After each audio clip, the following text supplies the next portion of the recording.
go. Okay.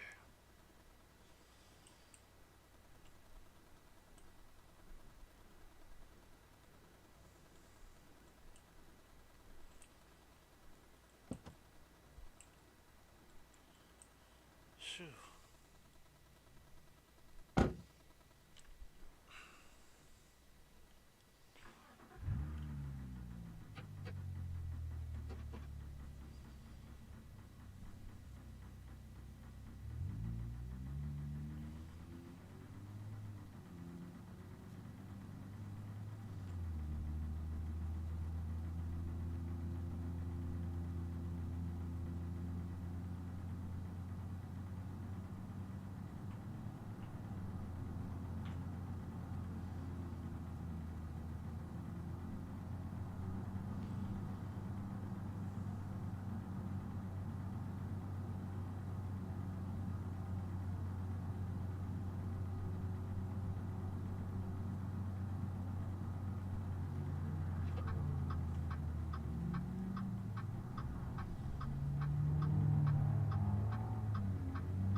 Oh, hello. Good morning, everyone. Uh, good morning. Cool Cakes, is this an diesel? Is this a diesel? Sorry, I just woke up, by the way. No, it's a gasoline.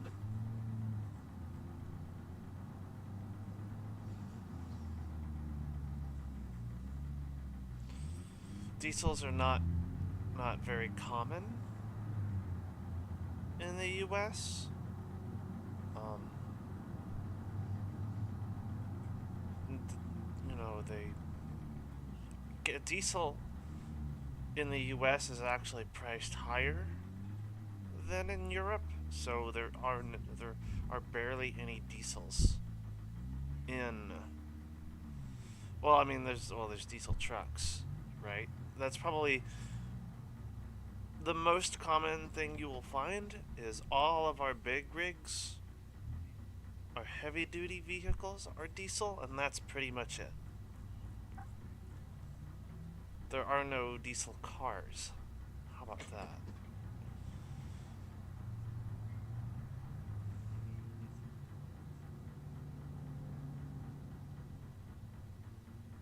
Double yellow line means no overtaking.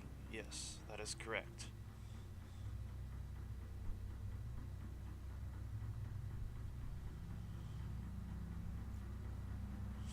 With exceptions. With exceptions.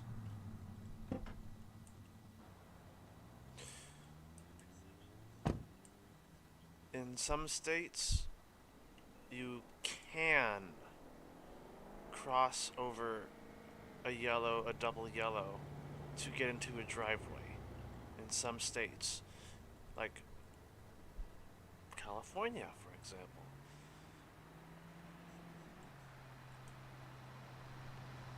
In California, they sometimes allow you to go across a double yellow to get into a parking lot, for example. In certain certain situations, yeah.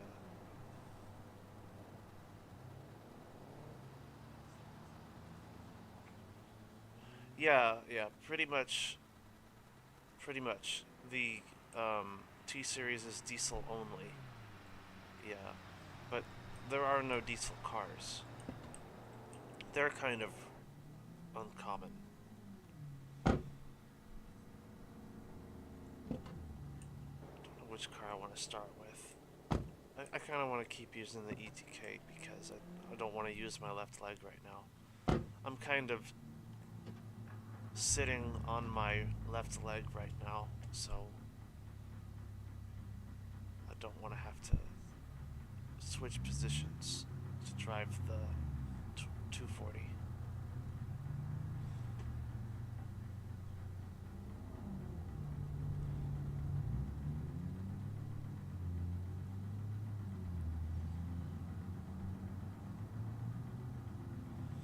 Why is the door still broken? Because I never fixed it.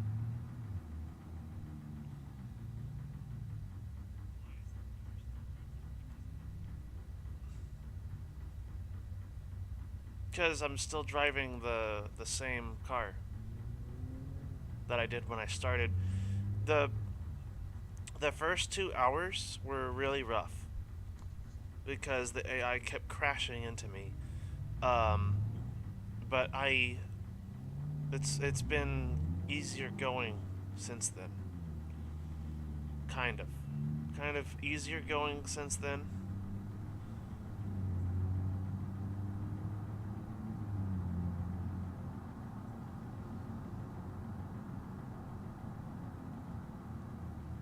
Only one. I'm down to one. Only one critical component is damaged for this car, so I still have one more. I still have one more before it just becomes completely. Before insurance will just not help me anymore. So that's what I'm basing it on. If I damage one more critical component, they're gonna total it. So I'm just gonna keep going.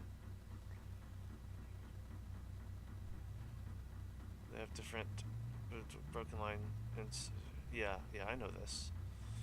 Solid line means no overtaking, and broken line is allowed to only take, but they have different combination between broken and solid, and the solid and broken lines. Yes, you are correct. 100%.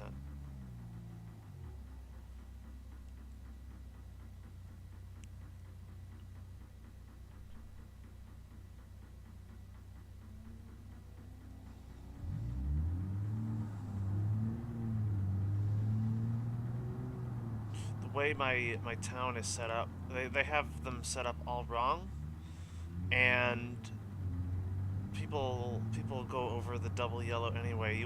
The cops around here will not fine you for crossing over double yellow here because the roads are messed up.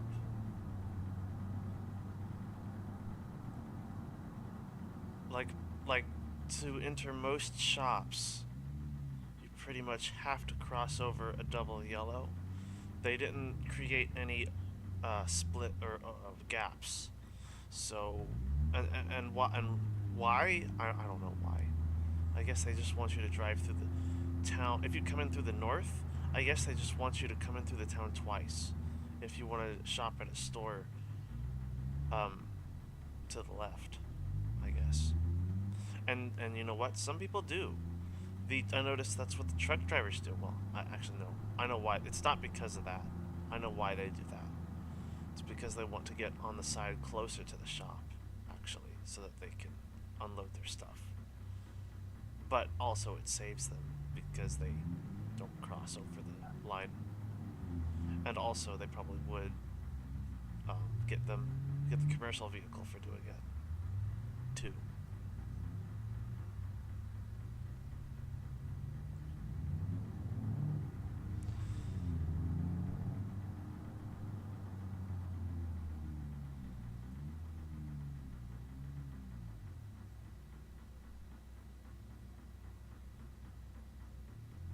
Yes, that is correct.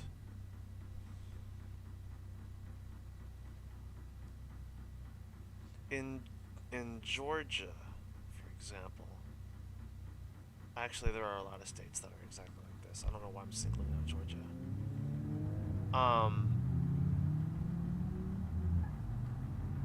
if there is a solid white line in front of you and no stop sign, the solid white line has enough authority to make you stop, even with the absence of a stop sign. So, yeah, that's how much power the solid white line has in a lot of places. So think about that.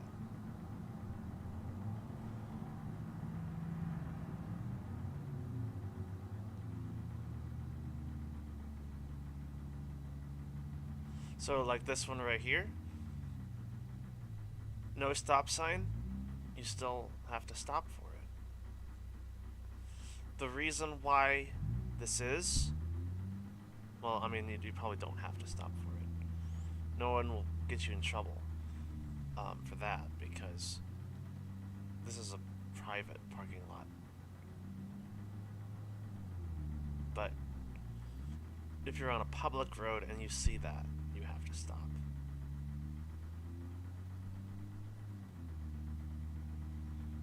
And the reason is because of vandalism.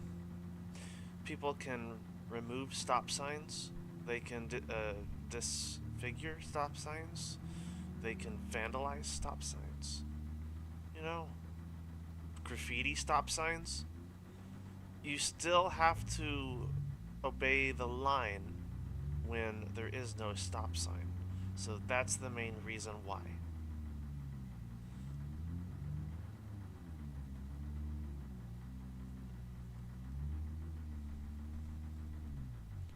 So it's redundant on purpose to save people. Yeah.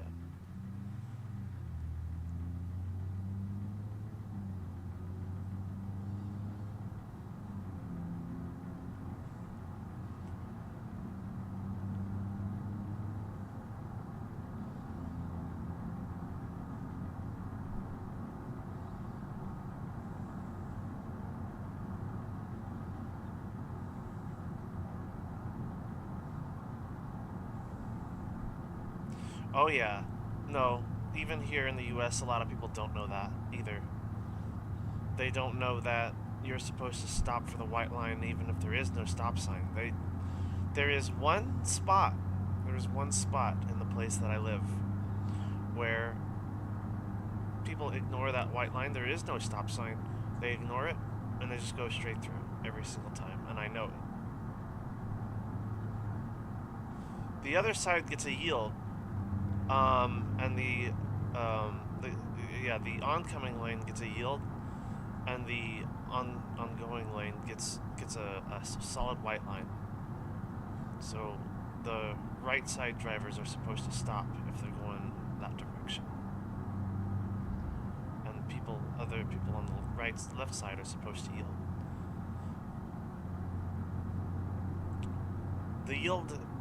The people on the yield side are fine, but people on the right are supposed to stop for the people who are turning, because the people turning just have a yield. I don't know why they have it set up that. I don't even know why they have it set up like that.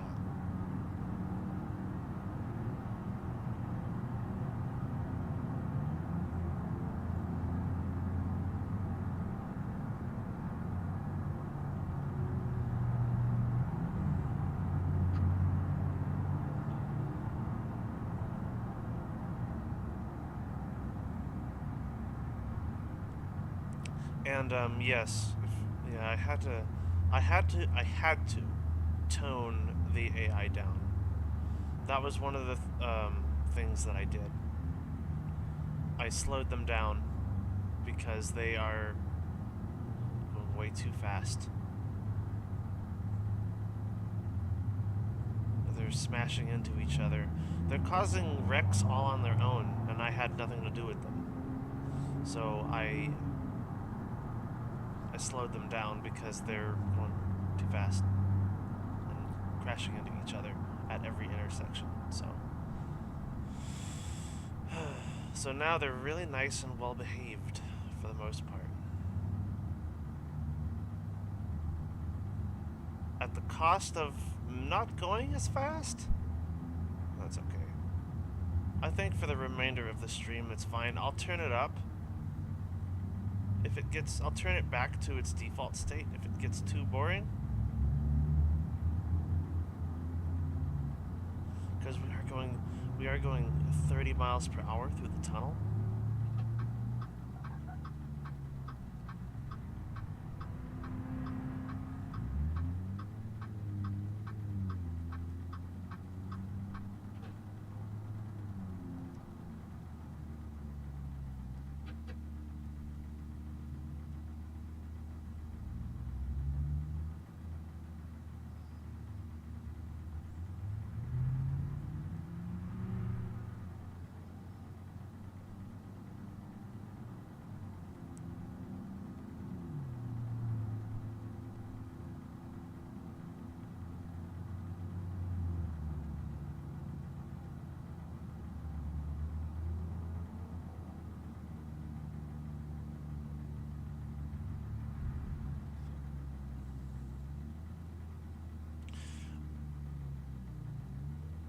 Motorcycle drivers in the Philippines, sometimes they cut cars in.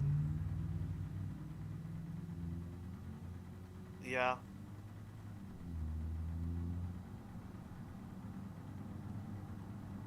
Yeah.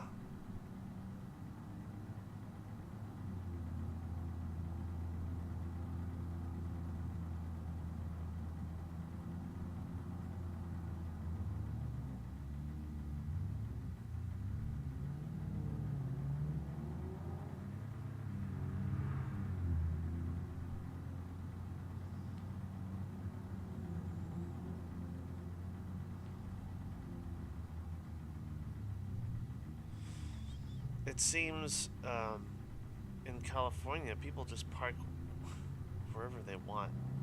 It's actually kind of funny.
Yeah, I feel like taking it easy.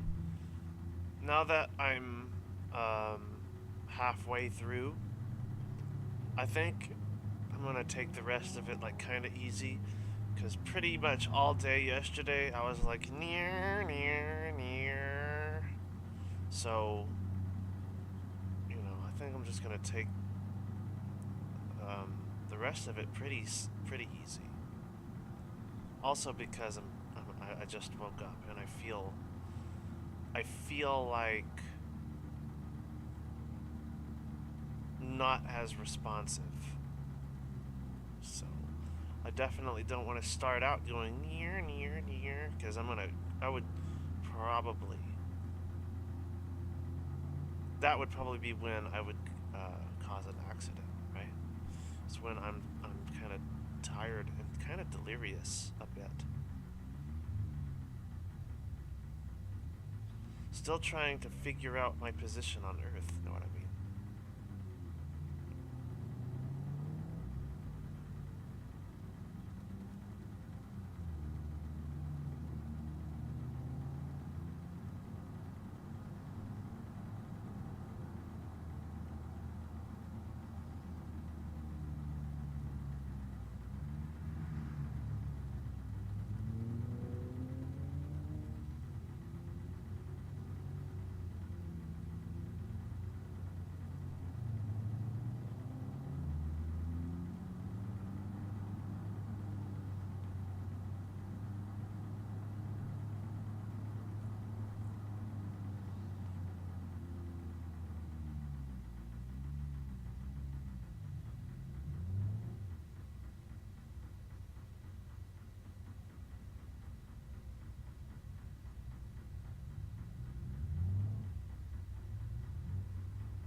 Jeepneys?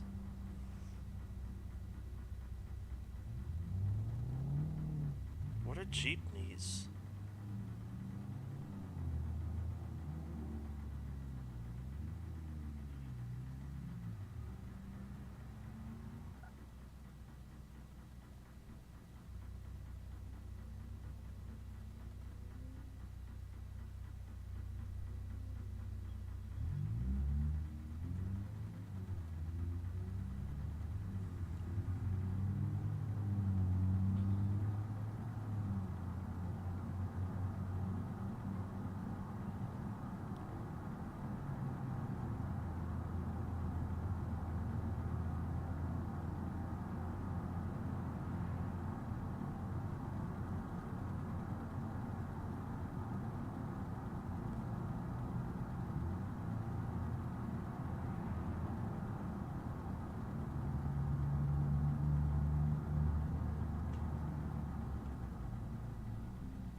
Causing accident if the brakes are malfunctioning and they didn't repair their maintenance. Do their maintenance checks?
15 years old. Jeepneys. I don't know what a jeepney is. What is a jeepney? I've never heard of it.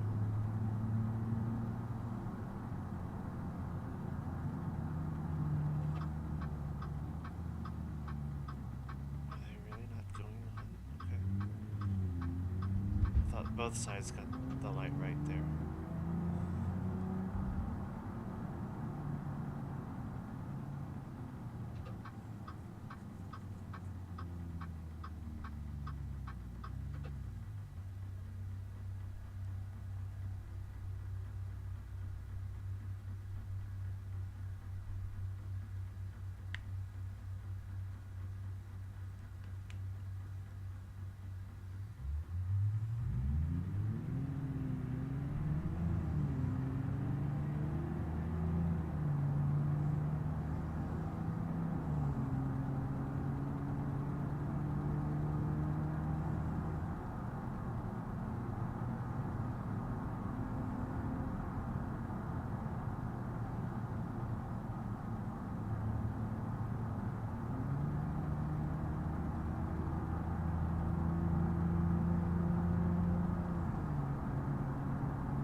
Never want to go fast through that tunnel.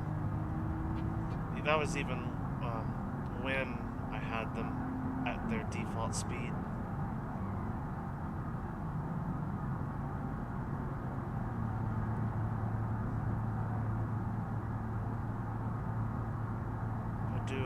Okay. Well, I can't do a Google search right now, so.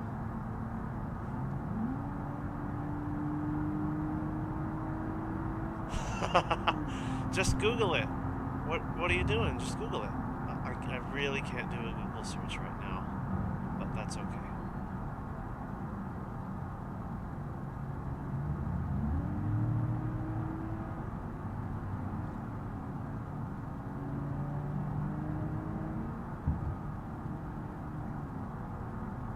I was hoping you would inform me because I'm listening to you, but I'll just look it up later then, I guess.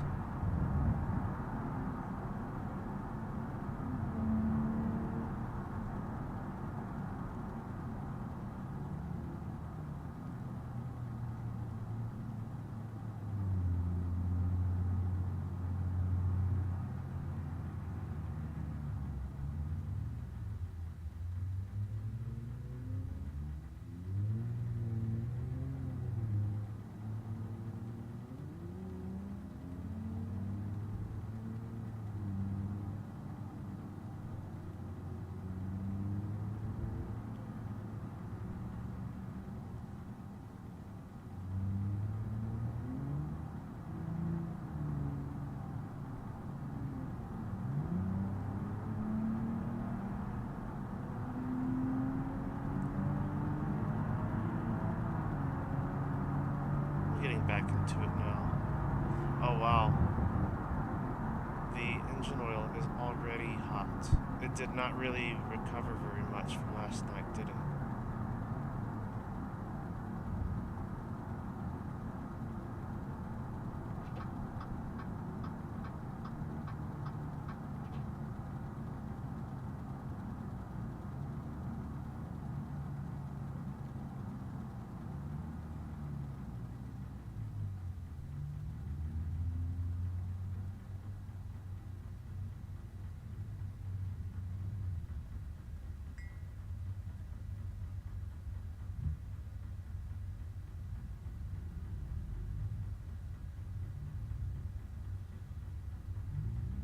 my phone.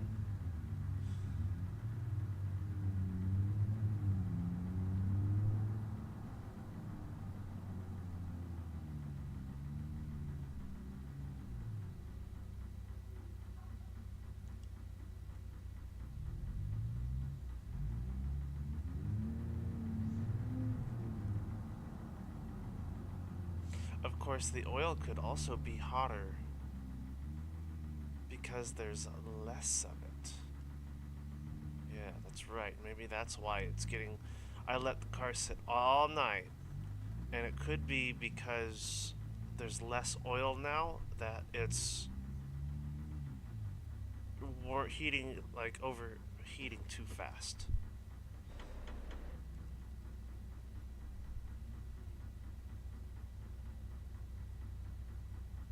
I just have to go easy on the curb. That's all.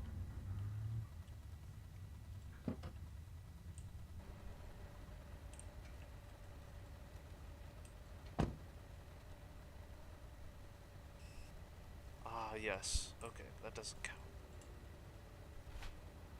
There we go.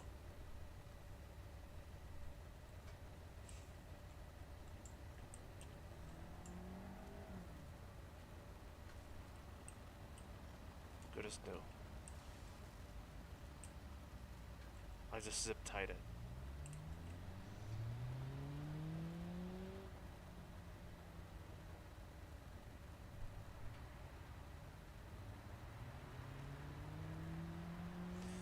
I remember that before the refresh, before the ETK 800 refresh,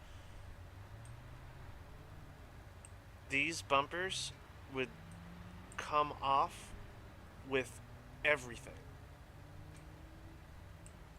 These bumpers, like if you, yeah, they would just come off with everything.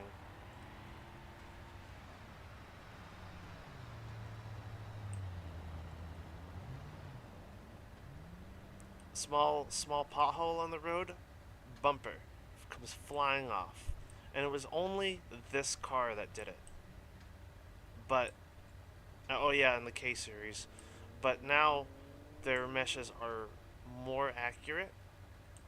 They're like way up here instead of way down here. So they don't collide with stuff at nearly as much as they did back in the day. So I am glad that they did that.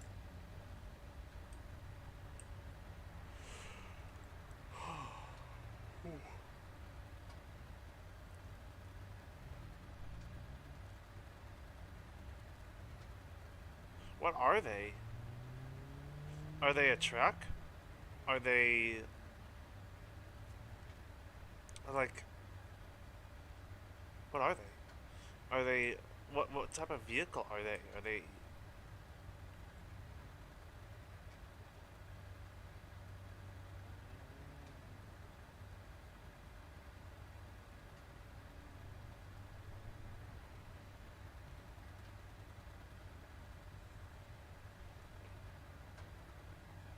I've never heard of these.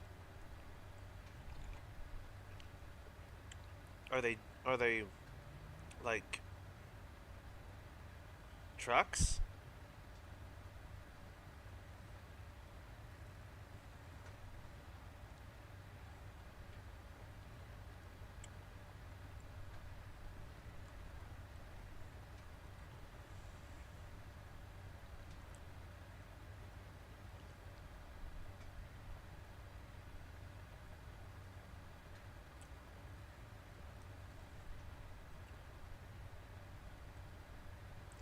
Oh,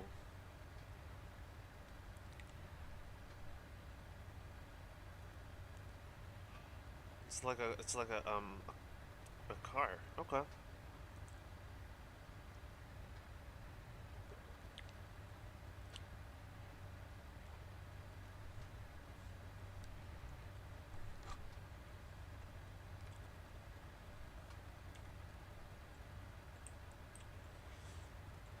Let's take the 240 out. The 240 um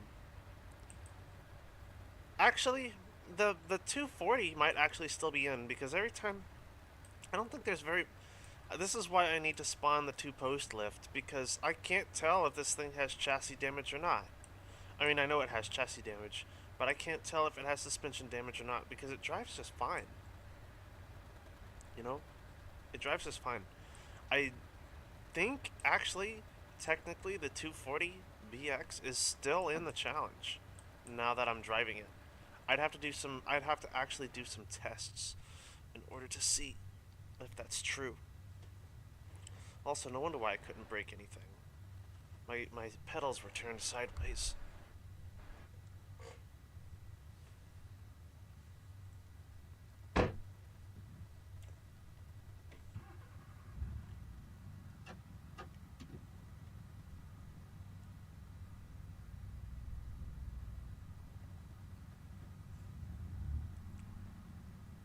Maybe that's what we'll do to start the morning off.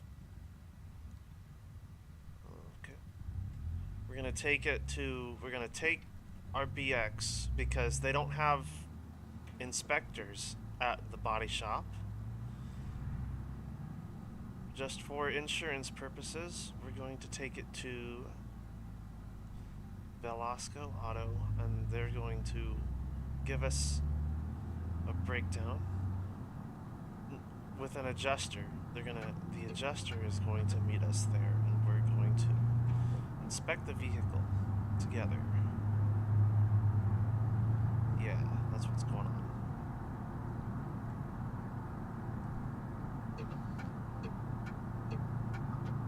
Just something fun to do while I warm up for the day.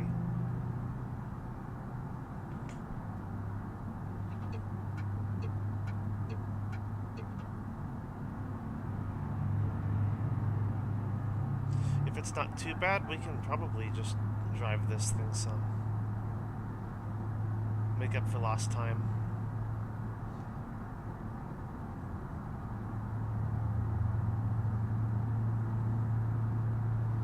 Because we only have 52 miles on this one. We have over 300 miles on the ETK 800, so we really need to make up lost time with this car.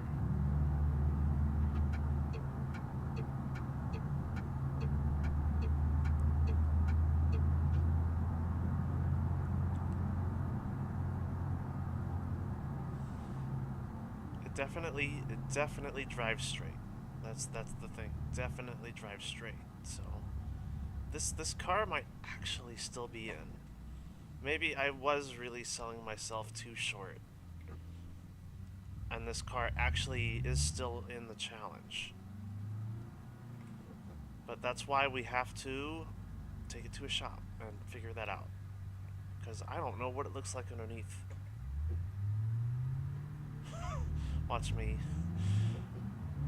Oh man, I did that so much. What I just did right there, I did that so much when I was learning how to drive a manual.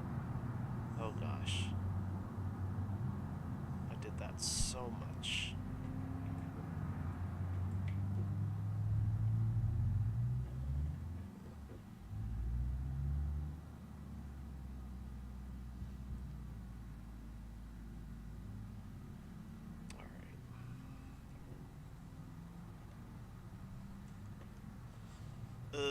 Power steering.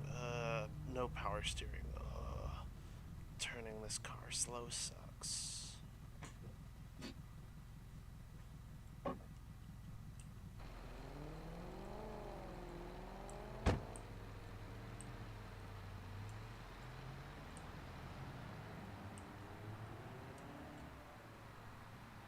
Hello, Ghost Studio. Hi.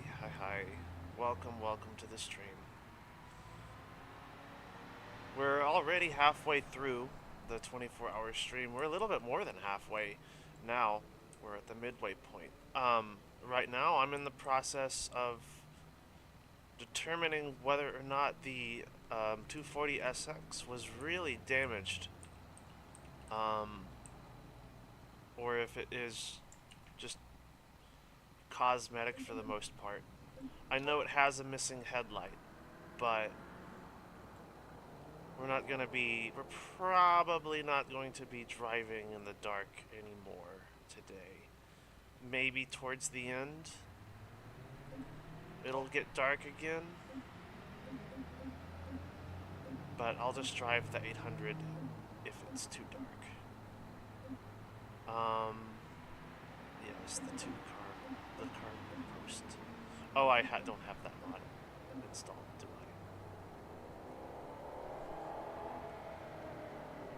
I? Hang on. What? Don't pay attention to that.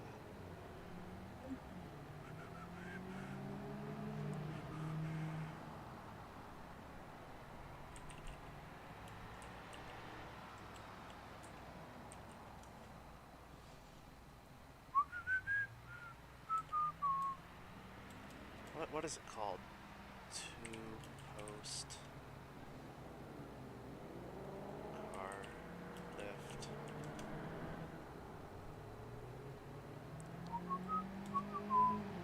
Oh, come on. It's gonna make me filter it out because I can't remember what it was called.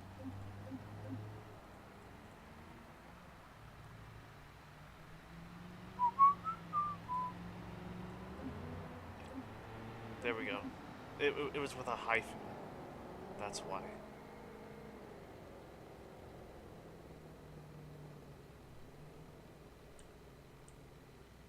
Alright. There we go. I knew I should have kept this mod installed. I knew it. I knew I was going to need it for this stream. I just knew.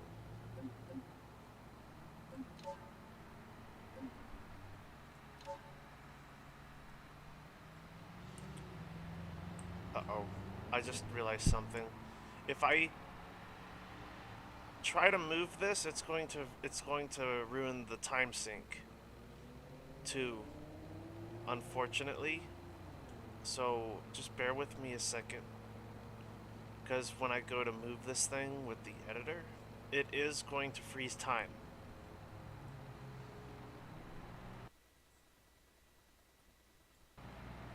And every time you mess with you pause the game, it disables the time sync. So I'm going to make sure after I mess with this thing that the time sync is still working.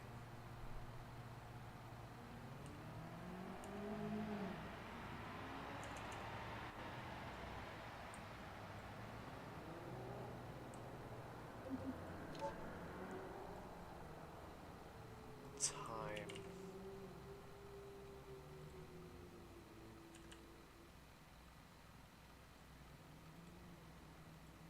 There we go. Okay. Time sync is back on.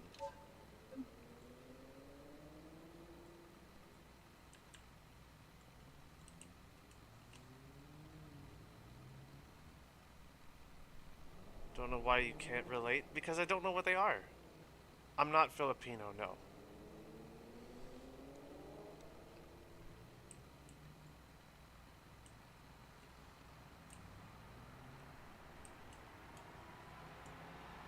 Yes.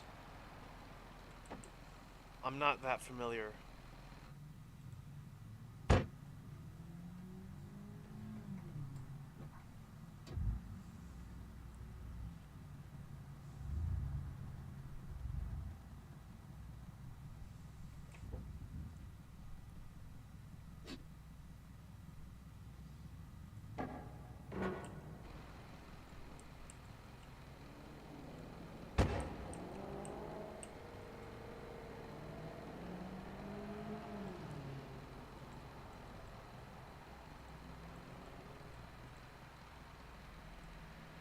I like that.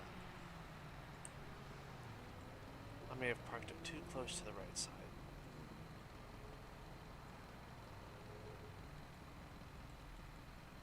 No, that should be good.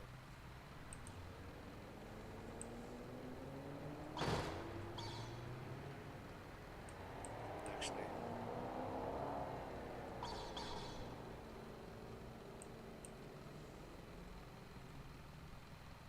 That should be fine. No. I don't trust it.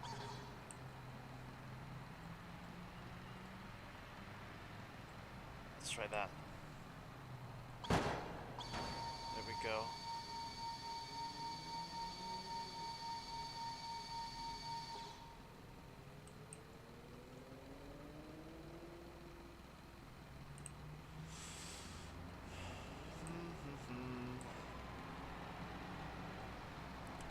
The crash bar looks fine.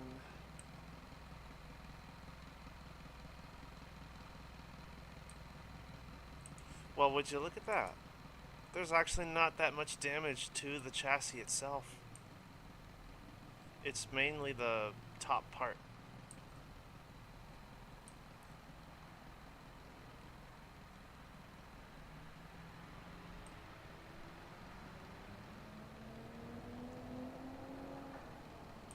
Alright, I'm satisfied with this. I think the car is fine for the challenge, actually.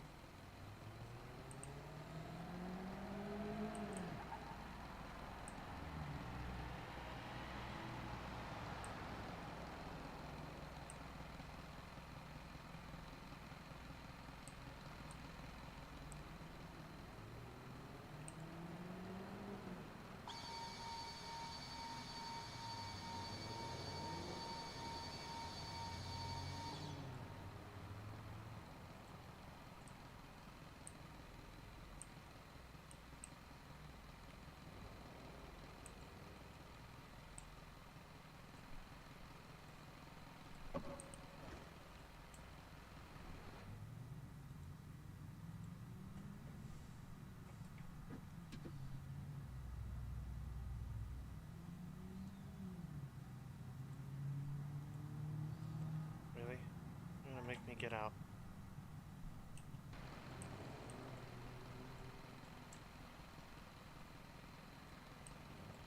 There we go.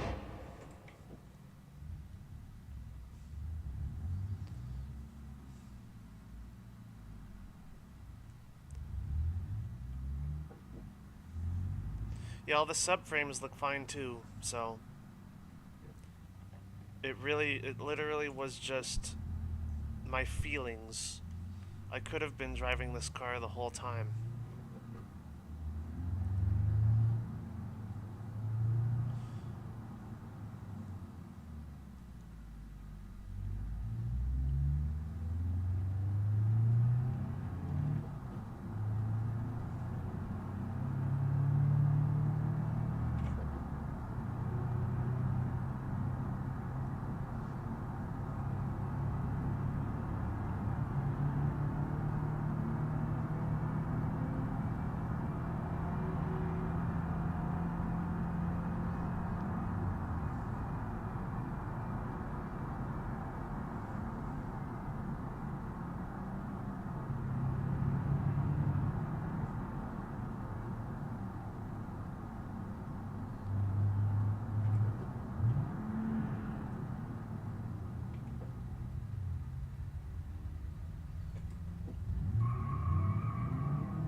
Come on.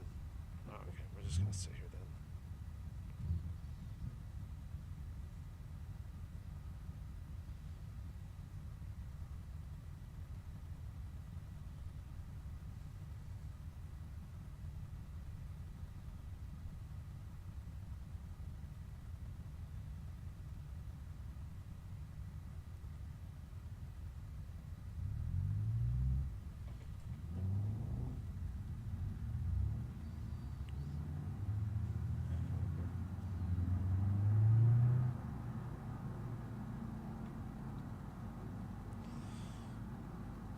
SX Bros. Aw, yeah.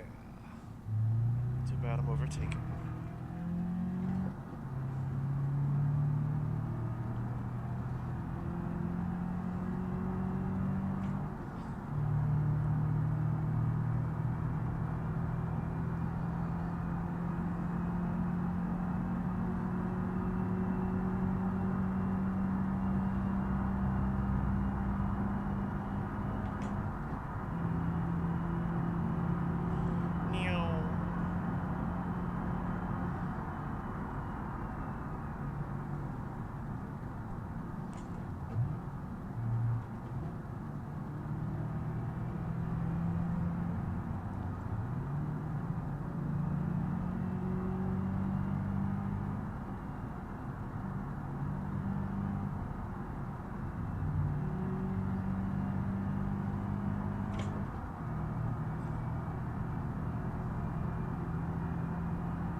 turn. Yeah, it would turn green just for him. Right on time.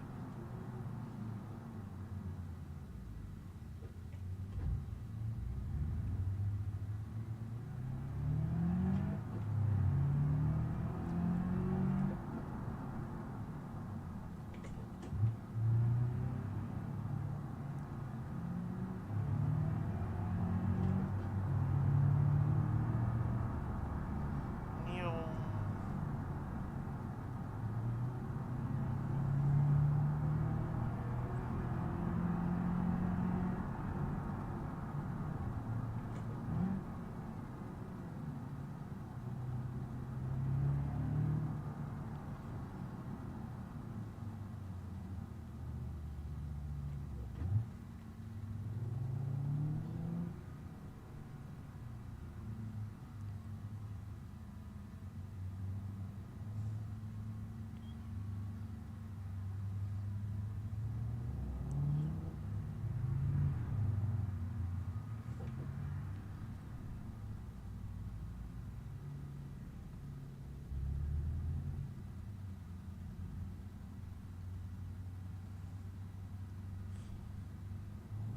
Yeah, I don't know why you're confused. I never said I was.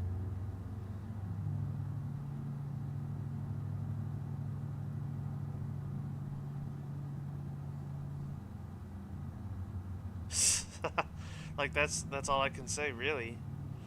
I never said I was. I don't know why that's such a surprise.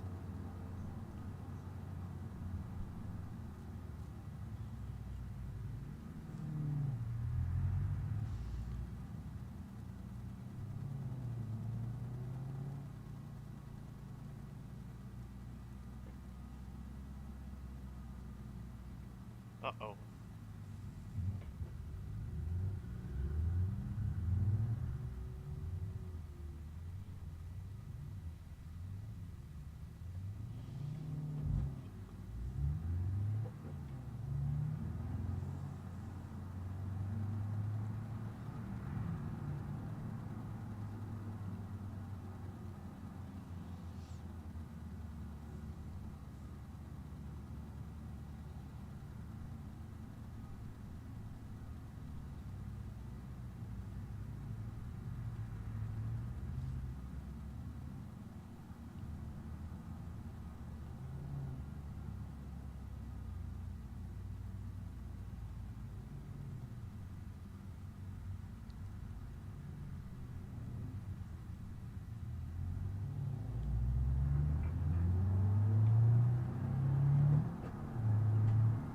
Now you change lanes.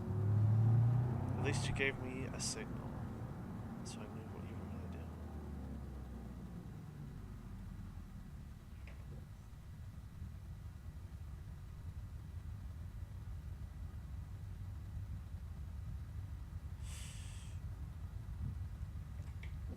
Vroom. Oh, come on. Oh, yeah.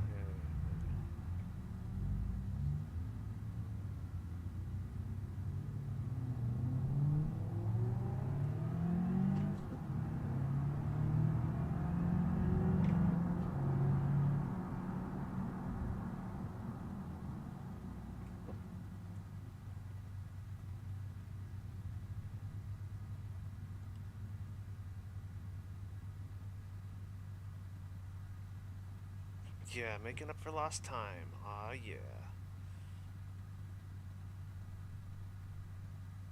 Let's see if we can get. Let's see if we can get the 240BX to 300 miles like we did the 800. Let go.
Tricycle.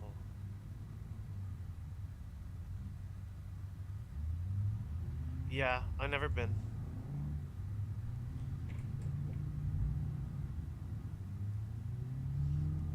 Never been to the Philippines.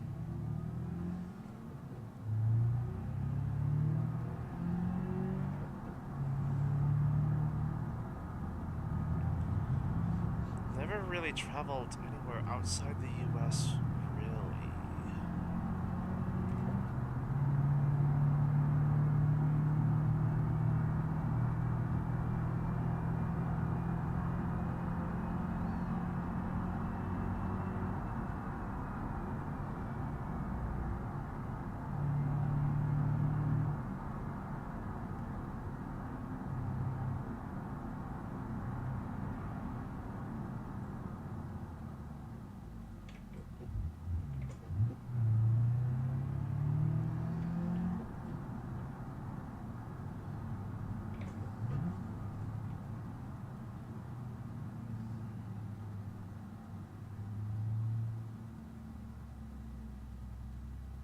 Yes.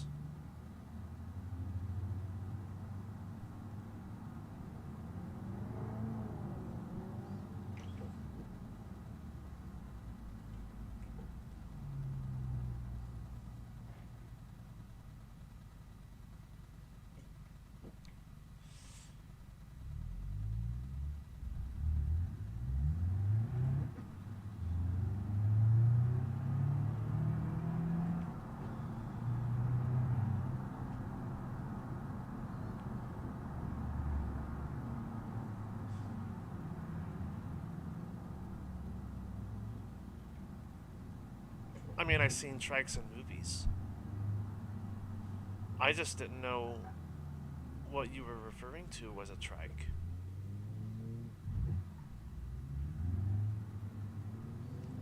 I had no way of knowing.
Yeah. I know about tuk-tuks, right? Because I've seen Ongbak. That's the only reason why I know about them. The three-wheel taxis. Um, the famous kung fu movie Ongbak.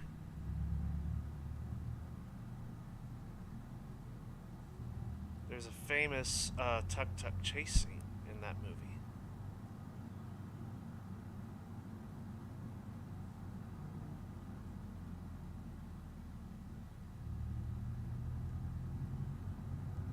Are jeepneys sort of like that?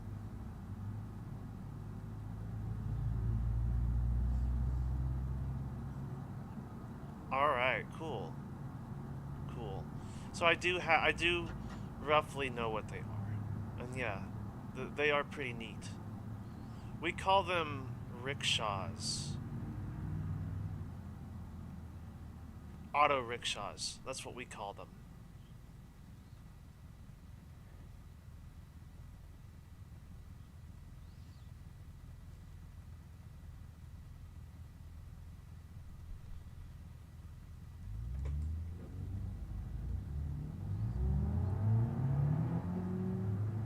Because they are a rickshaw, kinda, just with a motor.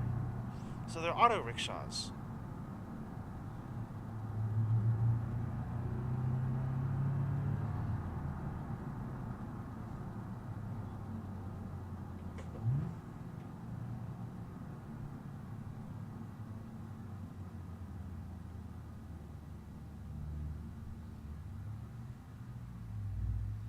They handle like a rickshaw, that's for sure.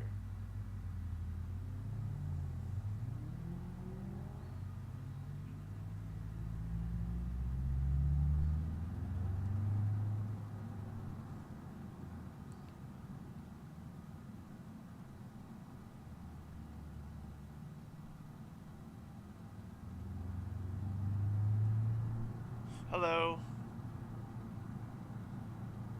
Welcome to the stream.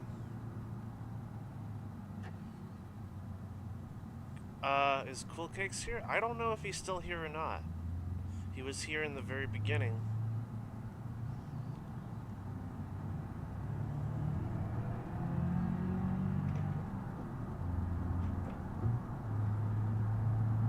Oh, I went all the way to 5th gear on that one.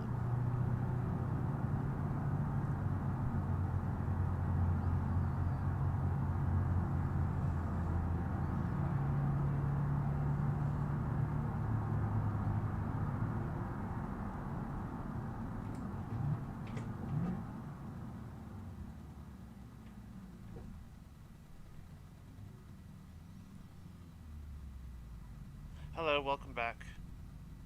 Welcome back to the stream. No. No resets. I'm still using the same 2 cars. I actually quickly downloaded the 2-post car lift and discovered that there's not as much damage on this car as I thought. Definitely from the outside it looks really bad, but actually the car underneath looks fine, so the car is not bad. This car is not bad, and I kind of felt that way, so, but I had to look. Insurance have to, they have adjusters and they have to see, how much of the car is damaged. They have to investigate damage, and I got with my adjuster today, and, well, not my agent, and he sent an adjuster to the shop, and they determined that, yeah, my car, they did me a solid, and they didn't total my 240, so I can continue to drive it on the road. They just gave me some money to repair the damage and called it a day. Even though it probably won't be enough to repair the quarter panel damage, it still is, it's better that I have the car for this challenge than to lose it completely, so I can make up for lost time in the challenge and get this thing up to 300 miles just like my 800, my 846. And I'm not going to do any requests. I'm only going to drive the cars that the poll voted on.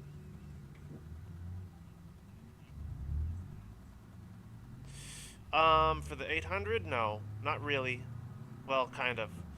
So I apparently drove it pretty hard last night, and it now has this weird knock. It hasn't affected performance any at all, really, but it does have a knock now, so it's probably because of the engine getting too hot. And I didn't realize that the temperature was that high. But I apparently got it pretty hot last night on the track, on the highway. So that's actually bad. That's actually really bad, actually. That's another critical component down. Because now there's internal damage. So if I damage one more component on that car, it's out for the challenge.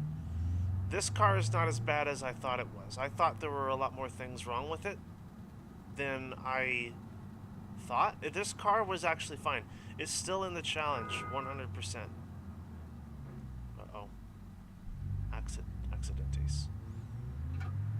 So I'm making up for lost time by driving this one now. Because I could have been driving this car. But I didn't know that. That's why I had to meet with the adjuster, and we had to figure out what the deal was with this car. It's fine. He said I can totally drive it, as long as I don't mind that.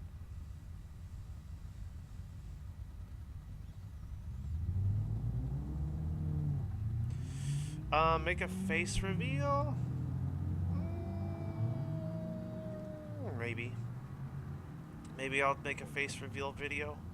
Right now, I'm pretty sure nobody cares. I'm pretty sure nobody cares enough right now. Maybe, or at least not enough people care enough about it. How about that?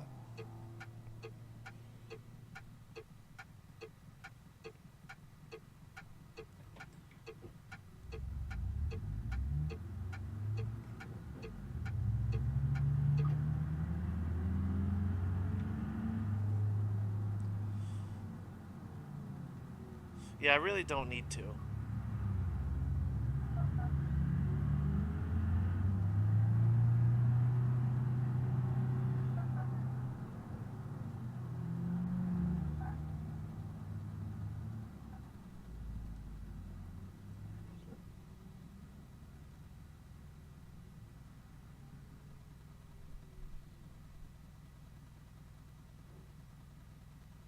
Probably, the BX is probably your favorite car. Hated it with a passion before. Yeah.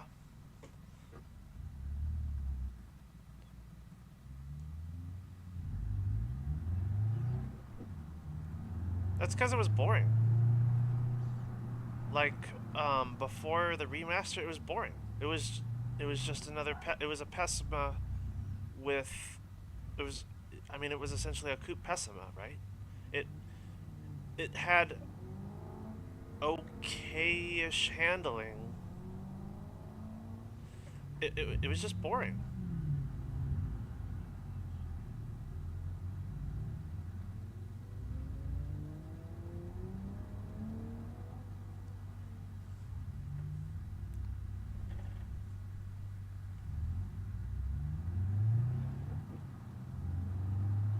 I mean, there was hardly any reason to pick this car over the Pessima, really. Hardly any reason. The Pessima is just so much faster.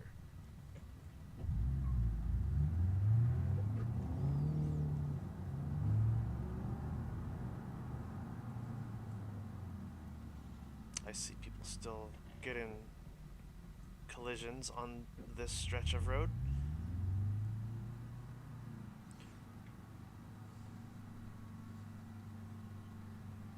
Yeah, way too stale for a low power sports car. Yeah.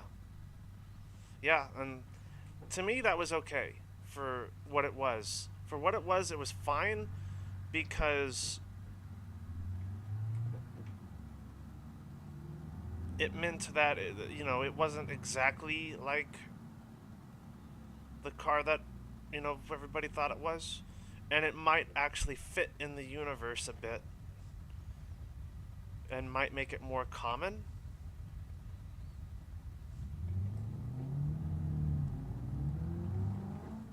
People, it would make it a regular car and not just this thing, that people pay lots of money for. It just made it a regular car.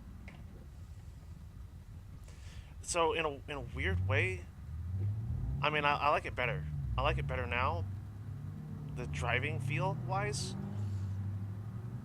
But originally, I felt like it was justified because it's just a regular car. It just so happens to have rear wheel drive and a coupe body, but it has just okay handling.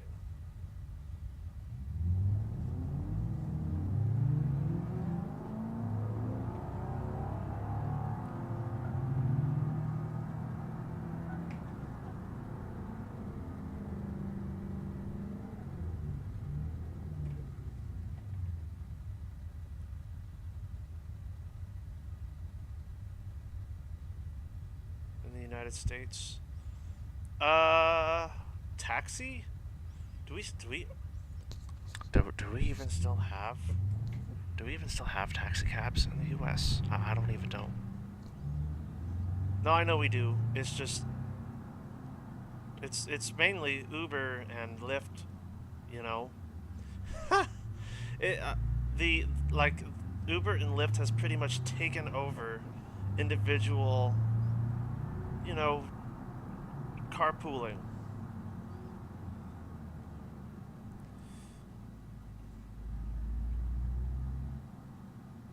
I mean, I know especially around here, we still have taxi cabs, but they're all Garbo. Uh-oh. Um, there's not really a reason to use them around here. I mean, there is, because we don't actually have Uber and Lyft out here. We do have some taxi cab companies, but they're very, nobody uses them. Everybody out here like has a car.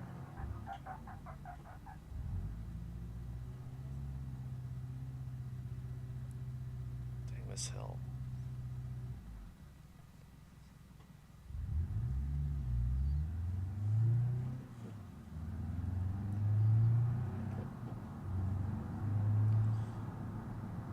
Like, we have some old cab companies that drive around through here, but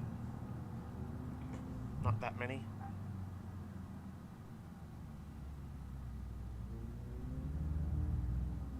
It is really neat to see, you know, an old Crown Victoria still working as a cab. That's really fun. But Lyft and Uber have pretty much taken over that um, that market here. We don't even really have it here. People have to come from another place to pick people up here. Like, that's how small Ubering and Lyft is here. Is they have to come from another city or another town. Another city. Yeah. They have to come from another city to pick us up.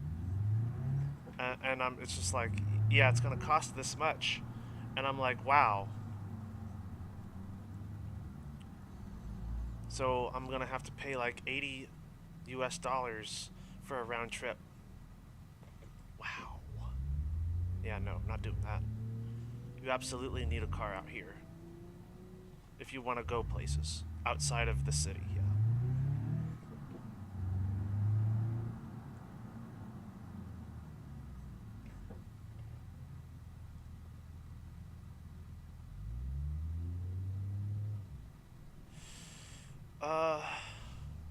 GTA 5 map. I'm gonna have to look at it. I know people have been asking for the GTA 5 map now for a minute. I don't know anything about it. I know there's a low resolution version, but it's only the low resolution map. It's not the full map. If there is like a detailed GTA 5 map, that might be worth playing. That might be worth playing.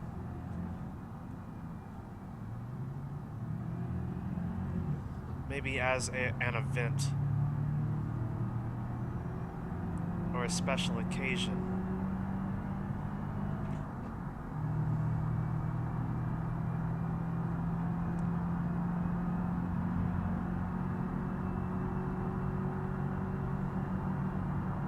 Even then, it sounds like it would be very hard on my machine.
So fun.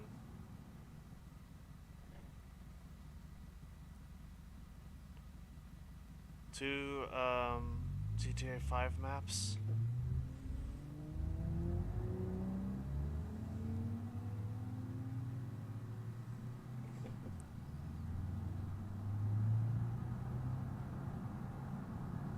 Two GTA map projects.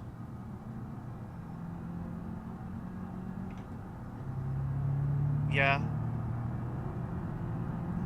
I mean, I could imagine them doing sections of the map, not the entire thing at once.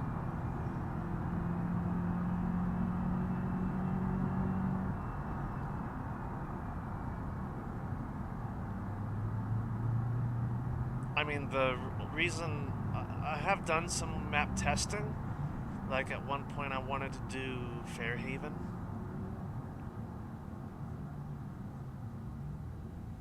I wanted to do a video with Fairhaven in it because that map actually was really cool. It was just kind of jank. But I decided against it.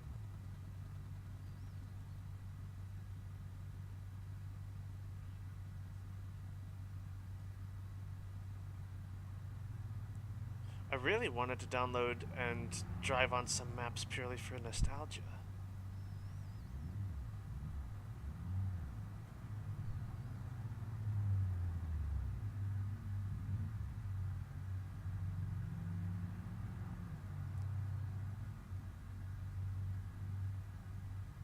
Like the driver maps, the driver 3 maps. I wanted to do some stuff on them.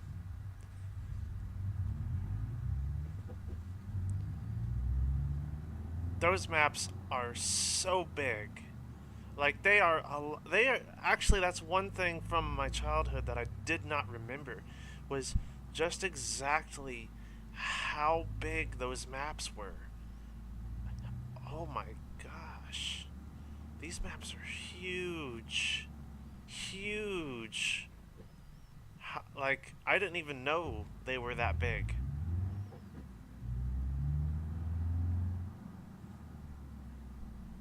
And the thing is, even in the game's main story, they didn't utilize it all. They didn't utilize all that space at all. They used sections of it. And I guess that's why in my mind it wasn't as big as I thought it was. Is because the story is really focused in like a couple of areas. But like they made this map huge. They made those 3 maps huge. They didn't even use all of them. All the sections of them.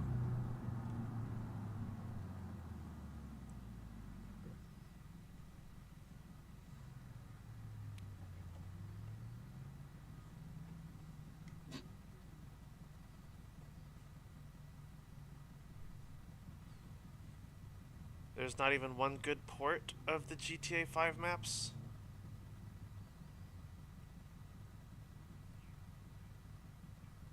Yeah. Yeah, I wouldn't do it. These maps are the default maps are always going to be the best maps for BeamNG because they understand what their game is. Like that's just what it is. The all the vanilla maps are just chef's kiss when it comes to this game. And that's why when I play user made maps, they're usually not what I they don't feel good. All the default maps are just chef's kiss. And most of the user ones are actually very boring. They're not fun to drive.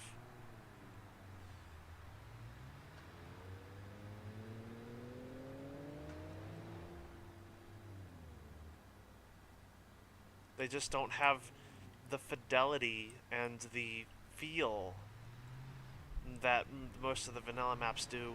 I haven't really I've only encountered really a couple of user-made maps that understand this well. And then, the makers of those maps are also devs, so it kind of makes sense. They understand how the road should feel. I'm talking specifically, and I have featured it before. Polish roads. I've done a couple. I haven't done any on it recently because it's being reworked, and I want to save it for when the rework for it is done. But Polish roads was really good. It had a nice feeling to it, and that's why I did some videos on it. It just has really good road feel.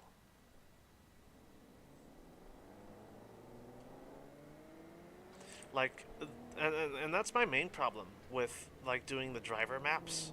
They just don't feel good. They don't feel like they were made for this game. They're good for, nostalgia purposes.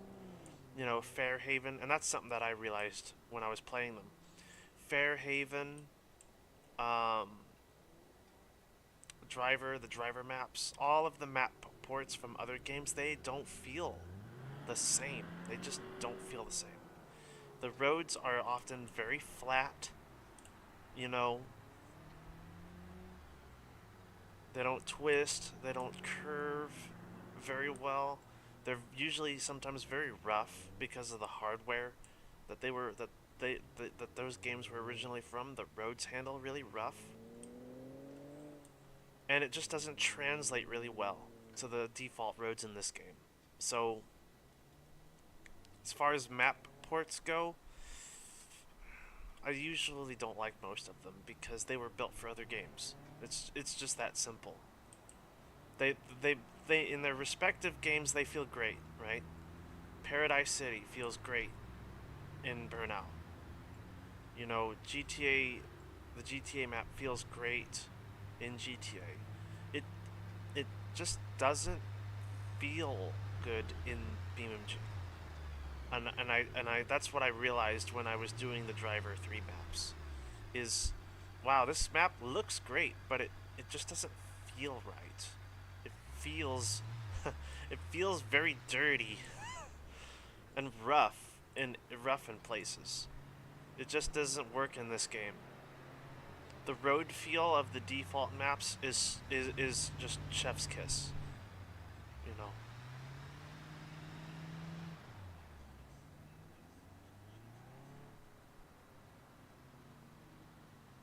Yeah. Yeah. So, Polish roads, I mean, Car Killer is a dev. So, he is a BeamNG dev, so he knows this. So Polish Roads was really good, and it's being worked on by Whitebird. So I'll play that one again whenever Whitebird is done remastering Polish Roads. I'll add that one back. Um, Bush Valley is really good, but also it's a desert. It's this is kind of a hot take opinion, but desert maps are really boring to me. So yeah, they are. I'm sorry. I don't like them. They're really boring for me.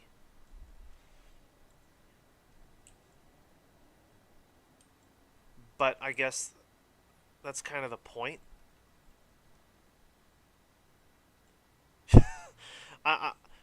John, Joe, Joe, you're missing the point here. It's desert. It's gonna be flat and boring. I know. I know, Joe.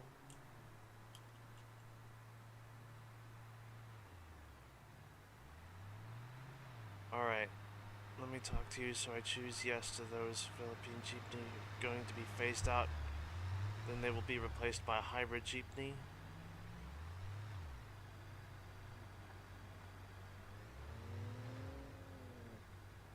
That's pretty neat. I mean, those. I don't know why they need to be replaced. I mean, things fall apart and they need new stuff. But I mean, it's a rickshaw. At the same time, it's an auto rickshaw.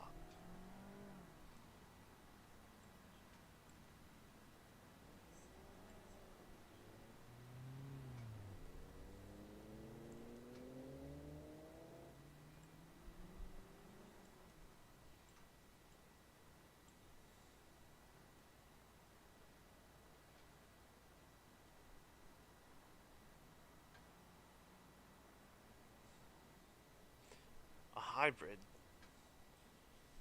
Well, you know, hybrids really are the best of both worlds. And I do prefer them, you know, over EVs in some capacity.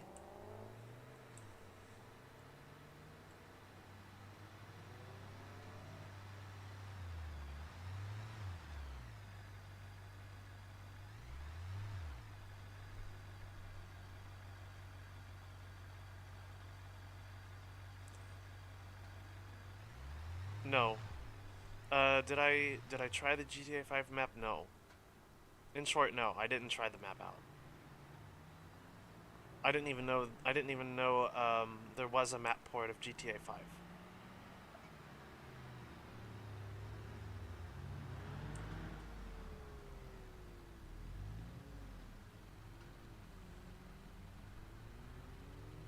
Yeah, I didn't even know. I didn't even know there was one.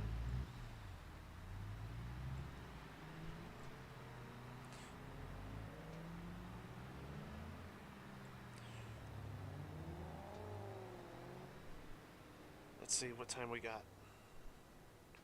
It's 9. It's 9:18. I started today at like 7:40. I was a little bit late getting started. It was really hard for me to get out of bed this morning. And we're already over an hour in. I guess I can go ahead and take a small break and I'll be right back. I can, but yeah, I could use something to drink. Let the car rest a bit, and I'll be back.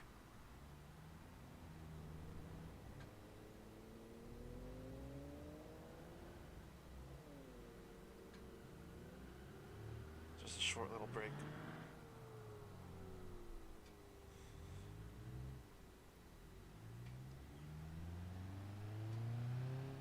But yeah, another map. There are some maps that I want to try that I haven't gotten yet.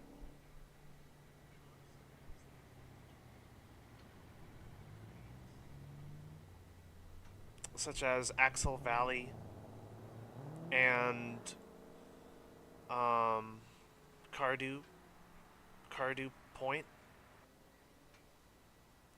The you know, of course, the main reasons why I don't wanna look at those is because right now is because they're just they're just paid for. I don't mind paid for maps. I don't, this I obviously don't mind paid for stuff because I use them. I feature them all the time in this channel. I don't mind them at all. But a paid for map, you know, I can look at a picture of a car until it's cool and good. Kind of like, you know, they send you the J-beam structure and the UVs, and you go, oh, I want to know if I can buy this thing. Can you send me, like, you know, proof that it's not just a mesh slap?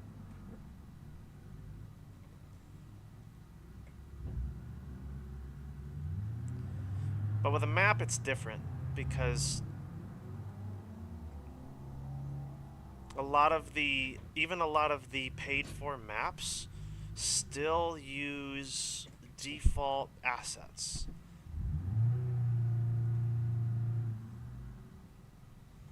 And that's like a hot topic, right? Using default assets in your paid for map. Kinda.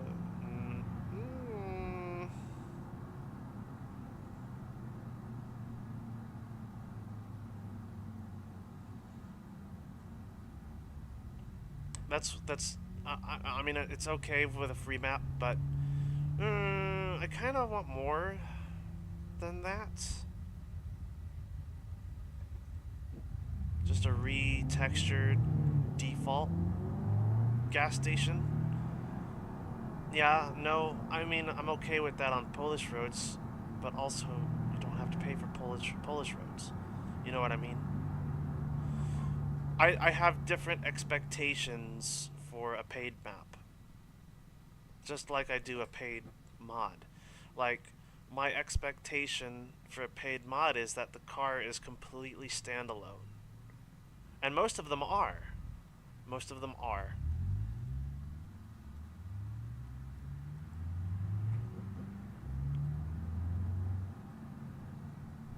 Except for DFA pack is one that I make that I won't look at because it's just different parts for the D series.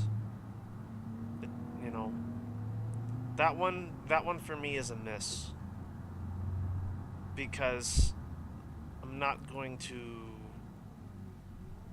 I'm not gonna buy that. Sorry, that's just not my thing. But a different vehicle, yes, absolutely. And I kind of have the same thing for a map. It has to be it has to have different custom made assets. It has to have custom made assets. Like it has to. That's kind of my requirement. That's kind of why I haven't looked at Axle Valley or Cardew Point at all.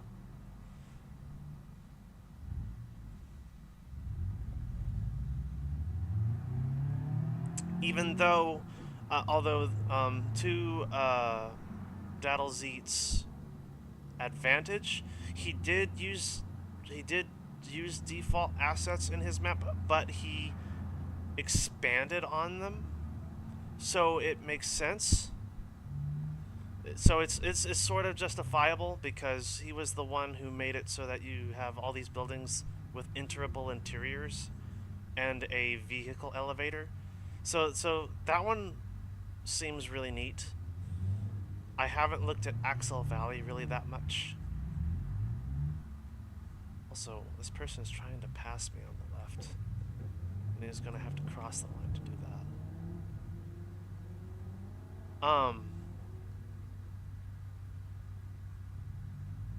So that's my expectations for paid maps. Custom assets and good road feel.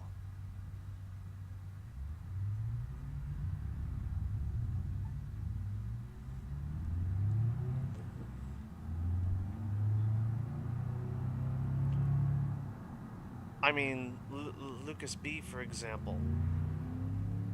You know, he's doing the fourth gen Barstow, right?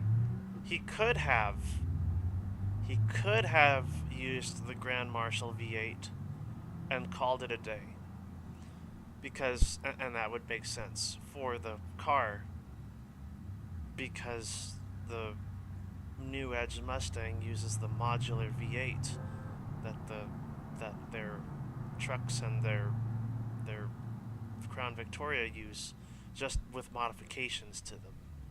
They're not exactly the same. Heck, even the modular engine itself uses different between vehicles uses entirely different blocks. So I guess they aren't that modular. If they're just completely different engines entirely, but they just call them names, I guess. Call them the name anyway. But my point is that he could have used the Grand Marshal V8 and called it a day. But no, he's remodeling it. He remade the model from scratch. And it looks great. And it even gave it its own little custom flair. So it does look different from the Grand Marshal V8.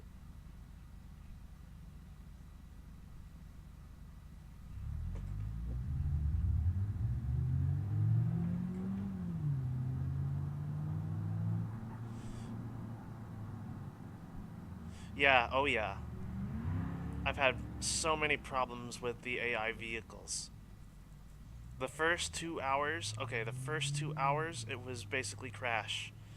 Let's crash into Joe. it was completely demoralizing. Completely demoralizing because I'm like, oh man, I just started. I just started and the AI has already crashed my cars. It was very demoralizing, but I gotten over it. I learned where the incident prone areas are, and I just stay away from them as much as I can.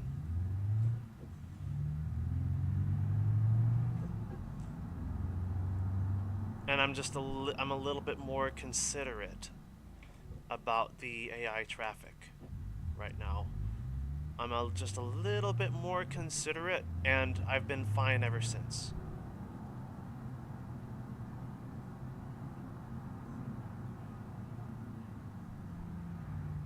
I mean, I did kind of fix it. I slowed them down. The AI were going too fast, I just slowed them down. That's all I did. I put their risk factor down to 2. The the minimum the minimum amount. Oh, I didn't even see you.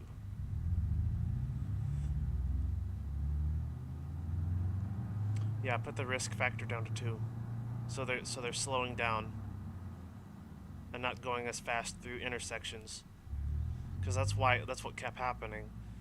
There would be a stop sign, and they would just fly straight through it. They wouldn't even stop. They would just go straight through the stop sign and rear end people. And that was what was happening. That's what happened to me twice. I got rear ended twice in my 800.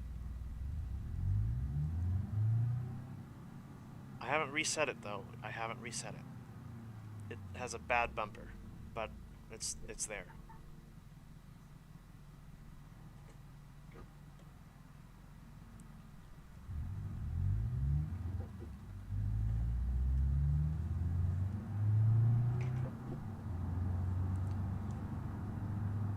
I slowed them down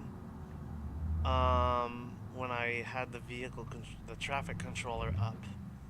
When I was messing around at the racetrack, I just decided right there, okay, I'm gonna slow them down, so that doesn't happen again.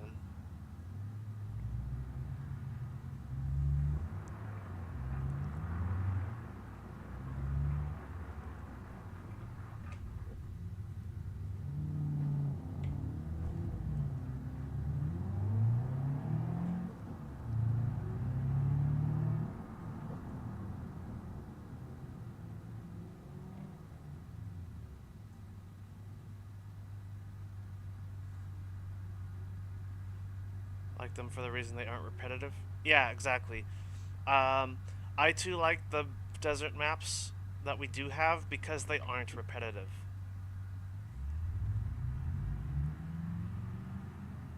In the exact same way. Like Johnson Valley is great because even though it's based on a real location, they still took some creative liberties.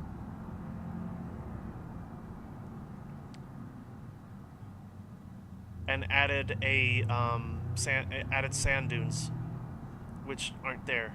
They're not there in real life. Even though it's based on a real life location, there are no sand dunes in Johnson Valley, but they added them anyway for variety.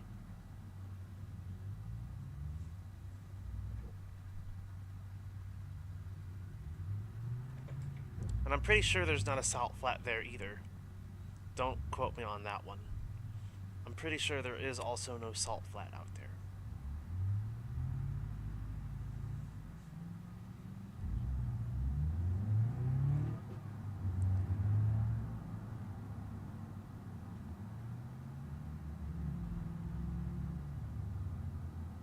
So, they added a salt flat, they added a sand dune, and Johnson Valley, Camp Dune Kicker. It's got tons of variety. That's why it's great.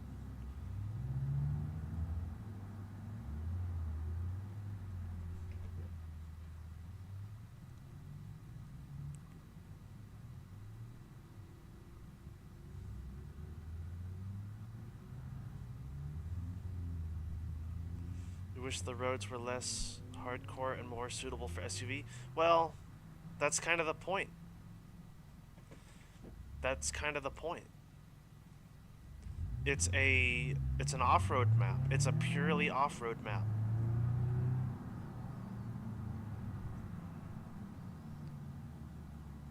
You know, all of the default routes are pretty tame. All the other map trails were pretty tame compared to Johnson Valley, and they needed some more stuff to do. Like for them, you know, for the off-road vehicles they did have. Because, you know, the D-Series pre-runner was great. But at the same time, I was kind of feeling like, well, now that we have this dedicated off-road vehicle, where do we take it? Like it's a master at like everything. Like, where do we take it from here? Like, is this the end game off-road vehicle? And then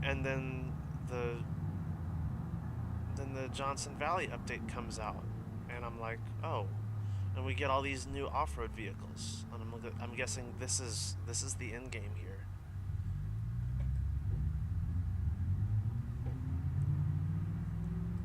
Those trails are really hard, but that's kind of the point. If you want easier trails, you can go to Utah or Jungle Rock. Those trails are so much easier for SUVs and stuff.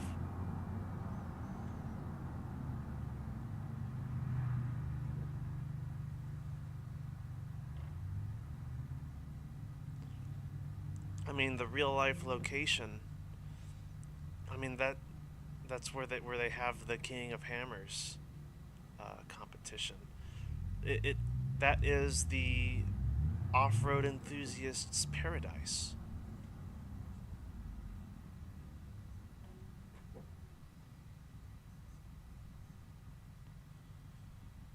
I've got gas. I've got plenty of gas.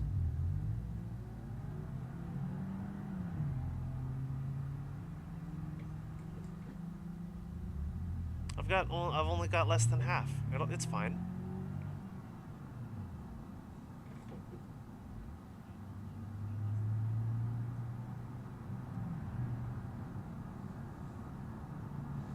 I mean, yeah, if the GTA map is good, I'll play it. If it's not good, I'm not gonna play it. I'm not gonna feature it.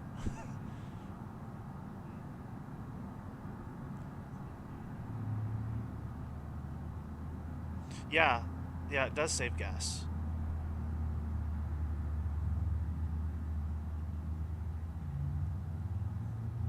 I've had to refill my 800 3 times.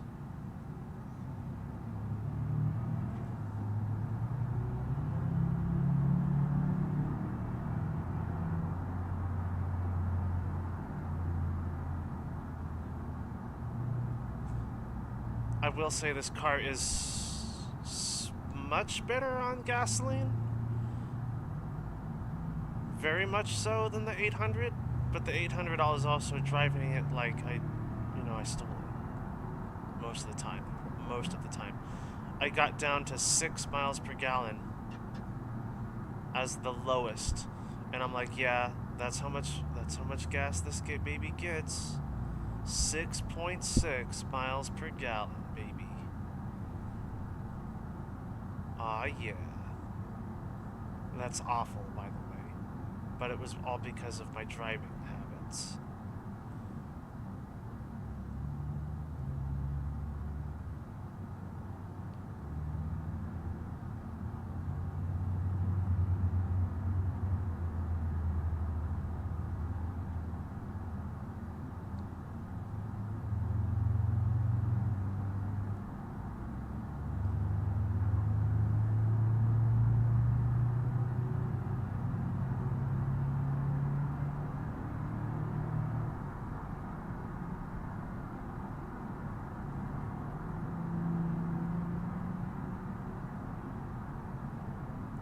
in this tunnel yet.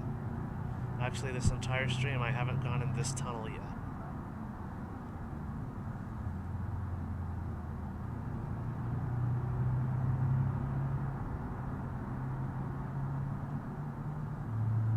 The original tunnel. The OG tunnel before they added all the other ones. I wonder where the bus is. I haven't seen the bus in a while. I did leave the game on overnight while I slept. Maybe the bus is no more.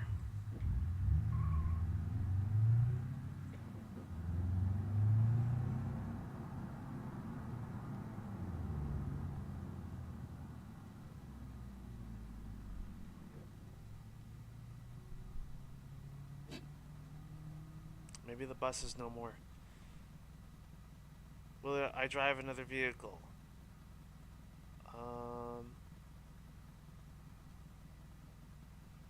Yeah. The issue I have with the new T-Series is I can barely find a place to justify a proper use of a road train. Yeah, exactly. That's why I do road trains on Bush Valley. I do a lot of them on Bush Valley is because the other maps you have to plan routes for. So I did a road train in Italy, and that was really hard. That was really, really hard. And I had to go a very specific route in order to make it work. And really there's only one from the port to the airport. So from the ship port to airport. That's the only place that you can really justify a road train, and it's not worth it. You would just take one and not two. It's so much harder. So much harder. But it is possible. You can do a small road train from the ship port to the airport. You can do triple triple pups on Utah. That would make sense because Utah does allow for triple pups, but on selected routes. So, and you can stop and make deliveries at the three locations there. Double pups you can use everywhere in the US. So you can justify using double pups. Turnpike doubles.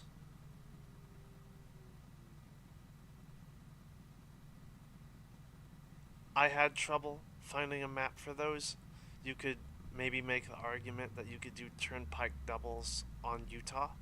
Maybe.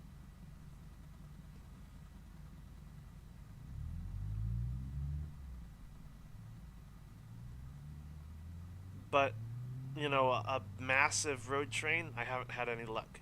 Yeah, no luck. So I've just been doing massive ones on Bush Valley.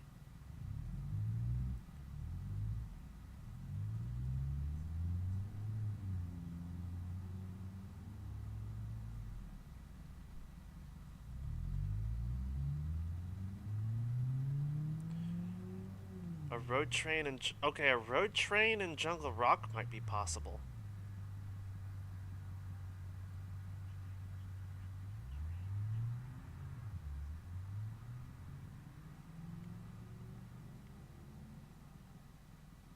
Oh, what do I mean buses?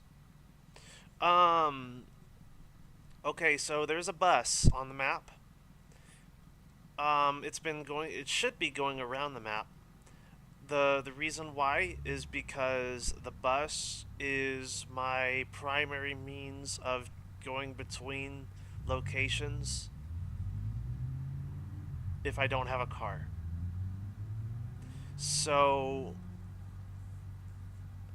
like, for example, I left my 240BX at the body shop, and I had to leave it there. I had no way to get back to my ETK 800. So I took the bus. I role played it out. I took the bus from the Star Diner and did the entire one Star Diner route all the way back to my house in Horizon Estates so that I could get back to my ETK. The bus is still on the map. I don't know where it is. So every time I see the bus, I point it out. It's like, hey, there it is. It's right there.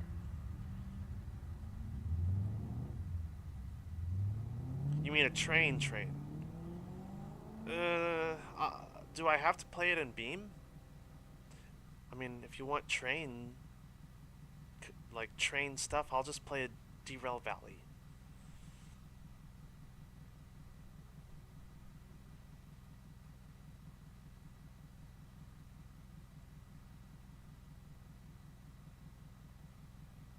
Like, BeamNG is not the best game for trains. They're there. People have made train mods, but they are not the best.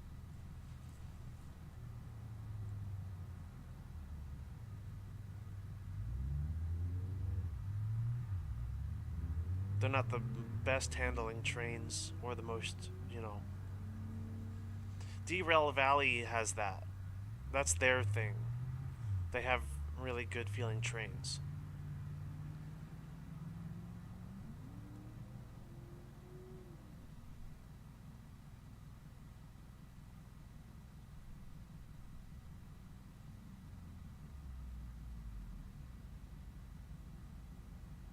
What? Like what?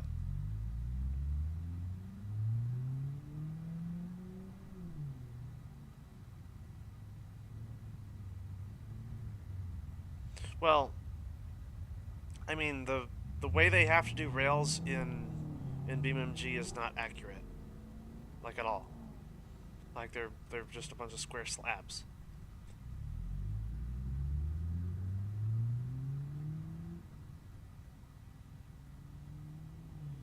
The Gavril T series is still there, but why doesn't appear here? Huh? I didn't spawn a T series. I spawned a bus. The Wentworth. Oh, are you saying that even when you have a T series in traffic mode, it sometimes doesn't spawn here? No, the bus isn't a traffic vehicle, so it's not going to spawn. It's just on the map persistently. I have it set up to where if it gets stuck, it'll respawn on the road. Or it should, on a road next to it, if it gets stuck. So the bus should be perpetually going around the map.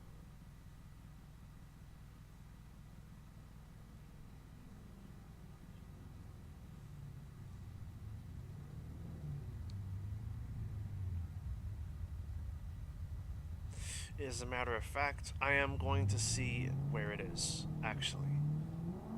I am going to see where it is and make sure it's not just stuck forever. Oh. Well, that's why.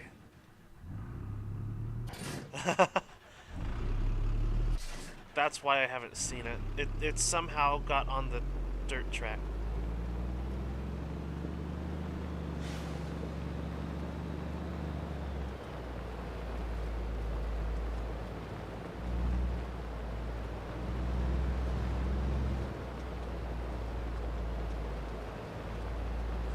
Yeah. It's probably been going in a loop for a while.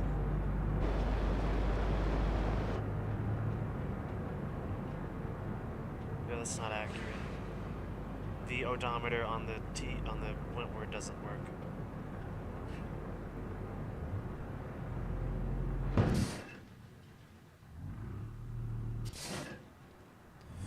Well, I know where it is now.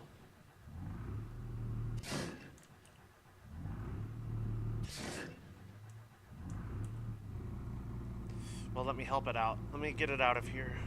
It doesn't need to be here. No wonder why I didn't see it for so long.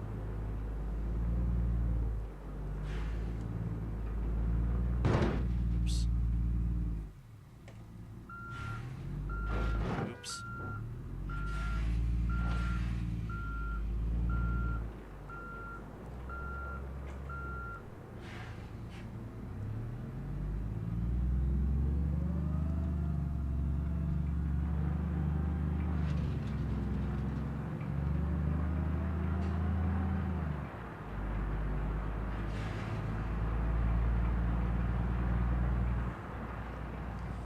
Yeah, if it was, yeah, the way it works is if it gets stuck, it'll teleport to a road next to it.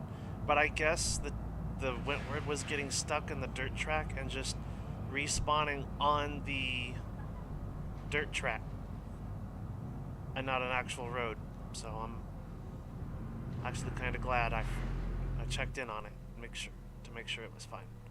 All right, here we go. Now it should be fine. Here we go. And I can turn the light off. There we go.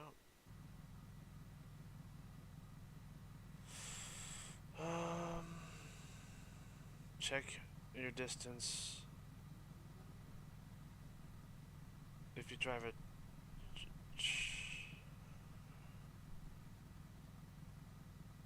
Yeah, no. I was just trying to get it out of the dirt track.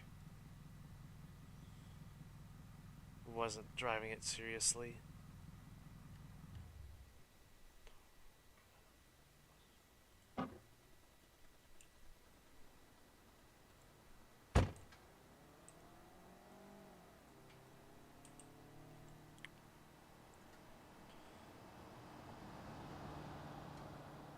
Where's the passenger mode in this game?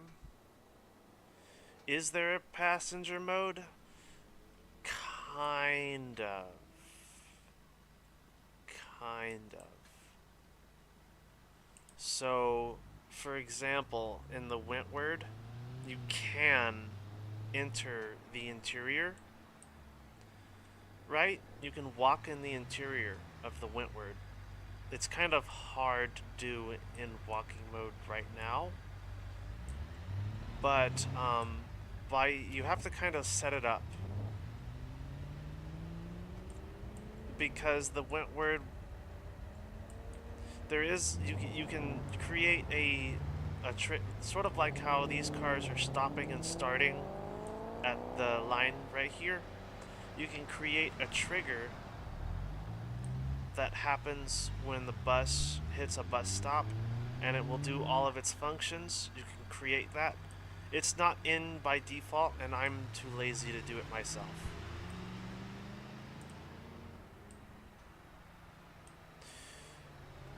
So you can have a bus go around on a route and pick people, pass it, like the player up, and then stick to its route. But it's not worth the effort. The payoff is I seamlessly moved from one place to another without driving a car.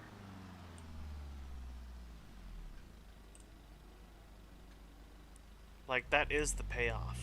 And there's just no real point for it.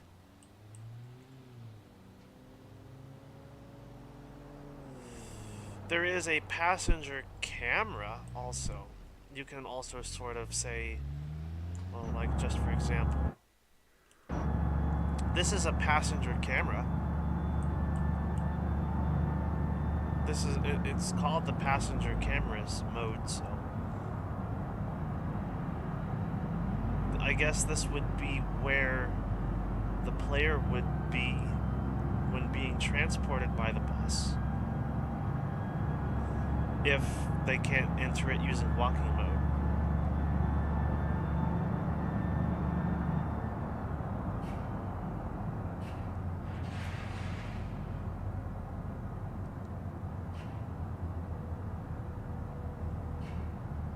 Because right now, yeah, I'm not driving the bus.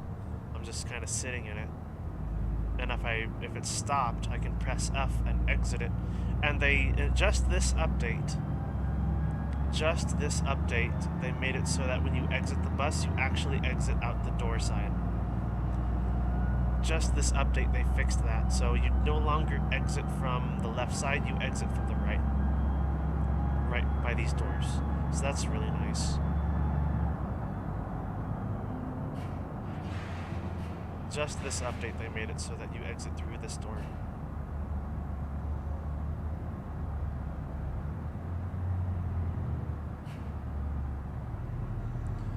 But this is also the only real passenger mode that's officially in the game.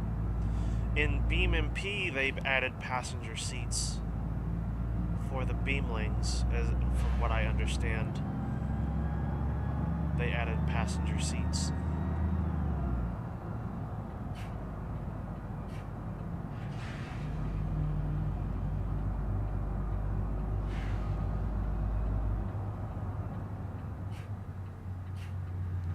And in just this update, they also changed the door mechanisms so that they actually follow a pneumatic system. So they actually do swing when you turn really hard, because all that's holding them in place is a pneumatic strut. So when you turn sharply, they actually do swing a little bit. So that's a nice touch. And they did that just this update. They did small little things to the Wentworth.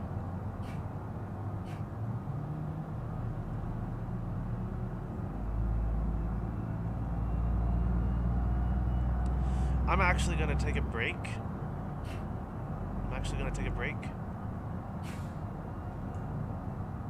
I am going to leave you guys this image because I'm here anyway. I'm going to go get more coffee. Just because there's something going on.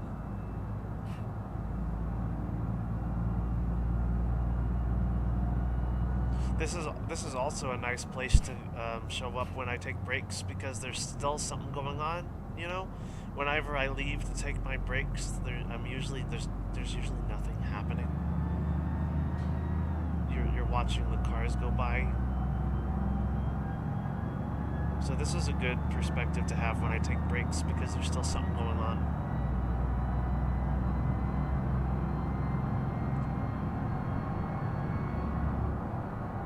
Alrighty, sit tight. I will be right back.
returned.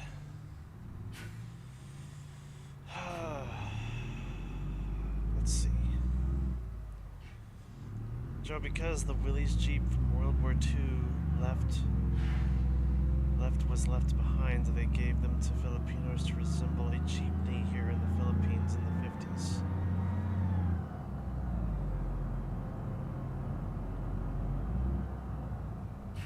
Yeah, you said a jeepney, and I was like, what is that, a truck? Yeah. So that's why they call them jeepneys, huh? Oh, that's interesting.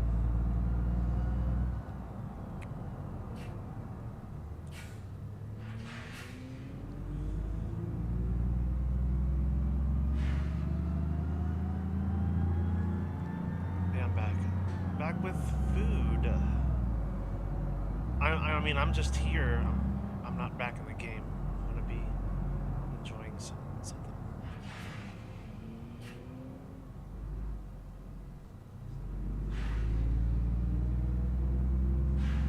Gonna continue watching the bus go around town.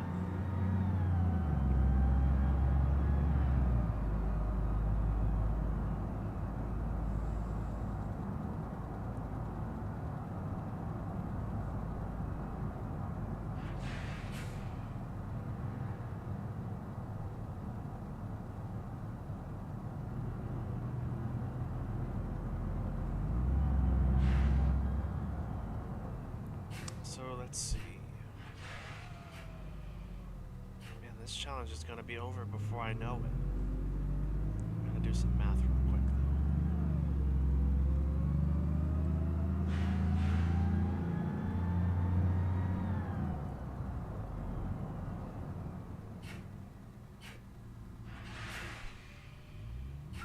So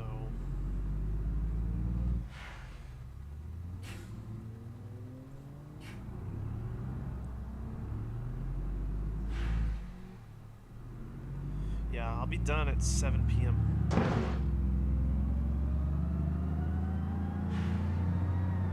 Should be done around 7 p.m. today. That'll be nice. And then I can enjoy the rest of my weekend doing other stuff.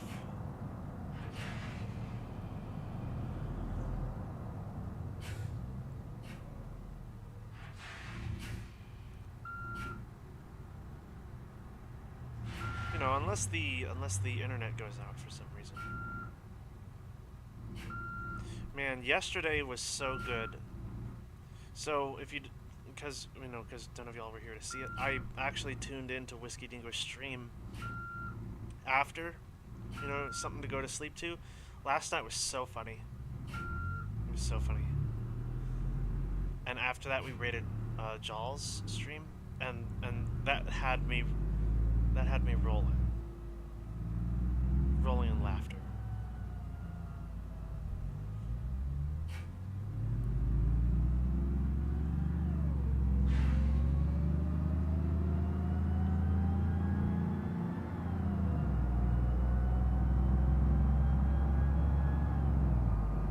Oh, hey, Star Trooper. Yeah.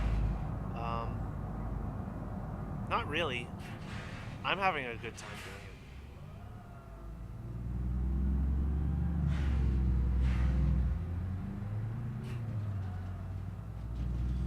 I mean, I like road trips, so to me, this is just a road trip times 2. Because really, I'm going double the amount of time I would be spending driving normally.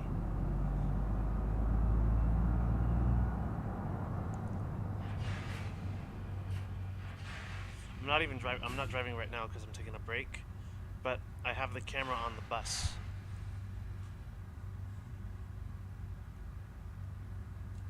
Because I do have a bus spawned on the map.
Oh yeah, that was some good cherry pie.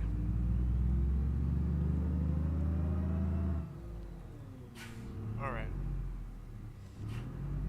I'm gonna get back into position now. Oh man, my pedals. Pedals. Keep shifting around. There we go. This is the car we're driving right now.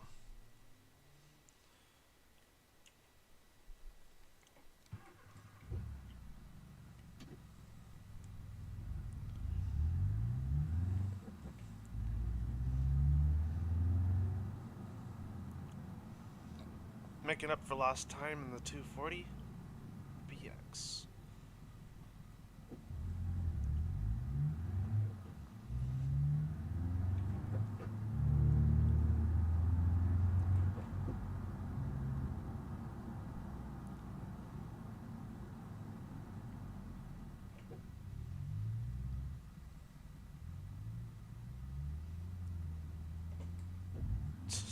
Looking at chat, not paying attention.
Still only up to 120 today. Must be a bad day.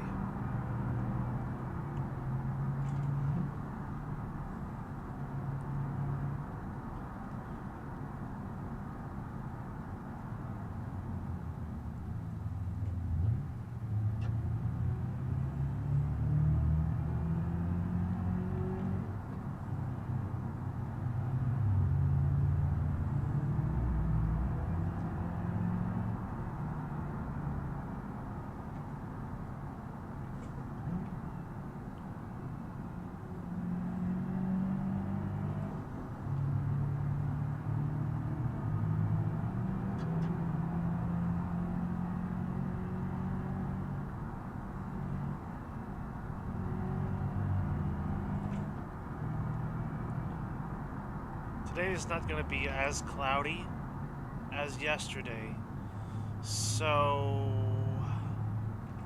there are going to be periods where I'm going to have to stop using my head tracker because the sun's going to go through my blinds and it's going to mess it up.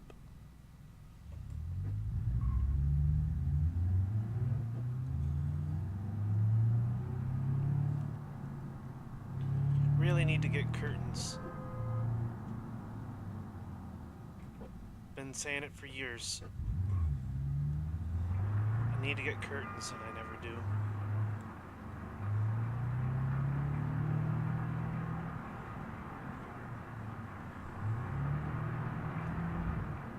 Really, really bad idea to do in this car. Especially because it's one of my two only cars. Really dangerous to come here.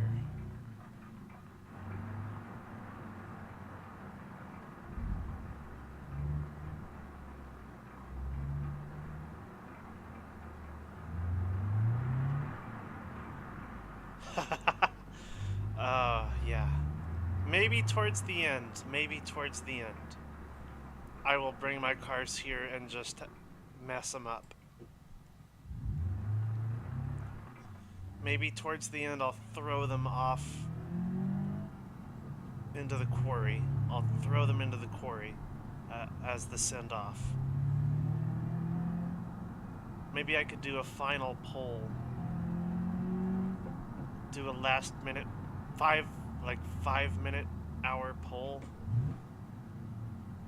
on YouTube asking viewers what the send off for my cars should be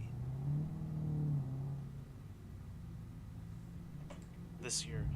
Last year we decided to throw the car off the highest point in Italy.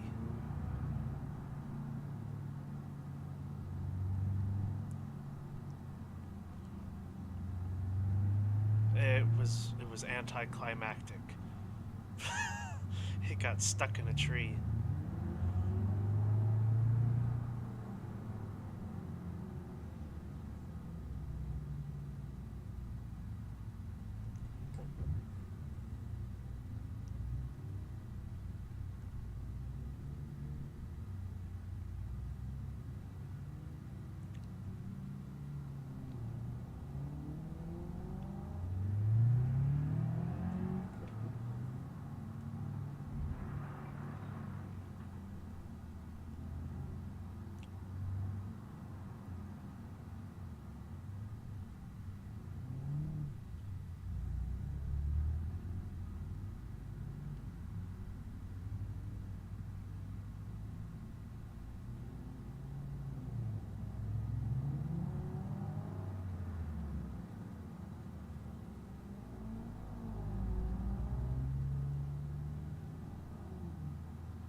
Yeah.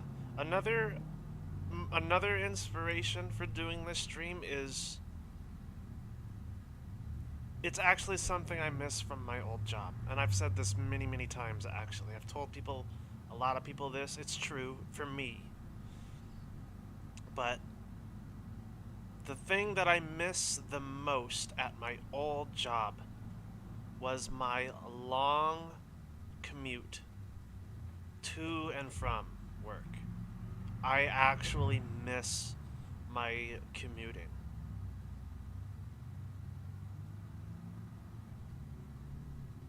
Like, commuting for me, long driving from home to work, is actually, it actually helps my brain. I don't know why.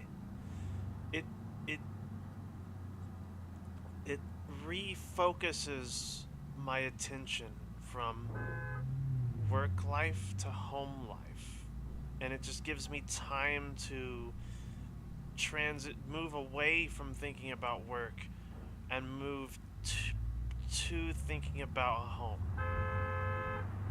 And I think that's the main reason why I miss my long commutes so much.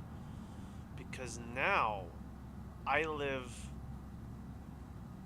like 5 minutes from work, and I don't drive my car anymore.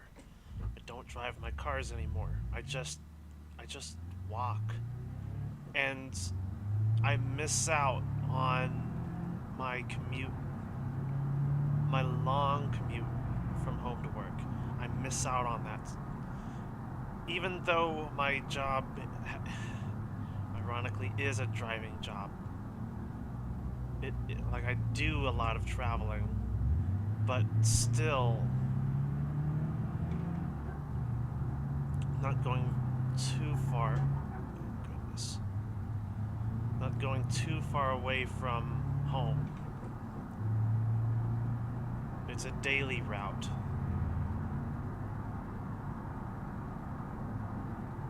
And most of the time I wasn't alone on this route, so it people were talking to me the whole time, so it just didn't feel the same.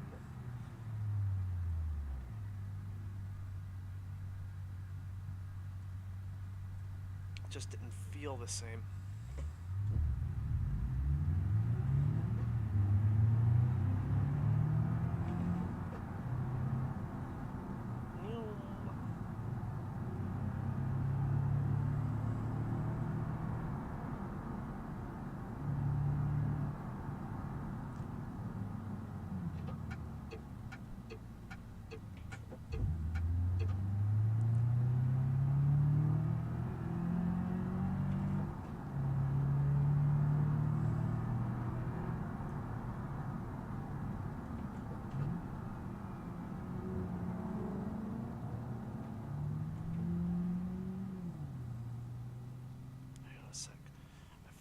pedals shift. There we go.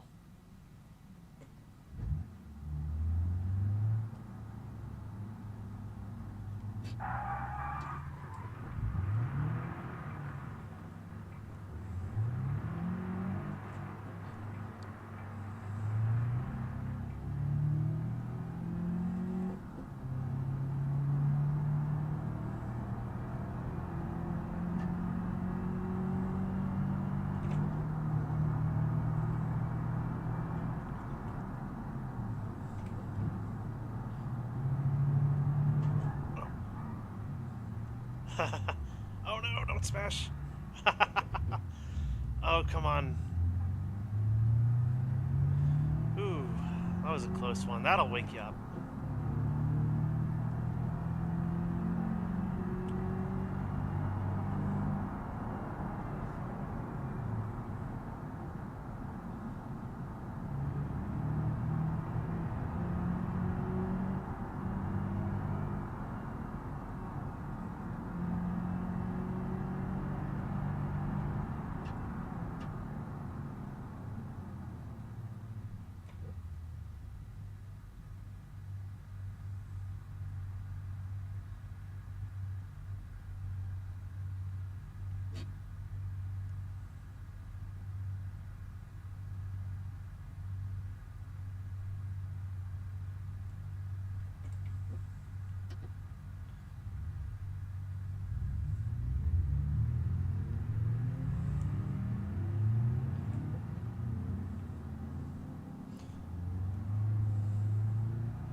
Anyway, I try to make it interesting.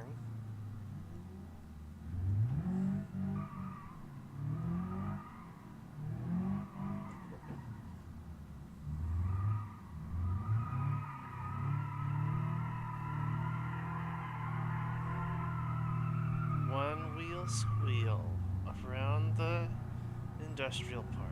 I kind of see. I make it interesting, kind of.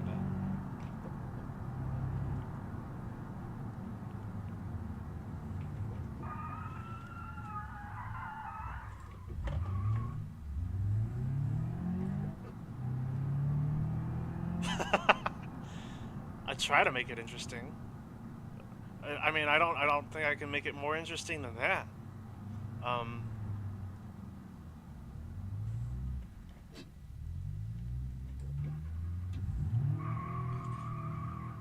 I mean, that's why you watch. That's why you know people watch this. They want to see what happens. You know, they want to know what happens. What happens when you go this long?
Well, that was a lot of fun. I'm gonna switch to my other car now. Actually, no, hang on. Where are we at on the odometer reading? We haven't even got to 100 yet. Let's get to 100 miles and then we'll switch back to the ETK 800.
Actually, I'm in a parking spot. Give it a break for a sec.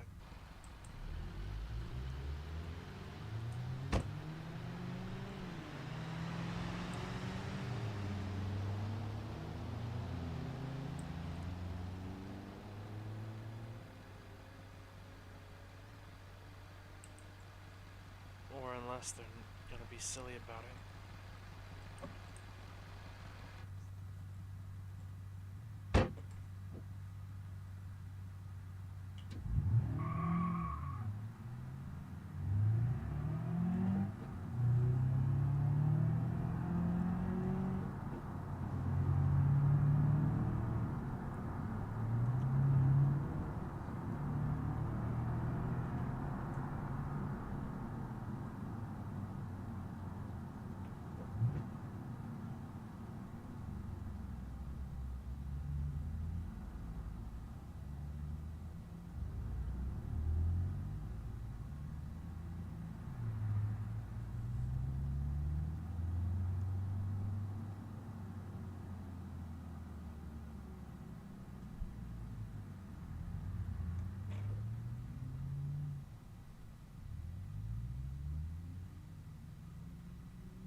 Finding my own stream. There we go. Yep, nothing new. Alright.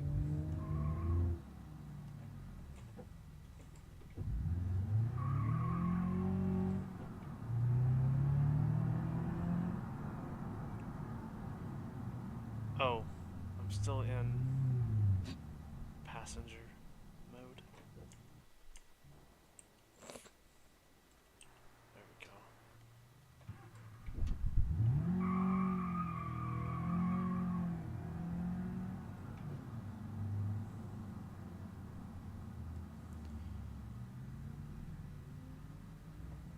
Be easier to probably hit the 100-mile mark on the highway. 88. I only went 1 mile.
Almost didn't see that ETK cross 2 lanes.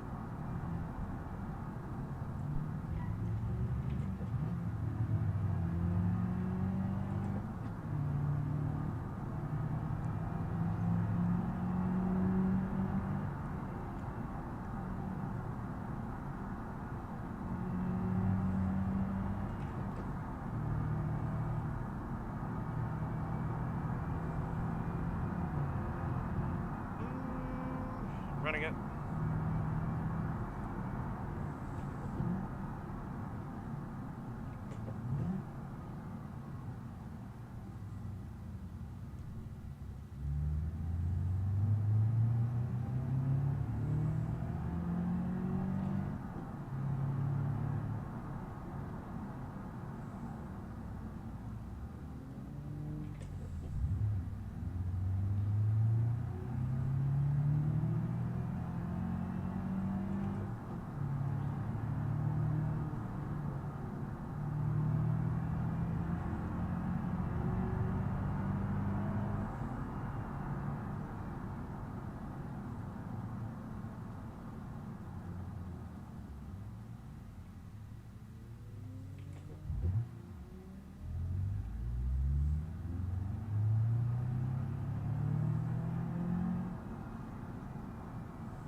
They're going. That's so funny. They're going so slow through it.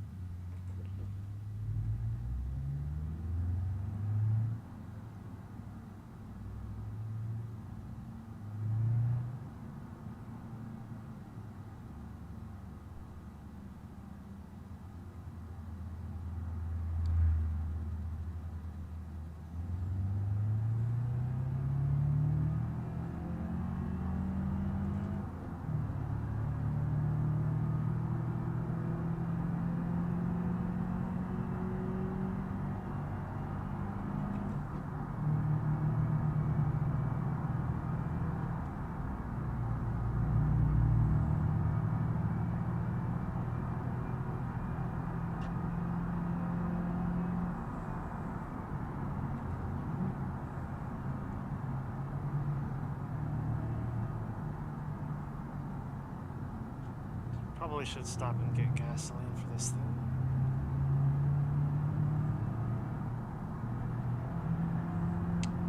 Hey, there's the bus.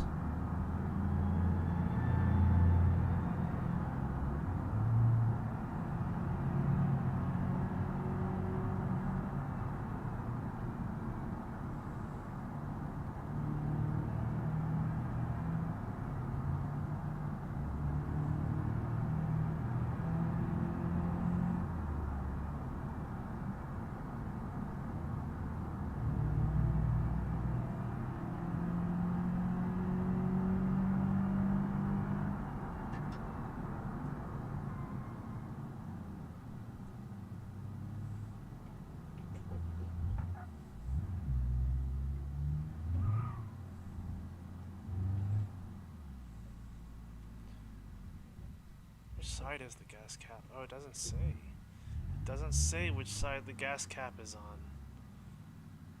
If I were to guess, it would be on the driver's side. On this car.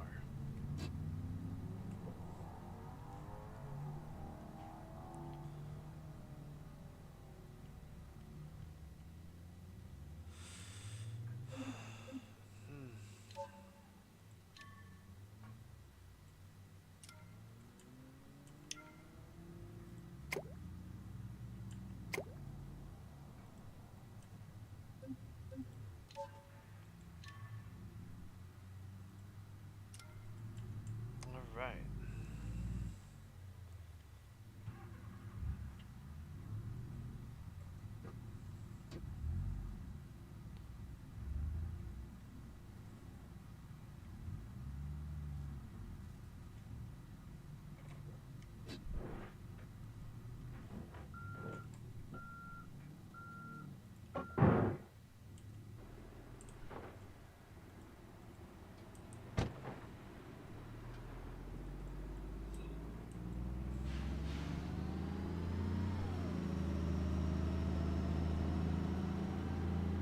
Did it try to do a U-turn?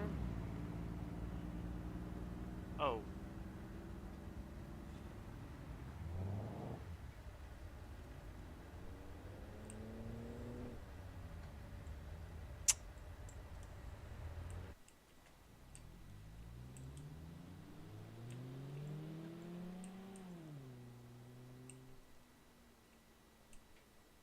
These textures have been in this game forever. What even is that? Oh, those are chili peppers.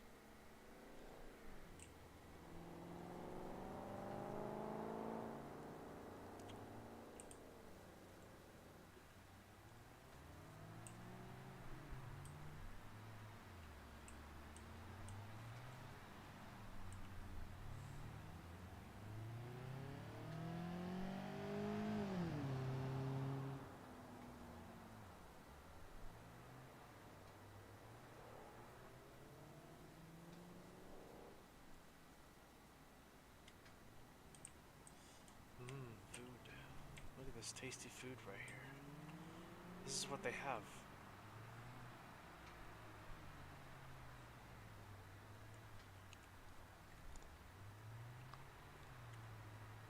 They apparently have gas station tempura shrimp here. Gas station steak. Gas station stir fry.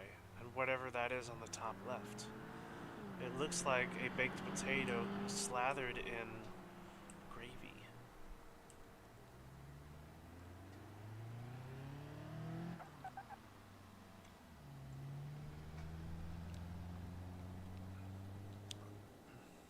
What are they selling right here?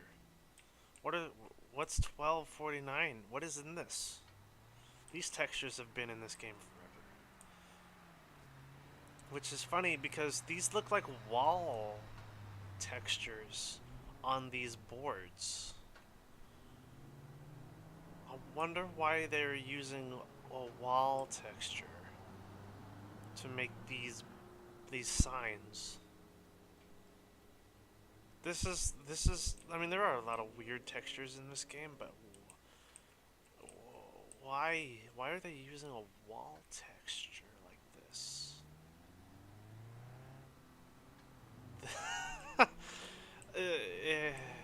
It's funny.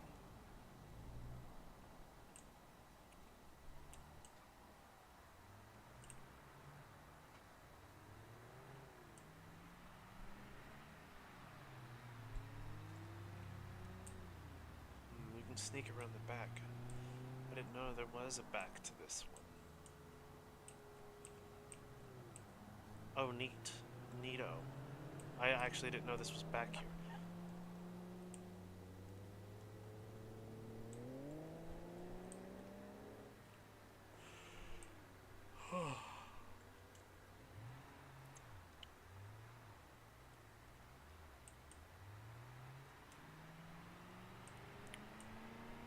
That's a nice touch.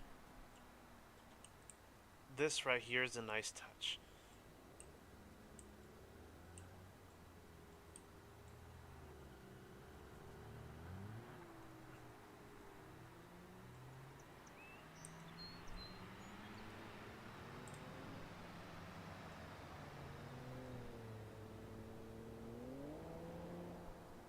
Nice to see these vehicle storage units are back after they were removed from Utah.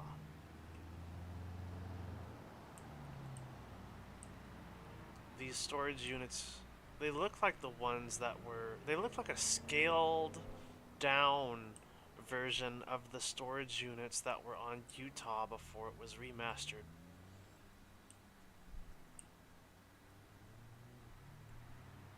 Massively scaled down, because these things used to be tall.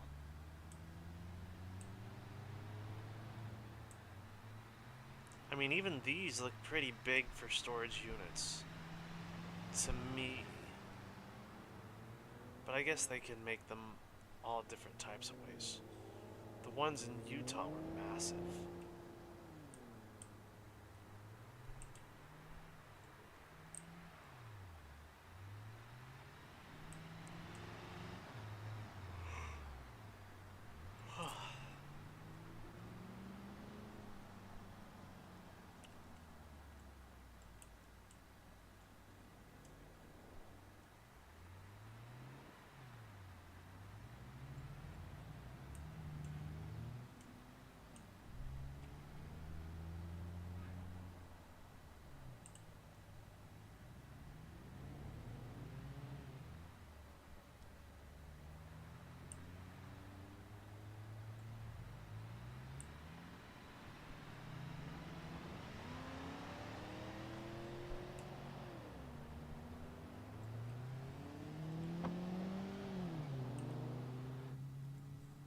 At least the cars look nice. That's the important part.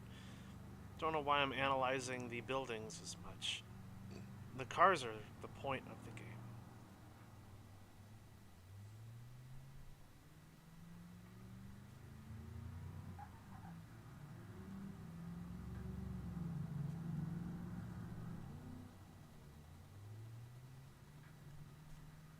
Alright. Where are we at? Just 3 more miles? And we have we have got a first 100 in the BX.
able to get that on the way back? No, we're at 99.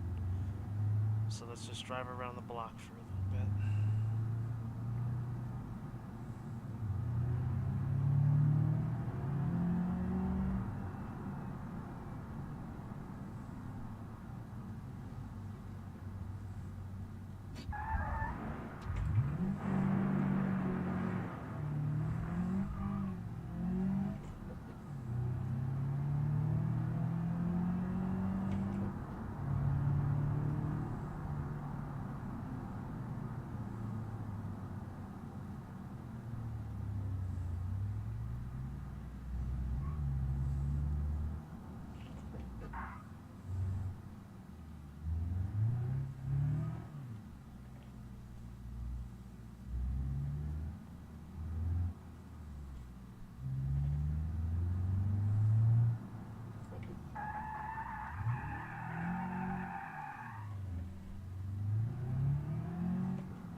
Alright, we got 100 miles now.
What was that? Well, did, oh, I guess it was the Grand Marshal crossed in front of him, maybe.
$330 miles.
Honestly, I find this stream very interesting. It's one of the very few games that would make STH like this worth approaching. Yeah? I will say this. BeamNG has spoiled me. It has spoiled me. Like, I can't play any other racing game or any driving game that's not this. You know? I just can't. It has to match this level of quality and detail, or else I won't even touch it. Depending on the genre, of course. Now, I do like the long drive. Okay, I'll say that. I do like the long drive, but it's also a different genre. Driver survivor games, I consider them their own category, and none of them do it better. I mean, My Summer Car does it better than I don't know. I'm I consider My Summer Car to be a driver survivor game, but it doesn't feel like it. You're not I mean, it doesn't have to be a driver survivor game. Doesn't have to be in an apocalyptic setting, right? But it just feels like a different game. It doesn't, you know, the survival aspects are there, but they're mainly there to just annoy you. Really?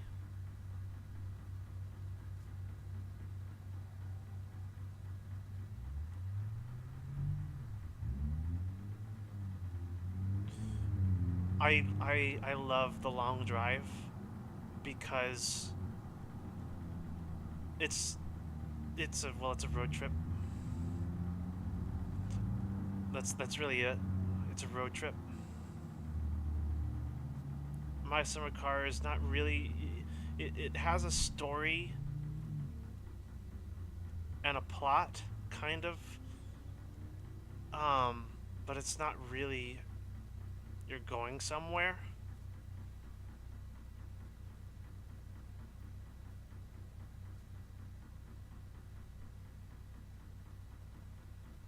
So that's kind of why I don't count it as a driver survivor. Is you can do the things without your car. You don't. The car is an accessory.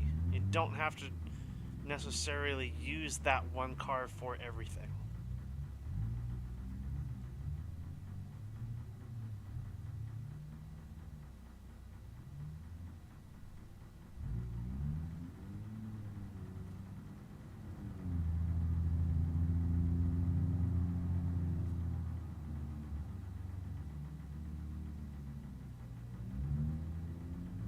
Just needs more immediate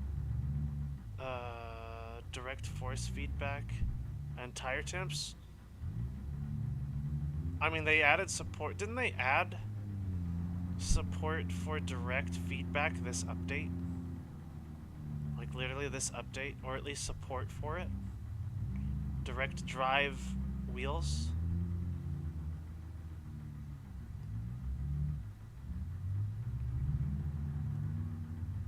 And tire temps?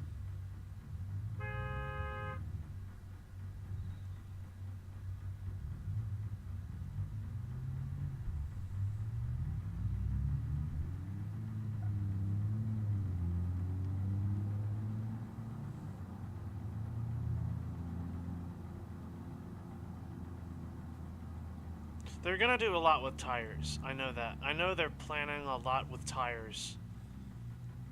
They wanted to go as far as adding balding tires and tire wear and tire thermals. They wanted to go as far as that.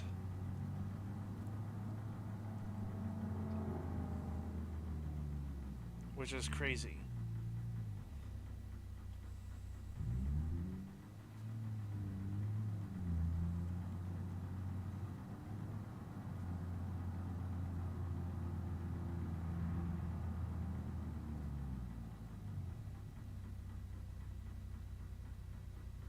Having flat spots in your tires from braking too hard, or yeah, from braking too hard, having flat spots, having bald tires. Yeah, they were talking about that. But at the same time, how would you implement that?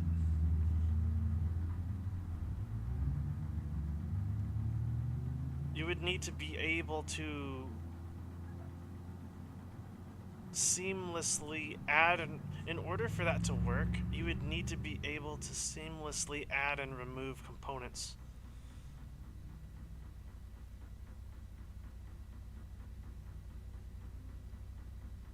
Maybe.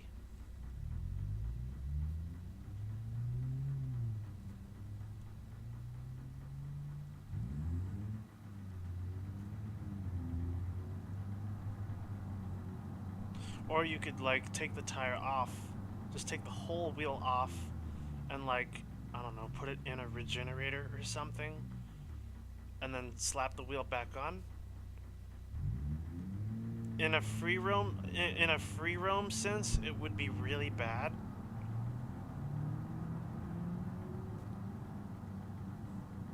But also, tires don't wear that fast anyway, so tires do not wear out that fast, so it might not be a problem.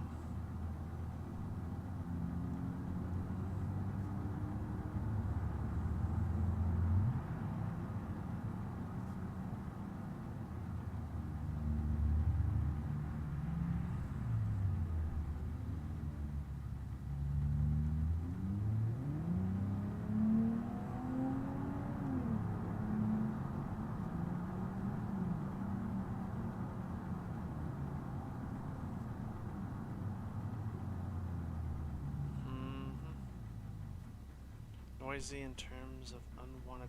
Wait, what? Is either noisy or loose.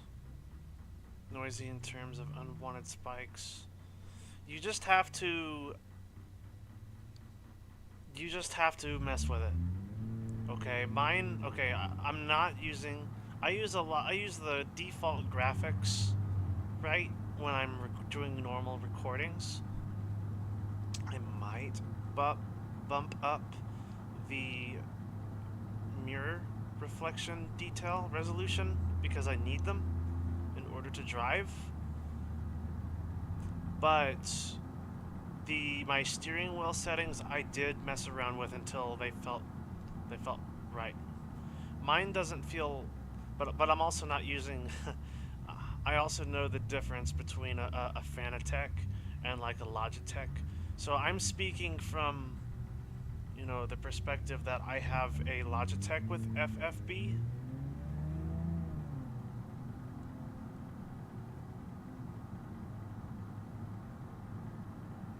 Speaking from the perspective of a Logitech with FFB,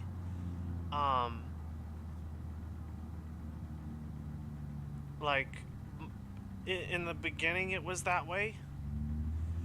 Like, it was hard to find a middle ground to where the wheel would just shimmy sham when I'm stopping, but I tweaked it so that I get all the fidelity that I need, and also so it doesn't shimmy.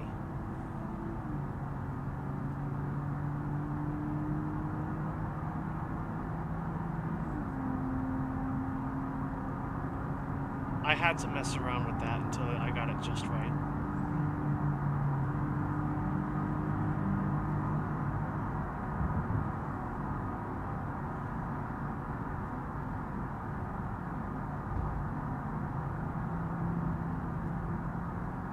Also, I have to be careful with this car now.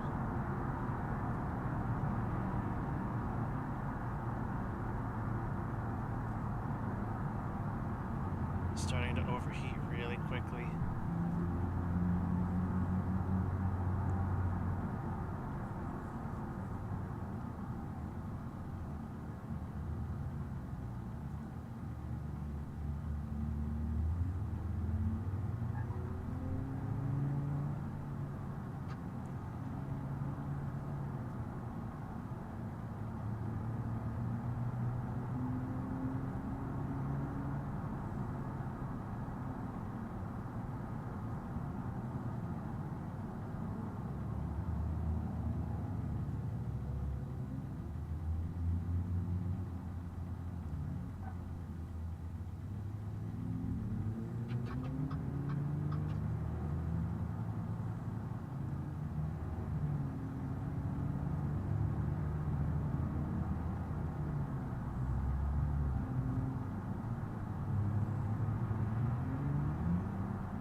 I think for low-grade stuff, the game is great. I think with low-grade stuff, this game is great. Like, even with my basic steering wheel, I think it just It's fine. It's great. It feels like I'm driving a real car, I think. I think. Maybe a really sporty one, but my shifter, the Logitech shifter, at least looks like an MX-5 shifter. I could screw off the shift knob and probably put my MX-5 shift knob on it, and it would work, and it would be just like it. Except the MX-5 shifter is a little bit, you need like the strength of a mule to put it in gear. You know? That's really the only difference.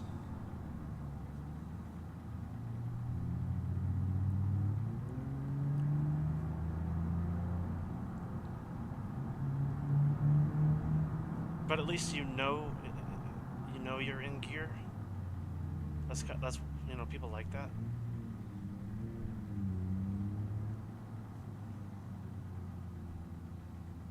You have a T300 RS, so nothing is the state of the art, really. Oh, I don't know what that is. Like, mine's low grade. I consider mine to be a low grade wheel.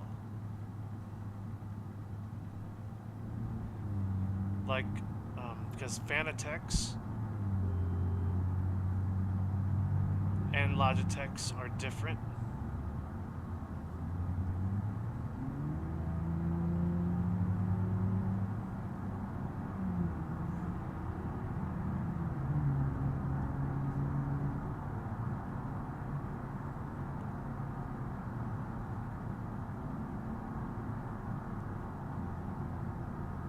But for driving, this feels great.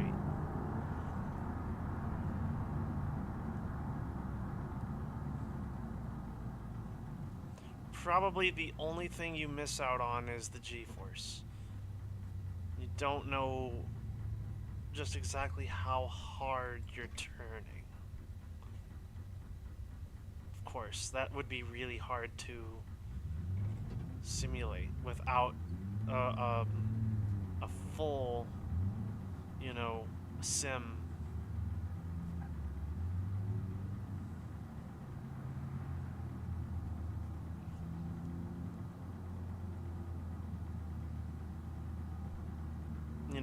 An entire dedicated room. I've seen some crazy ones. I've seen some ones where it's like they have an entire car on hydraulic struts. An entire car. And it just shakes the whole house. It's so funny.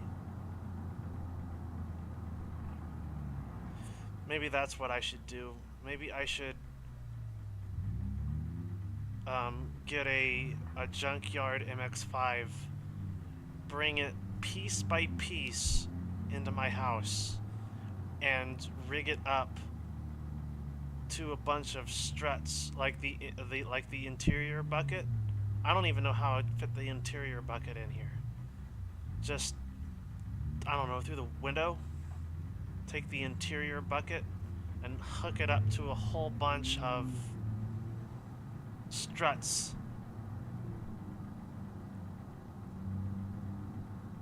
That would be crazy. That would be a light version of some of the ones that I've seen.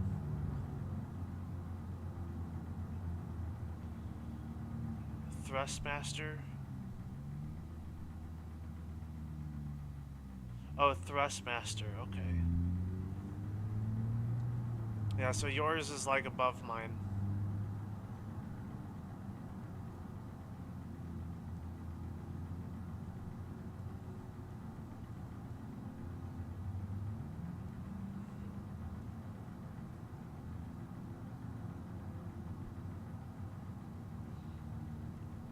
In the early days of FFB, I had, this going on.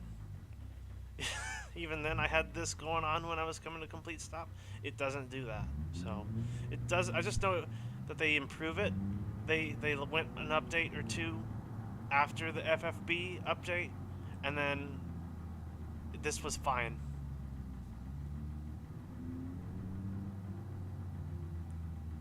Part of it was also making it stronger and heavier. Adding, this car has power steering, so I lose some of the fidelity. Like I have a really nice middle ground right here. So when I have power steering on, it feels like I'm being assisted in my steering. But when I have it turned off, it takes like the strength of a mule to turn the steering wheel. It's really nice when I'm not moving. Like, this is a good middle ground right here.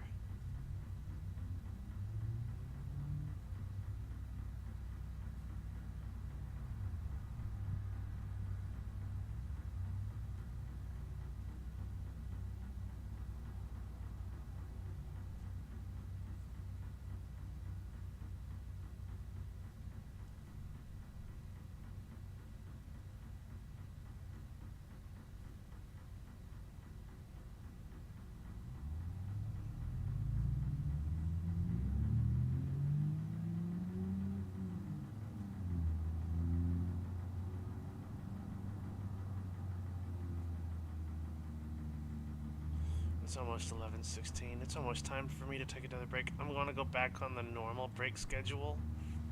I honestly don't remember how long I've been driving this time. I think I took a break when I got the 100 mile, and I added how much to this car? 8 miles? Was it really only 8 miles? It really doesn't feel like it. But a good portion of the time I was driving, I was also spending it in the city, so that's probably why I didn't go as far.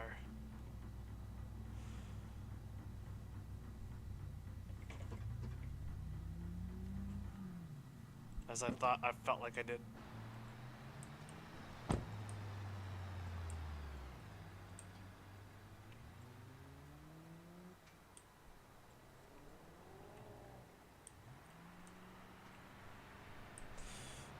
My, I guess my goal for the remainder of the stream is to catch the 240BX.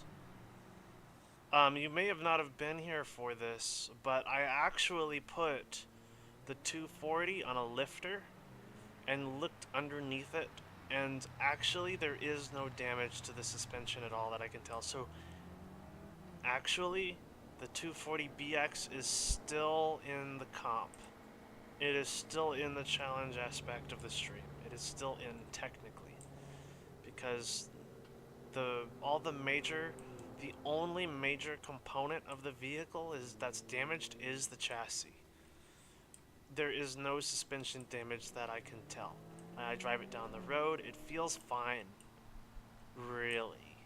So, I talked to the adjuster, and he did me a solid. Instead of totaling the car, he's letting me drive it as is, and he's just giving me some money to help repair it. But it's not the full amount.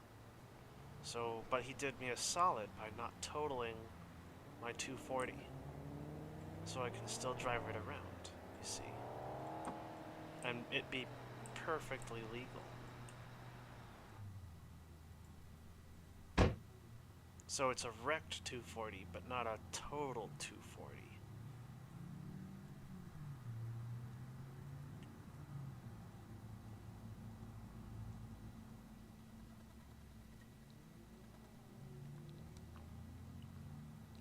And we looked at it together. Had it on a 2-post lift. And there was nothing damaged underneath, so I can still drive this car. So the second half of the stream is going to be me catching up the miles on this car.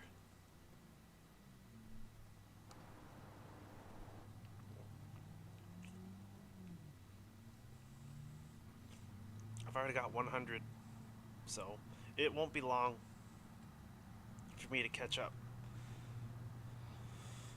The ETK only has 330. I finished 100 today, so I can catch this one up in no time, especially if I drive on the highway only.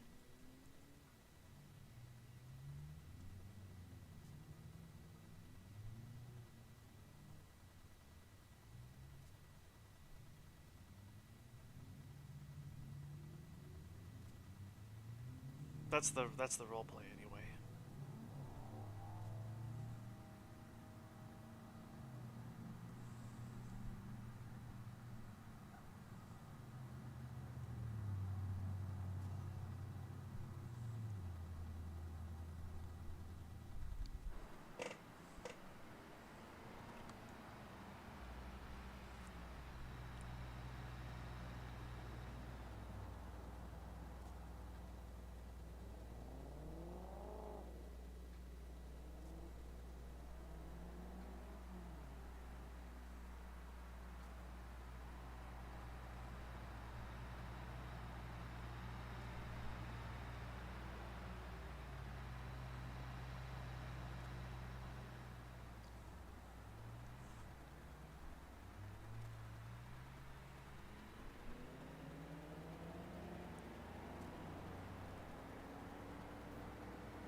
Mm-hmm.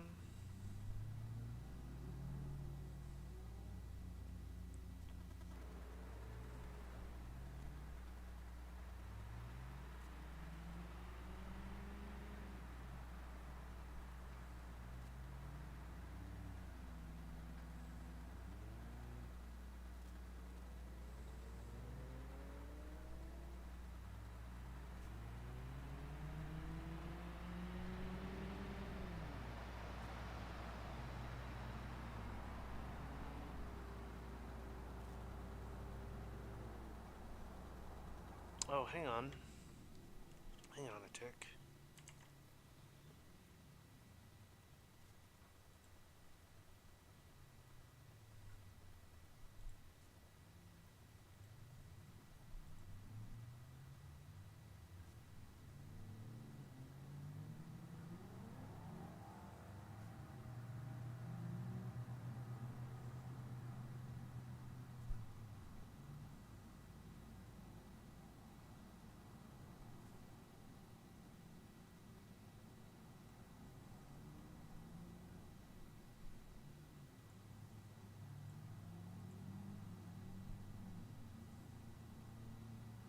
Almost 4 hours? Really?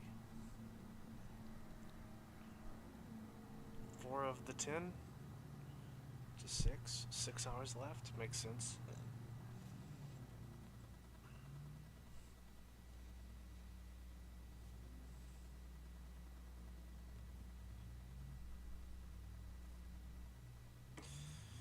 Okay.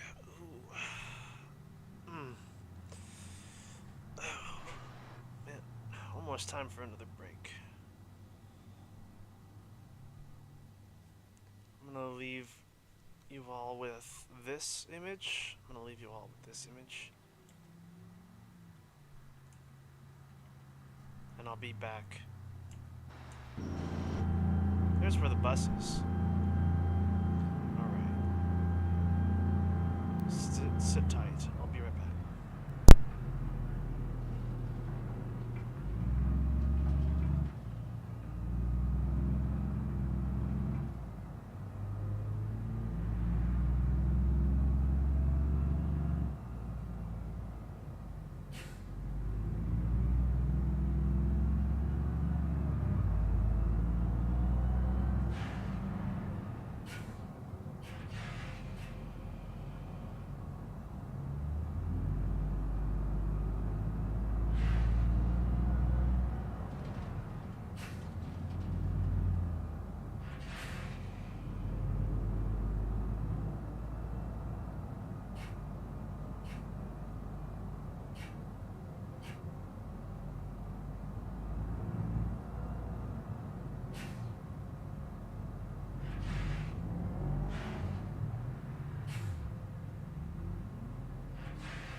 finally returned. That was the longest break I think I've taken. I needed to do some tidying in my room. I realized I haven't cleaned it or done anything to it since Wednesday. So there's that. It was a mess. And because, you know, the light's actually shining through. Oh, and also the light is shining through my window. So now, you know, my head tracker might have to remain turned off for the remainder of today until the sun goes away, because the sun is just gonna be annoying.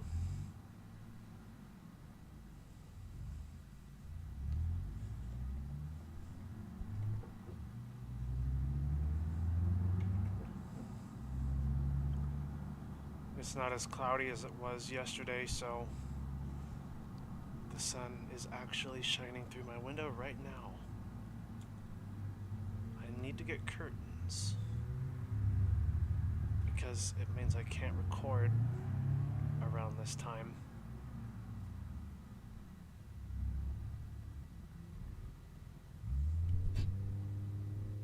Oops.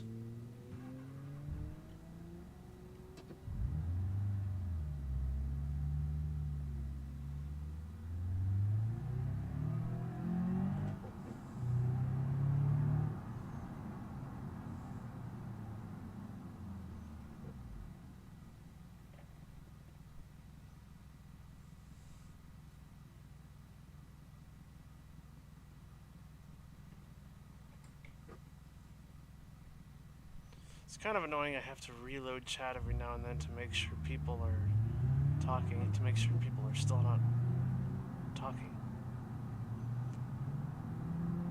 Whenever I go any length of time and nobody said anything, I'm like, oh no, I need to refresh chat.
bro.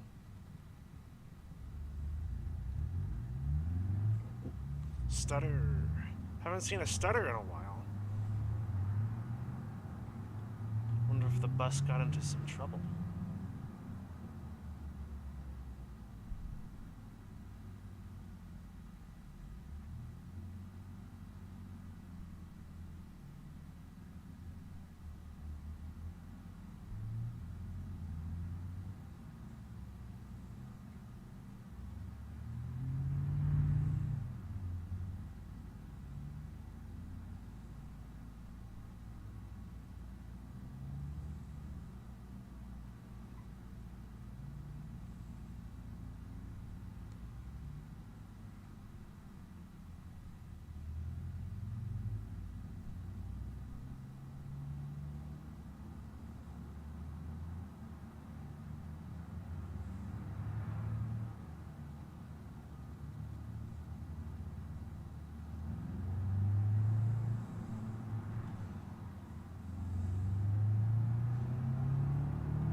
Yeah. Oh. I wonder why he has his lights on. Haven't been over here yet. Haven't been over here. It's not even really a road.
Hey, bus.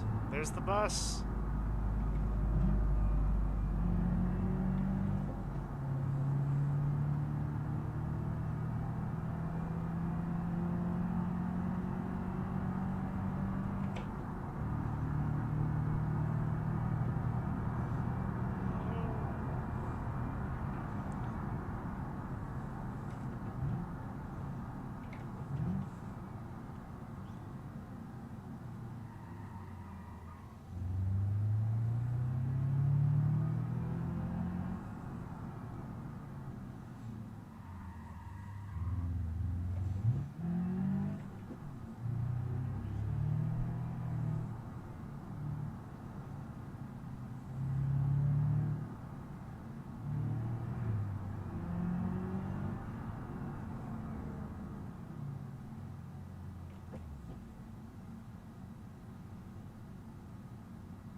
Uh-oh.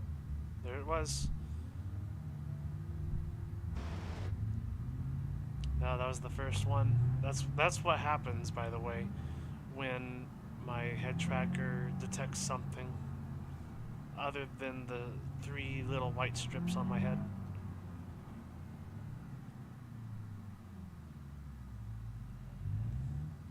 So here pretty soon I'm gonna have to shut that off. Disable my head tracker.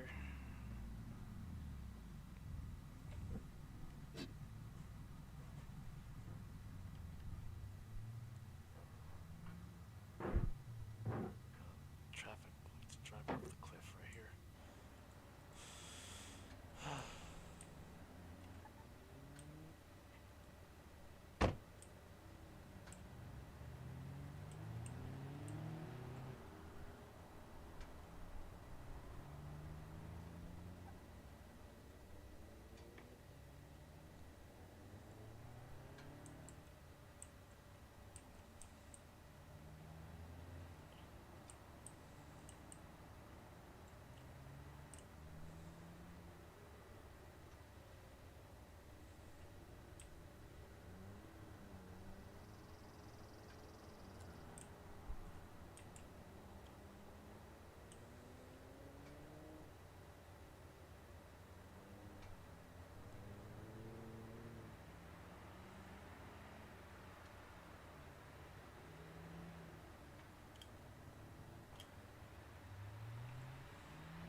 Uh-oh.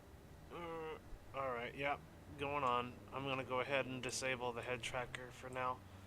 So now I have to use mouse movement to look around. That, you know, I'm gonna have to. So it means I probably won't be driving hard as hard and as spirited I have been for a while, just because I can't use my head tracker at all.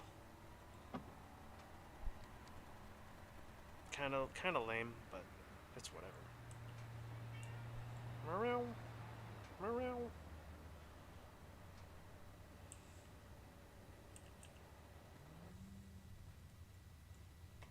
Oh man, and I gotta use the.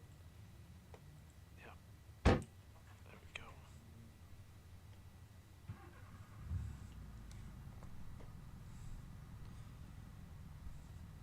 Wait, wait. I do gotta do this. Make sure it's centered.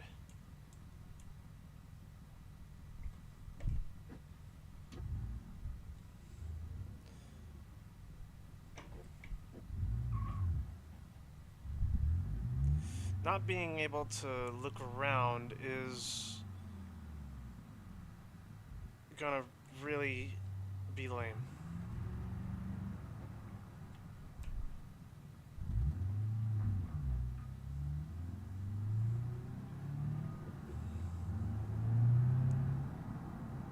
I might have to pick and choose when I turn my head tracker on.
You know where I don't need to use my head too much? The racetrack.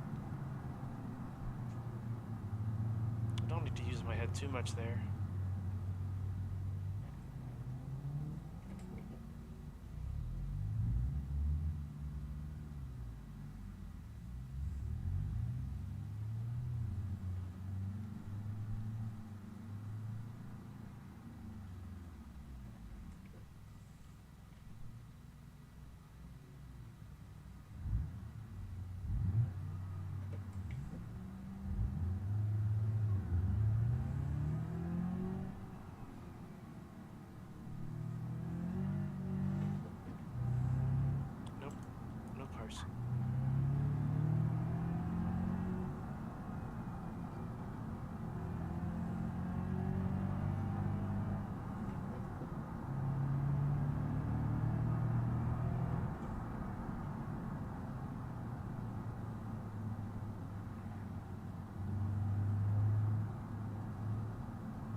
Still not used to not using my head, though.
Oh my gosh, that was so close.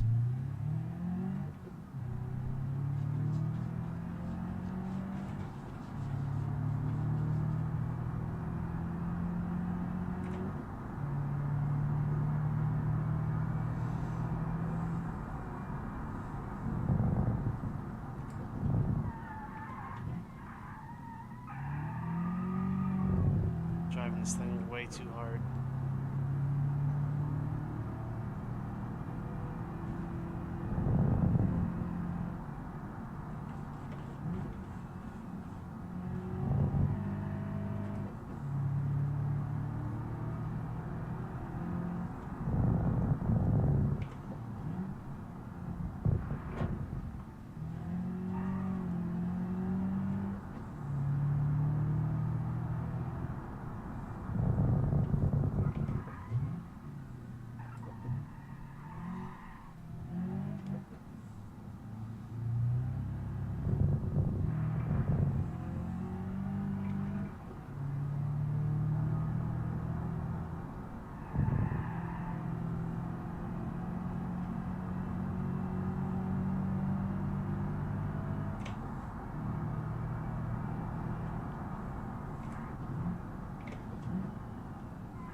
Hang on a sec.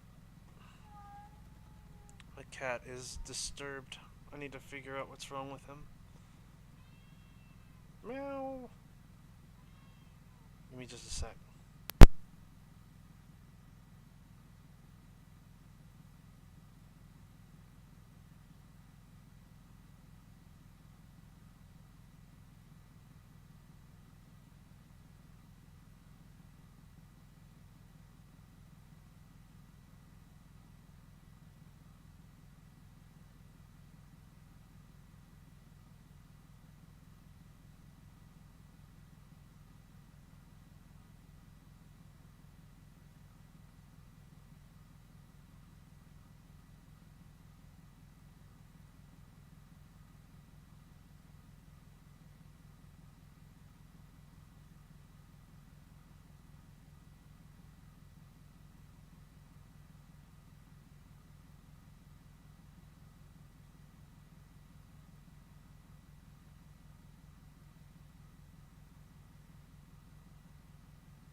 Aha! I knew chat was talking to me the whole time.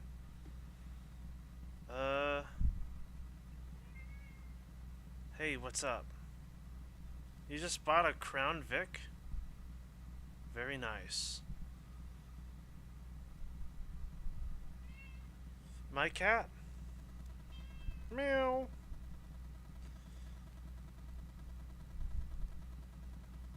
Nerd, my cat is a seal-crested Siamese. Isn't that right? Yeah. Had the stream open in the background for a while. I paused it and forgot about it. Now I'm gonna pay attention to it for at least 7 hours. That's my goal, so I don't forget.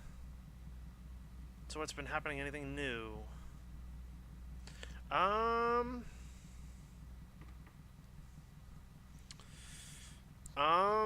Well, I went. So I met the insurance adjuster at Belasco Auto, and we both looked at the 240 and determined that, um, well, we discovered that the damage underneath was not as bad as we thought it was from the outside. We looked underneath and it looks totally fine. Totally fine. So, the insurance adjuster did me a solid, and he didn't total my 240BX. So it's still viable for the challenge aspect of this stream. Still viable for the challenge aspect. So I'm driving it around now to catch it up with the 800. That's about it. I have my head tracker turned off right now because it's not as cloudy as it was yesterday. So the sun, for at least the next 2 hours, the sun's gonna be shining through my window and disrupting my head tracking movement. So, I disabled it for right now. I'll turn it back on. So I can't really turn my head. I can't really turn my head right now. So that's why I'm at the racetrack, because you can go around the track and you don't need to turn your head that much because everything is right in front of you. That's it.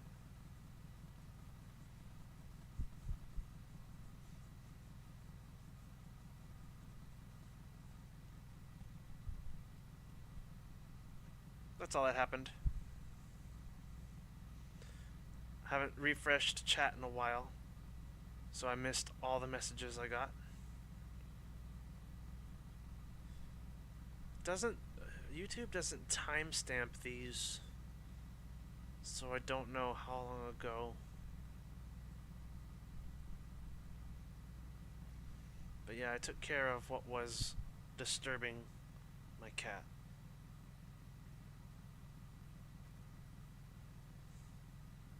Now he's on my lap, so I'm just gonna sit here a minute.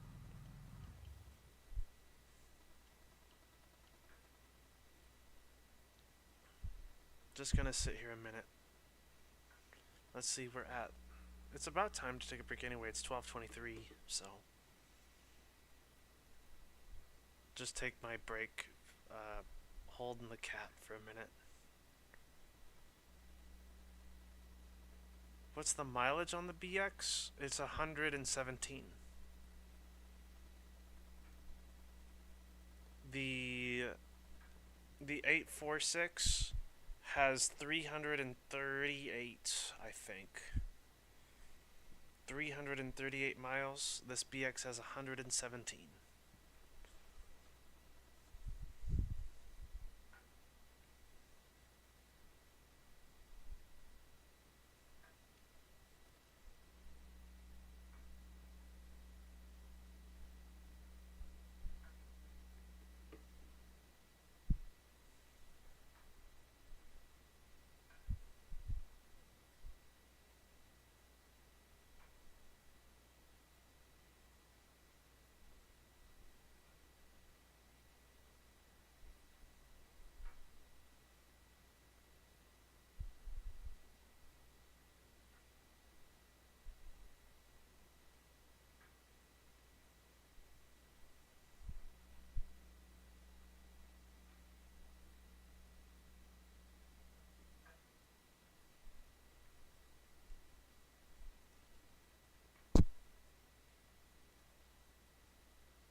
Yeah, I would be driving right now, but I still have the cat on my lap, and I need my left leg to drive this car.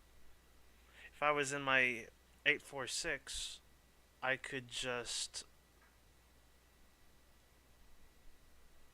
one pedal drive the thing. One foot drive it, but and one hand drive it, but I can't with this car. So I need both arms and both feet available.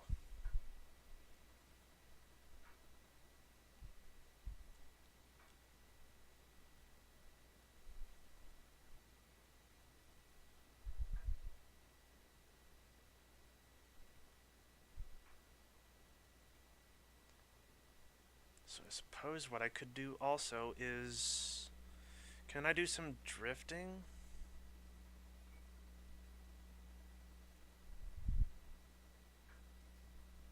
on the parking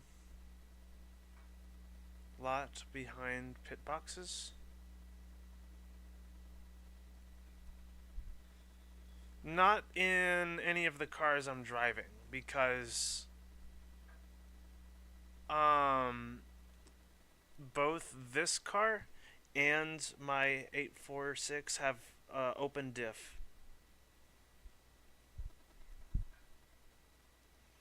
My 240 has an open diff, so I can't really reliably drift with it. It's gonna have a drive wheel bias.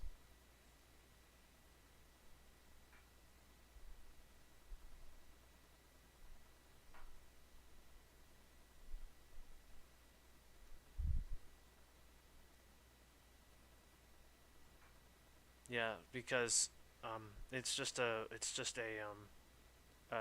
stock 240 BX LX for the most part, with some uh, it does slide a bit with an open diff. It's just, I mean, it slides really well. It's just it would be better with at least a limited slip differential. It would be better.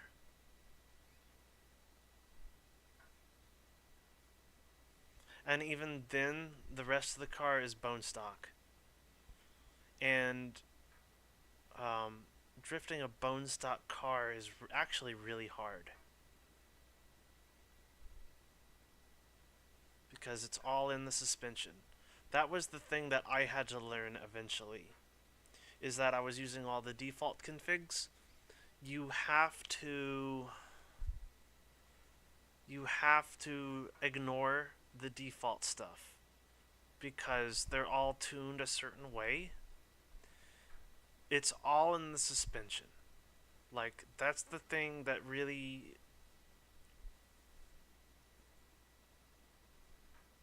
clicked in, that, that was the light bulb moment for me.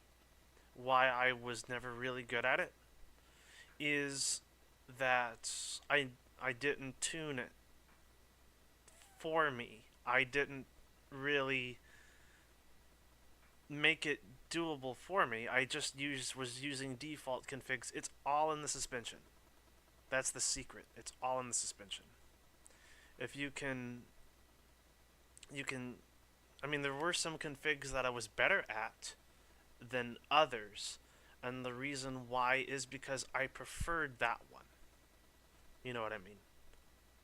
Like, I'm better at that one than this one.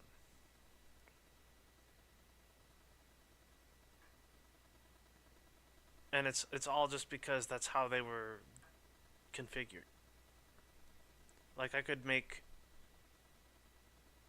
you could I could do good with any car if I took the time to do the suspension right, tune it right for me, you know. That was the light bulb moment. And doing it with a bone stock car is not recommended at all.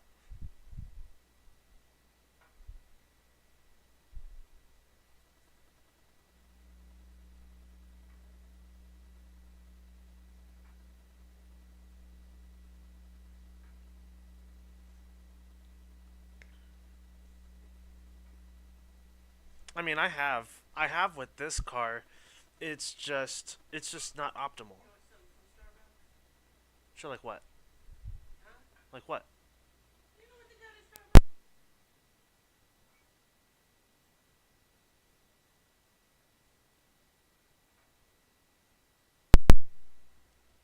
Alrighty. Um, I mean, yeah, you can. I'm just saying, like, I can't do tandems or I can't do like I wouldn't. Not tandems. I can't do combos. I can't string the drifts together.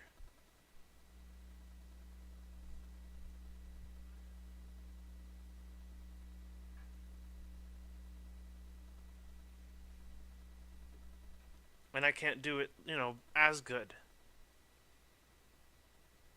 That's what I'm saying. I can't do it as good.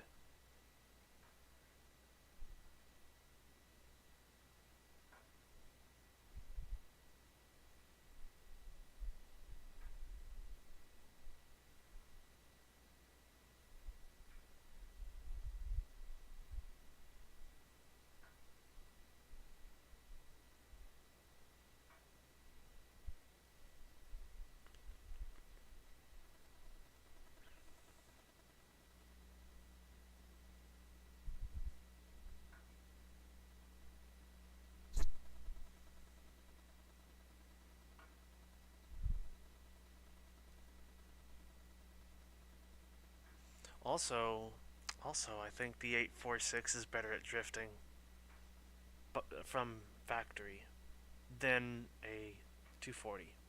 That's my opinion. Much better. Like, it's easier to initiate a slide with a 240. It's easier, but I mean, even the even the base model 844 and the 846, even the automatics have a manual a manual mode, a quote air quotes manual mode, a selectable. It's a really just an automatic with selectable gears, and it's better. It's not as easy to initiate it, but it is easier to string drifts together with the factory 846. Also, no turbo. So, well, the one that I have has no turbo, so it's more responsive. I that's another preference that I have with my drift builds is I don't like turbos. I've just determined that what, turbos are awful.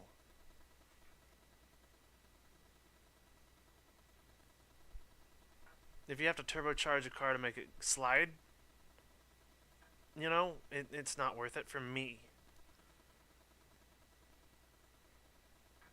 Because especially if you need the boost in order to initiate it, like in the Pessima, in the first generation Pessima, um, needing the fact that you need boost pressure in order to initiate the drift.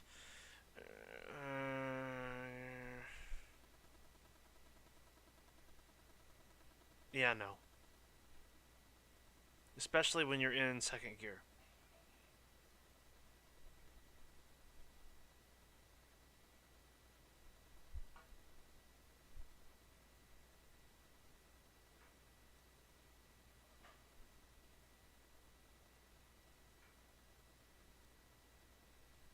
And that's why I was also better at drifting the Grand Marshal drift missile than I was the 200BX back in the day. I'm like that because when that was the default drift build from the pre-remaster to 200BX, I'm like, this thing is just all over the place. Like, I can't control this. I can control the Grand Marshal drift missile much better. Much better.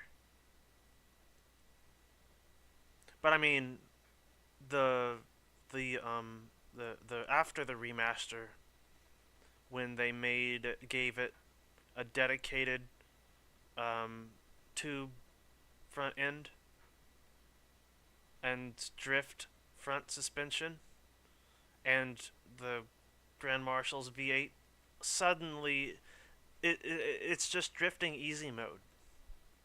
It's drifting easy mode. Like, I think anyone can use that one.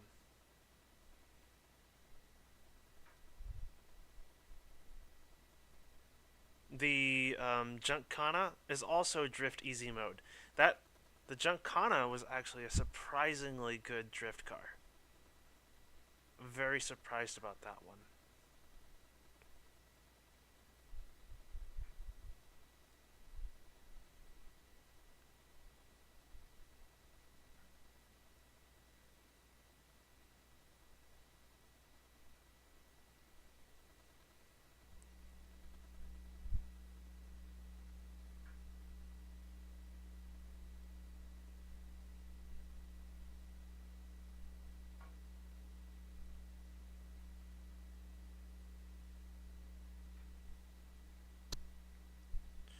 I mean, limited slip has a lot, no doubt. 846 simulates an limited slip diff with brakes. Yeah, yeah. You can turn. Yeah, yeah. If I think there is actually a drift ECM mode, but you have to install it. Um, the Sunburst comes with a drift mode by default. They they might get rid of that, but there is a drift mode for the 800 series and the K series. You just have to install it, and then it will do just that. But mine is stock for the most part. The only thing that's custom about it is it has a custom mid pipe. That's it.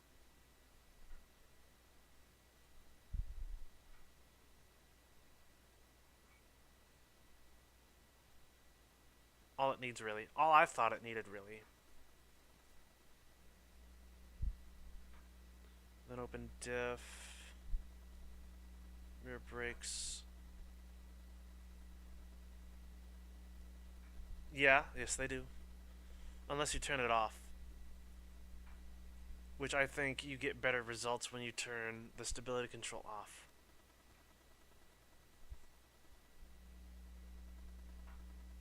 Oh, no drift mode?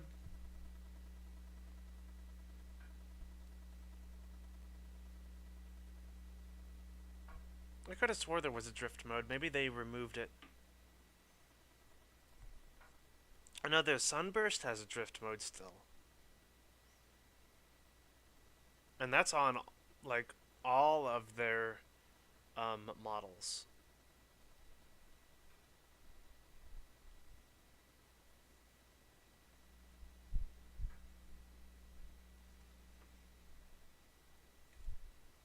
I'll have to look.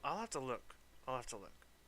But I'm pretty sure there actually is a drift mode tune. I'm pretty sure there is.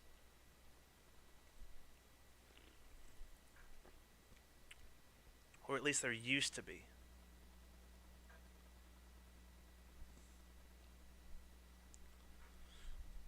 It never uses rear brakes to simulate LSD, so ESC is never really inactive.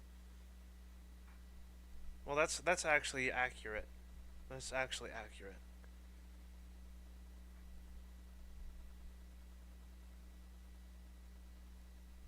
Okay, that's that, and I think that is actually accurate. You take off the electronics, and you have full. Oh, then you have full open diff. Okay, which really makes a difference. So they're never actually turned off. I remember reading something about that, but I disregarded it because people were arguing about it. I disregarded the whole thing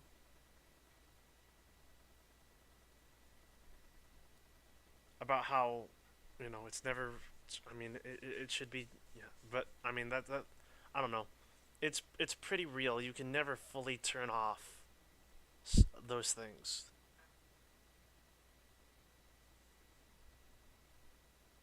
unless you're driving a car like this, which they never had any to begin with.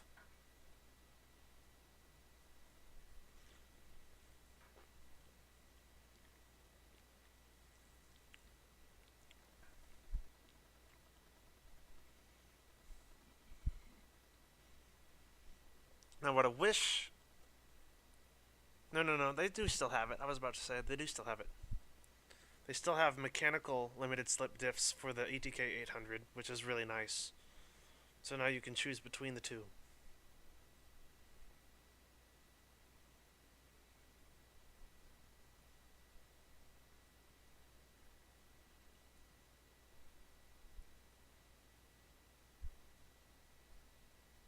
But really only for racing.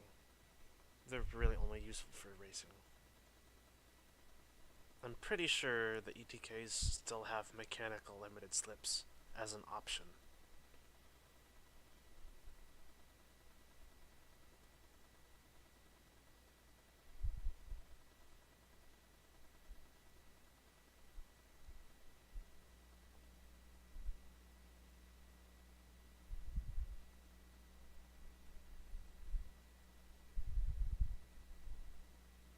Okay, cool. Yeah, yeah. I had to actually ask because when they refreshed the ETK 800 and the K series, I had to ask. I'm like, hey, where did the torque vectoring differential go? And they because they were doing a lot of work with it, they said, oh yeah, that's just the TT Sport Plus differential now.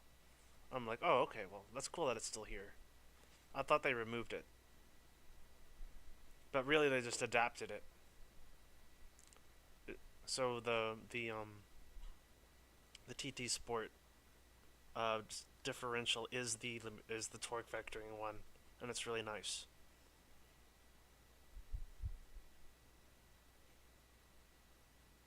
And then they just made all of the 800 open diffs electronic, which is authentic.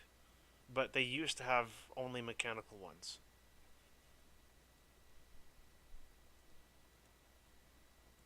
Which that being said, since they removed all of the naturally aspirated variants of the straight six, and they made all of the differentials, all of the open diffs anyway, electronic.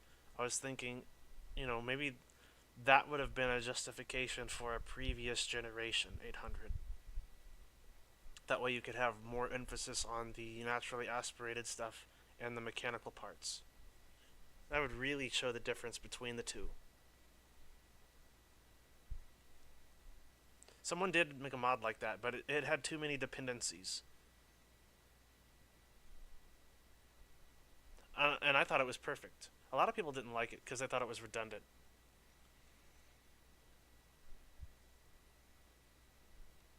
But actually stripping away a lot of the um, all of the mechanical bits, made it feel different.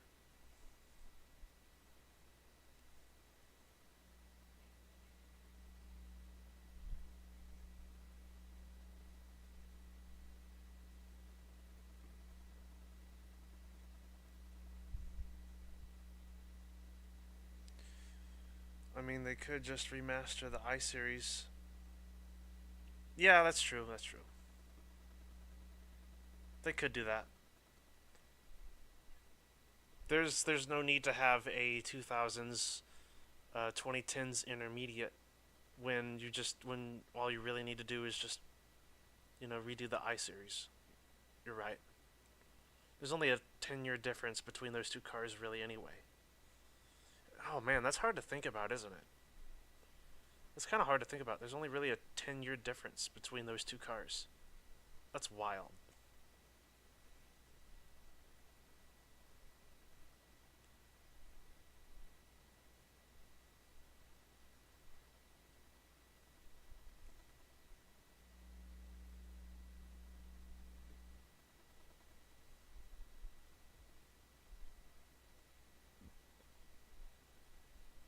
15-year.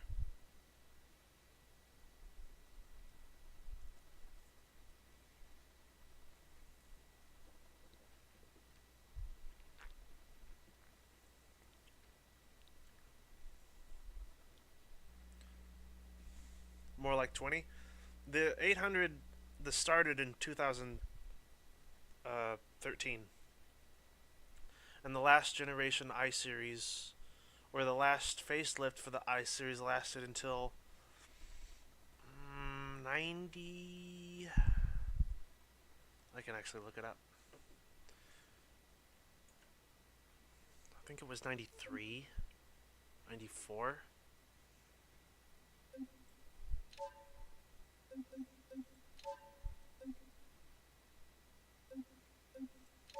Yeah, 93. Actually, yeah, you know, it is 20. It is 20 years. I did the math wrong.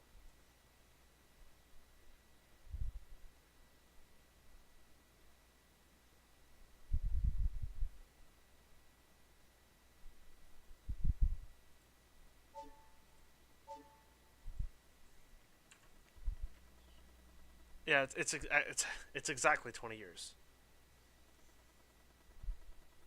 There's exactly a 20-year difference between the I series and the 800.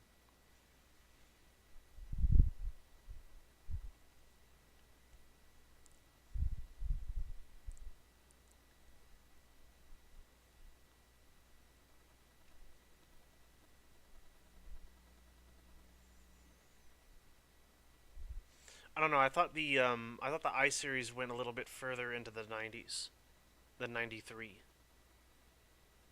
I didn't realize that was only a 4-year facelift. 3-year.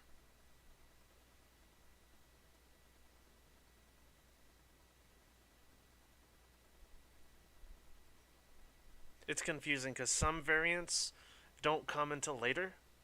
Like the earliest I series is in 95, no, it's in 84.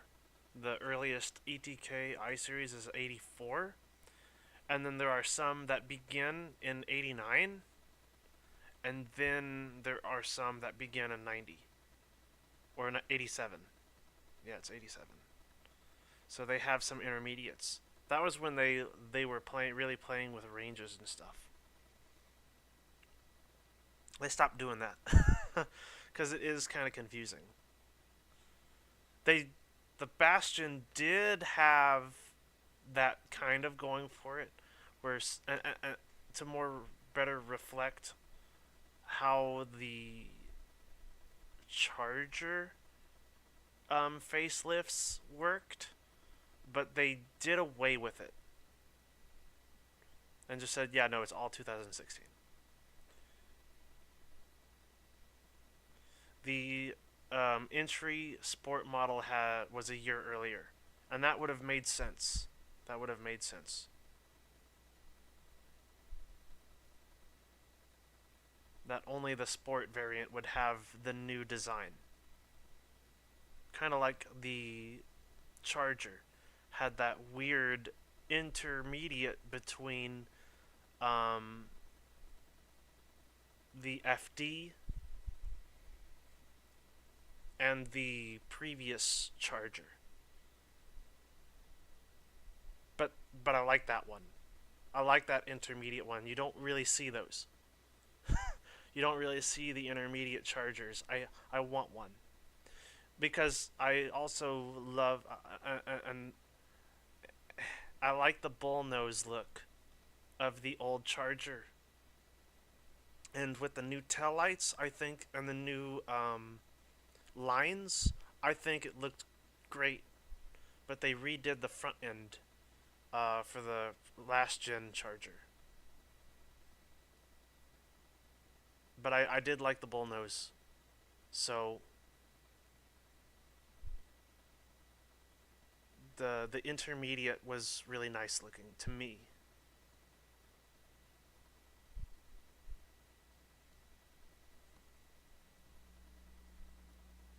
Can I drive the K Series track day? Someday. Not right now. They did redo the I Series interior. They just gave it PBR textures. That's it. They didn't really redo it. It really doesn't. The I series really doesn't need much. I think the interior looks good. I think it needs a new engine. Like they need to up the poly count on the engine a bit, and that goes for some of the other cars too. Like the Pessima, the the the first generation Pessima engine could use a bump up, especially because both the Covet and the second gen Pessima engines have better meshes. The Covet should be the Pessima should be using the Covet engines, especially because one of the engines is a Pessima engine. Like the 1.8 liter canologically is the Pessima's engine.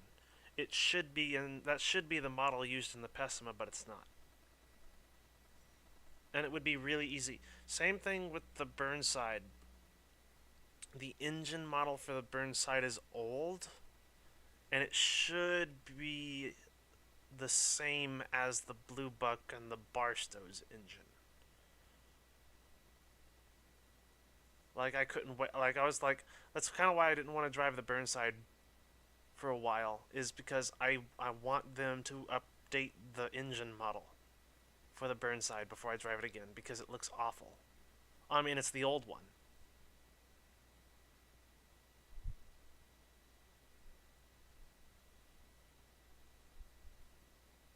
They updated the Moonhawk's engine before they updated the Burnside's engine, and the Moonhawk really shouldn't even use the Gavril engine, like at all.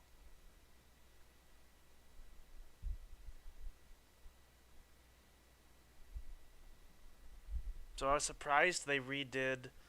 Um, I'm surprised they redid the Moonhawk's engine before they did the Burnside's engine.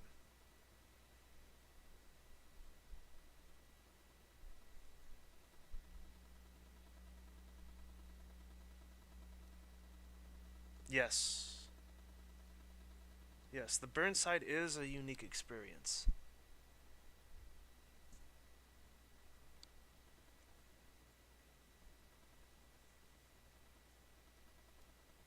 They just need to update its engine, and I would be happy. Like, update the engine. Um, Maybe update the glass, and that's about it.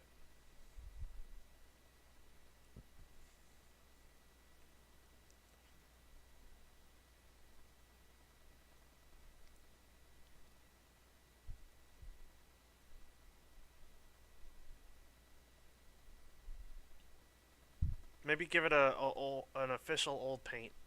Yeah, that's another thing. Official old paint for the Burnside, because the modded one that I like to use, that one is really good, but it's kind of showing its age now because it's not PBR. The old paint skins for most of the cars look great because they use PBR and parallax paps and things like that. So it actually does look like old paint.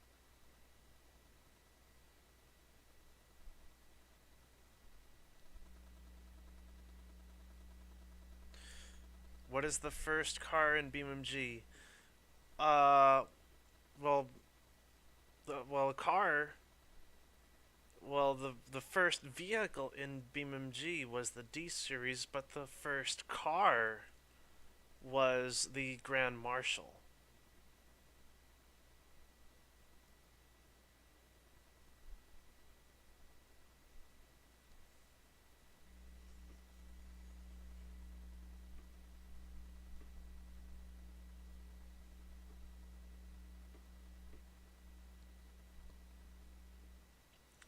I mean, the D series is not a car; it's a truck. The first vehicle in the game is a truck. The first car was the Grand Marshal.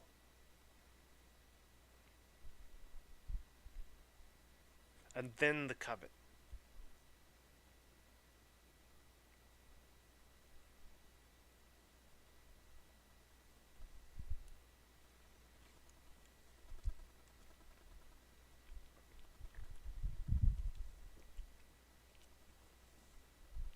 Now, they were all available to the public at the same time. The D Series, the Grand Marshal, and the Covet were all available when the game came out at the same time, but the looking through the forums, it was the Grand Marshal that was the first car.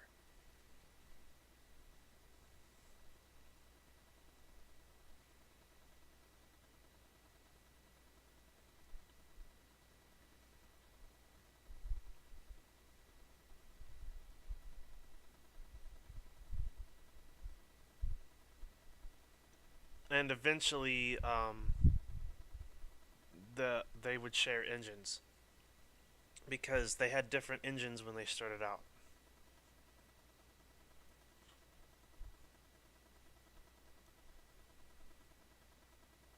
The D series had a straight six, and the Grand Marshal had a V8. It had a V8 always, and then they imported the Grand Marshal's V8 to the D series, gave it a new tune, and then called it a day.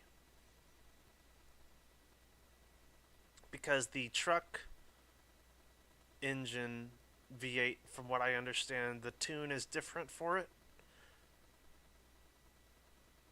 Most of the engine swaps are from the Grand Marshal. I think only the Hopper has it must have the D series as V8 because of its options. What you can put on it.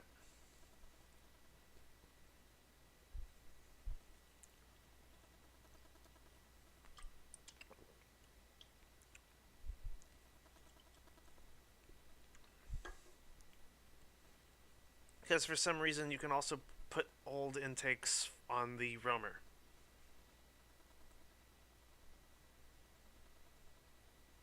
And the Roamer doesn't go back that far, so that's just for the sake of it being the same engine family.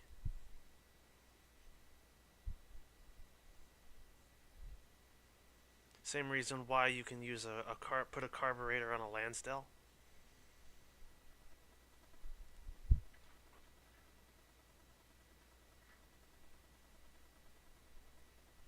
Even though none of them officially have a carb. Although what they could do is make an older Lansdale. You know, when I was thinking minivan, I didn't think they were gonna go um, Grand Caravan route. Um, I figured they were gonna Grand Caravan. I figured they were gonna do the older one, the '80s one.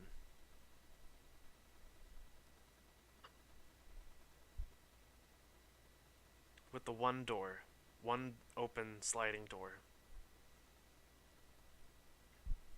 Maybe there is room for a previous generation Lansdale. Maybe.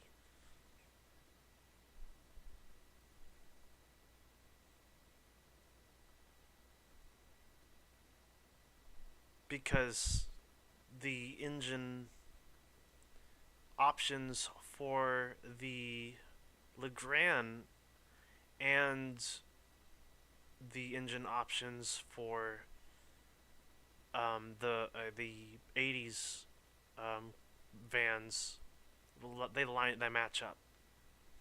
So they went a little old. They went a little more recent. I mean, the newer ones did have the same engines too, so it kind of makes sense. They use those engines for a long time, and they're still great. One of the best V6s ever. The 380, 3800. One of the best V6s ever.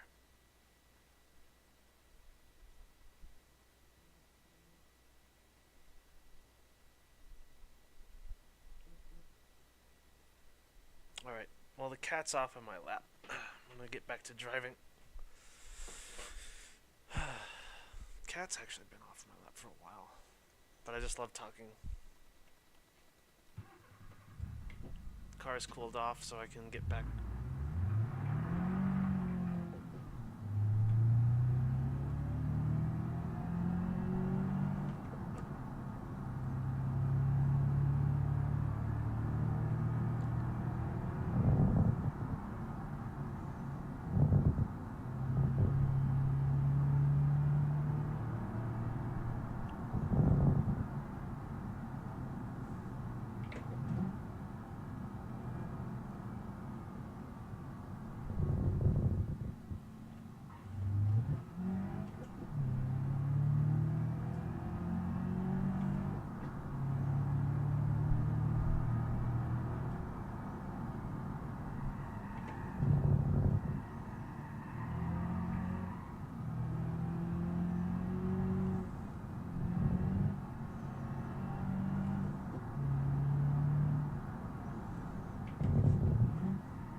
time I use the bumpers right there, they always mess me up.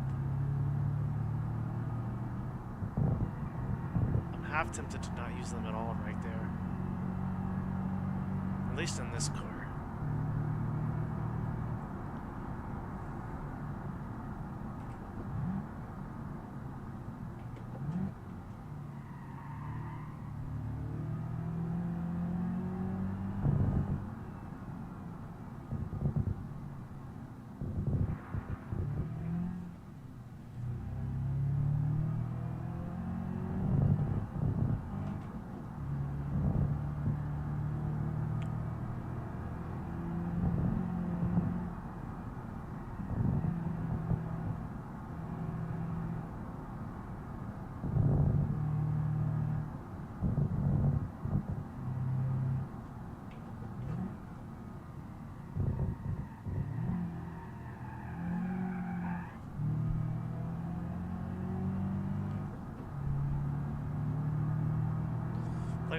Like I said yesterday, I could do this right here all day, but it wouldn't be very interesting for viewing.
Lose chat again?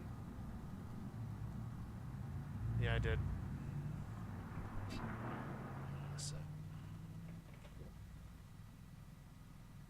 Unexpected. Also, the Ibish covered his first car. Did the Ibish covet come out before the Grand Marshal? I thought it was the other way around.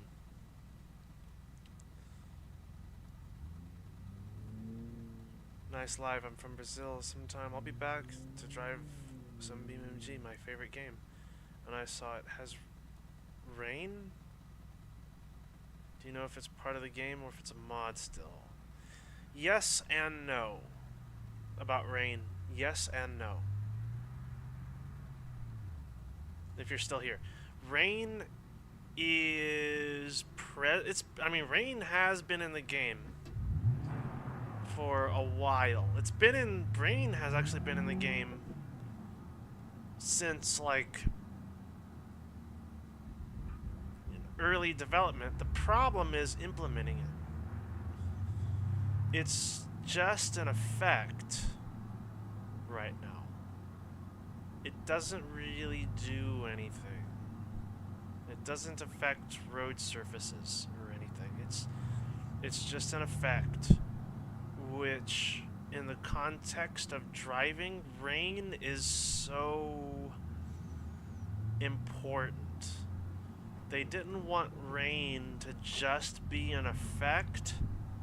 They wanted rain to have some function, and it just hasn't been implemented that way yet. So if I do rain, it's just for looks. It is just for looks. There is no rain officially. But that being said, you can absolutely go into the files and add rain if you want it. There's even audio for it. Rain pouring and hitting surfaces. And like the audio is there. Like the rain hitting stuff, rain hitting the ground, the cabin noise of rain hitting your car. It's there. It's just not it doesn't do anything else other than that. It's just an effect right now. So yes and no about rain.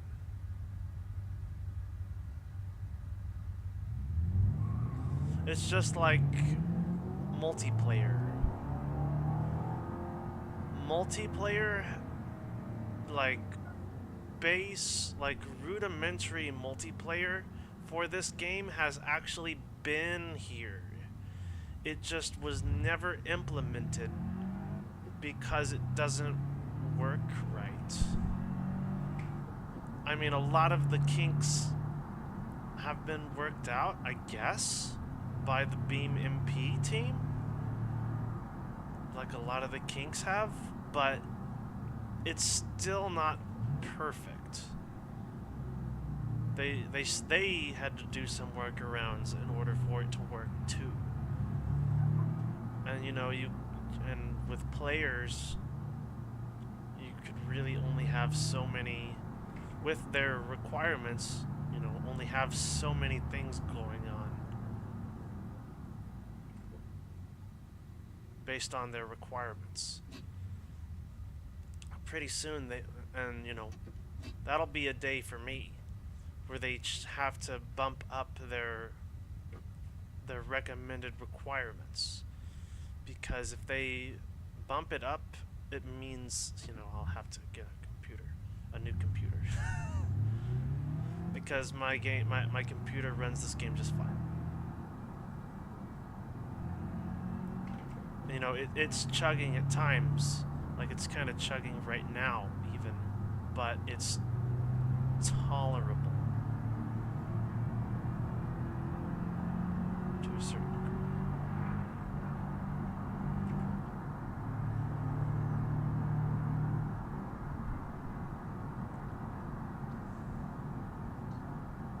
I think I lost chat again. No.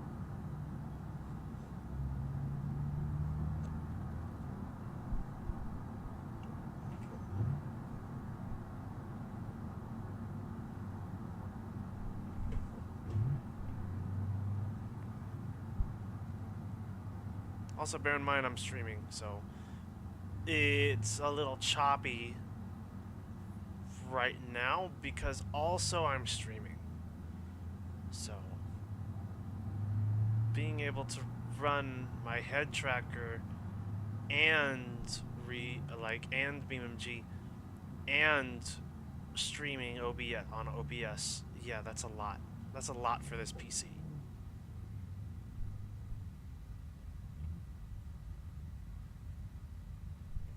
And this is the same computer. You know, if you want some context, I'm using the same computer that I've been using when I first got this game.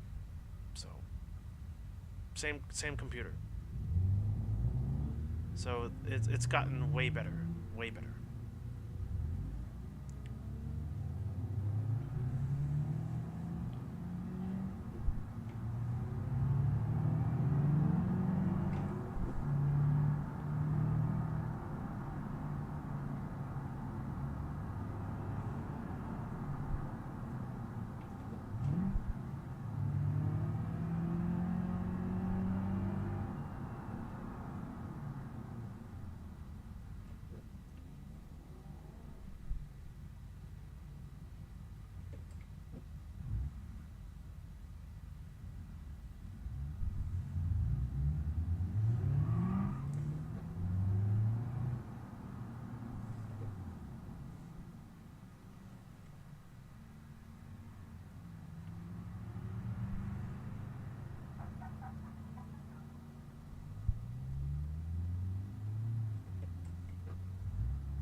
Yeah, this is what I'm doing right here. Don't actually do this. If you have a manual, if you drive a have a oh well, don't rock back and forth. You know, I know, like, you know, it's really bad for your transmission. I feel like I don't have to say that, but a lot of people with manual transmissions do that. They just like rocking back and forth when they're on an incline. I know why they do it. I know why I did it for a little bit, but don't actually do it.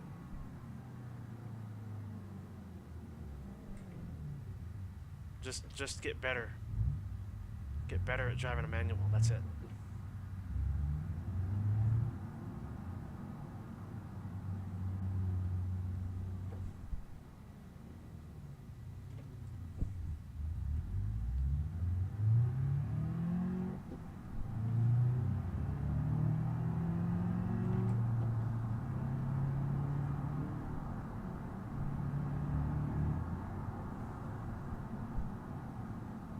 I used to suck at inclines. That's why. I still do. I still do. I will stall out every now and then. On an incline, still. But you know what? Even people who've done it in a long time will still stall out. It's just something that happens.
Can't actually look left and right now. Still.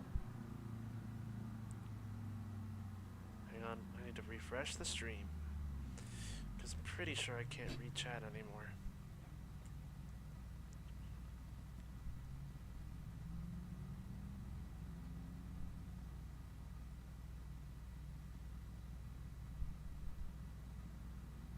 Yeah, the Lansdale is really nice to drive. I agree. I may have already replied to that one. Oh, buddy.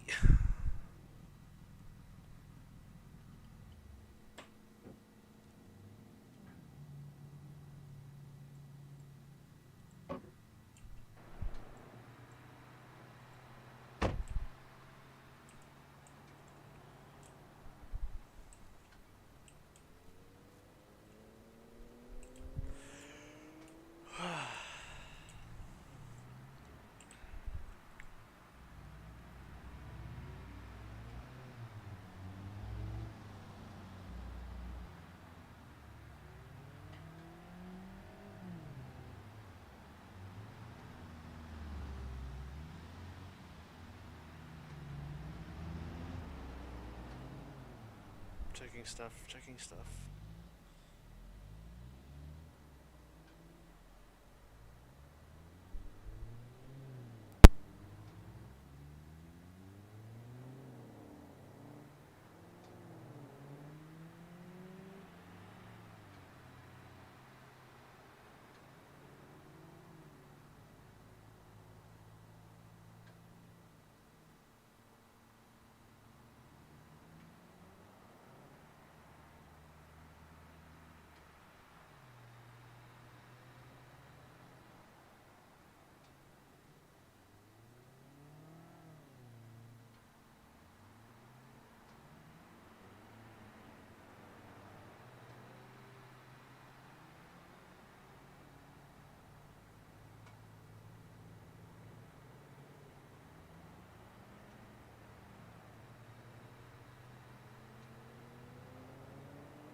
Alright, I'm gonna be right back. It's 1:20. I know it hasn't been very long since my last break, but I am gonna go ahead and take one.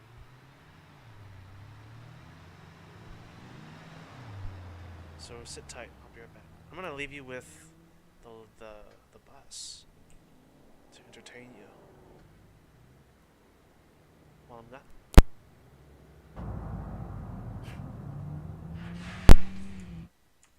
Oh look, it's right there.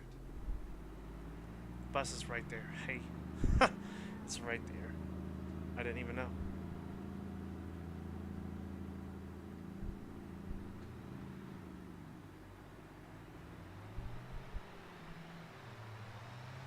Alright, bus time.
Yeah, I'm back.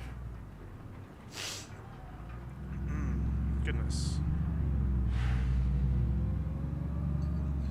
Again, sorry for the extended break period. I had food delivered. Yeah, delicious food.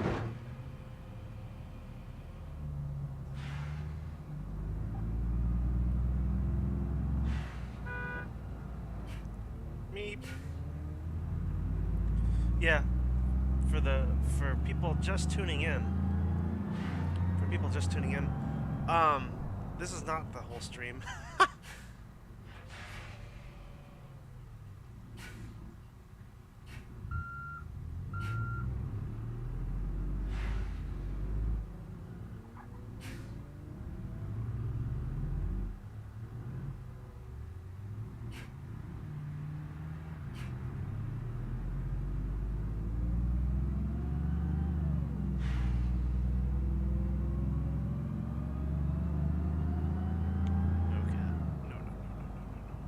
Start.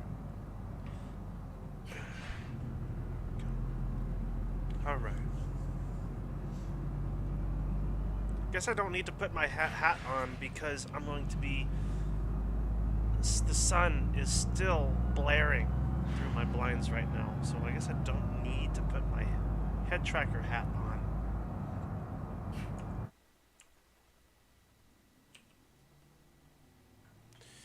You know what I'm gonna do? I'm gonna be a real sleazy guy. I'm gonna do something I don't normally do. I'm going to put car in arcade gearbox mode so that I can one pedal drive this for a bit. I know, sleaze. Normally do not do this, but right now, just for right now,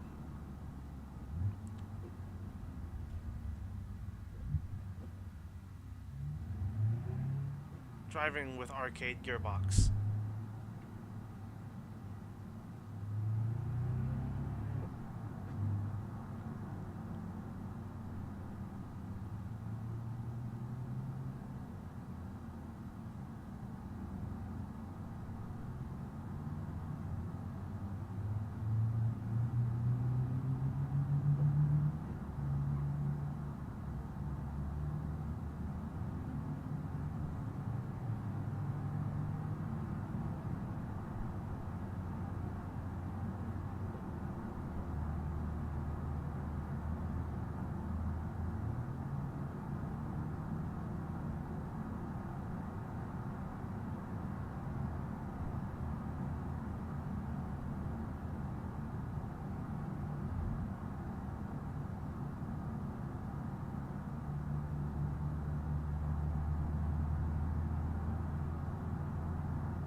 At least until I get my feet back into position, because once again I sat down with my left leg underneath me. So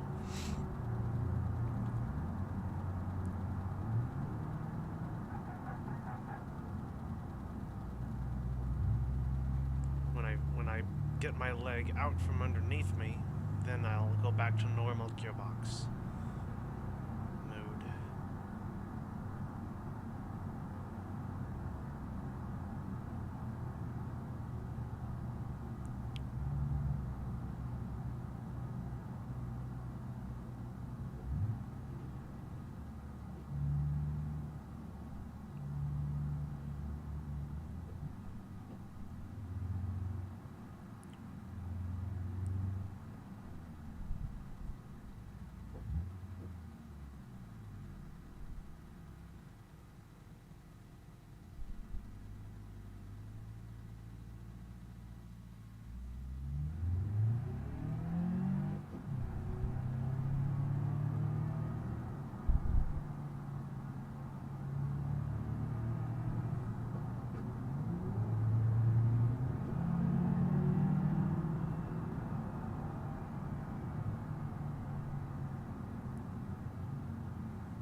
my leg out from underneath me, putting my hat back on.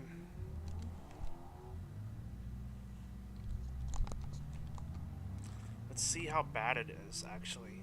If it's not bad, we can continue.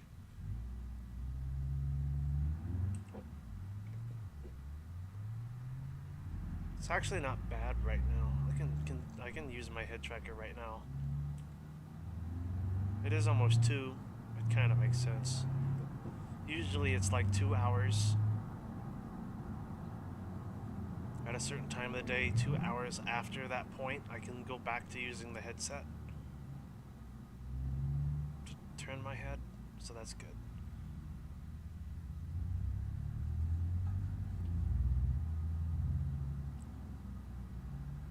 We're at 132.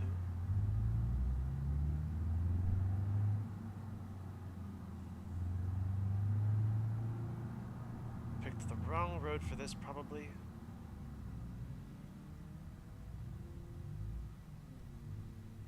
You want to know something? I'm going to turn around.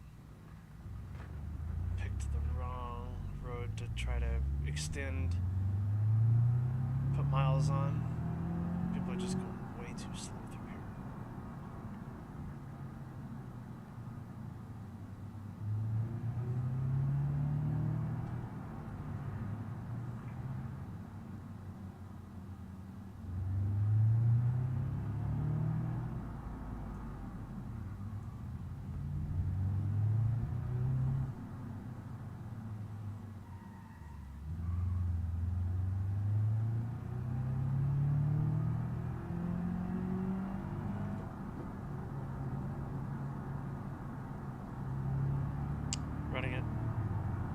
Running this one too.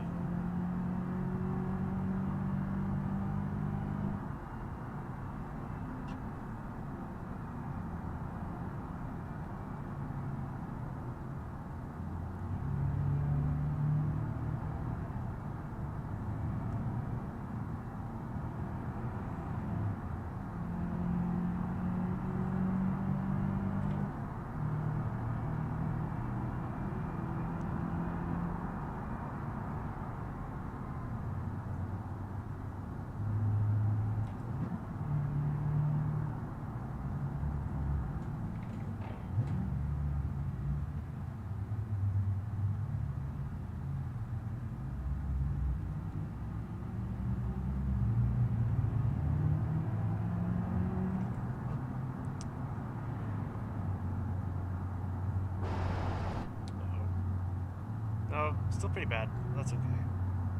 I can't pass these two anyway. Road hogs.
was fun. Heh, that was awesome.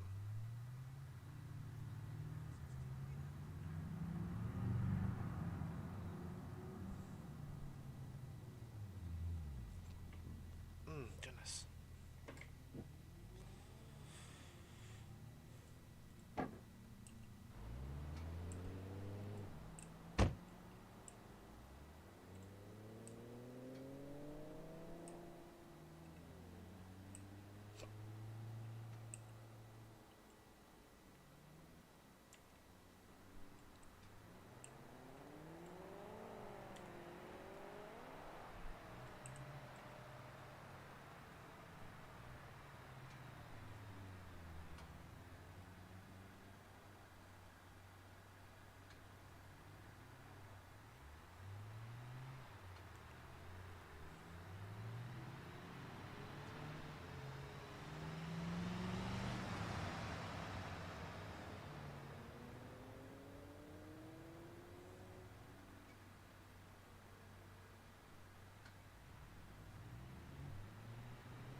Only there was a way.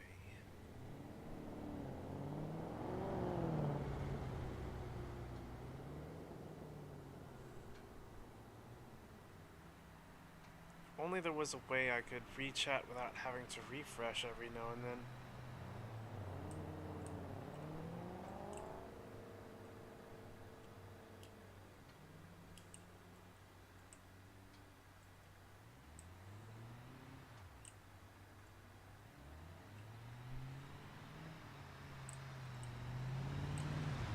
Maybe it's time to switch to the 8.46.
Clanky, clanky.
place to take my lunch break, I think.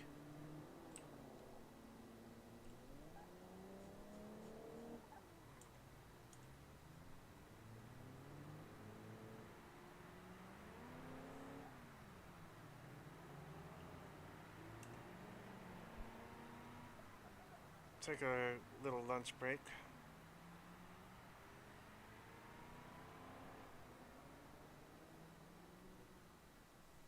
Do some driving, do some driving. Hi! Hello, Sean. How's it going?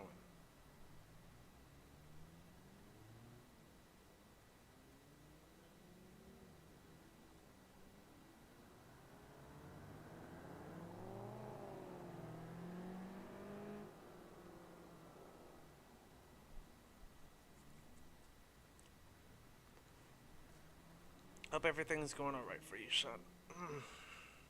Mm. Oh, man. I know I have been driving for just an hour since my last break. But man, getting tired. My brakes, I can, and you can probably tell I'm getting more and more tired because my brakes are becoming longer and more frequent. Ooh.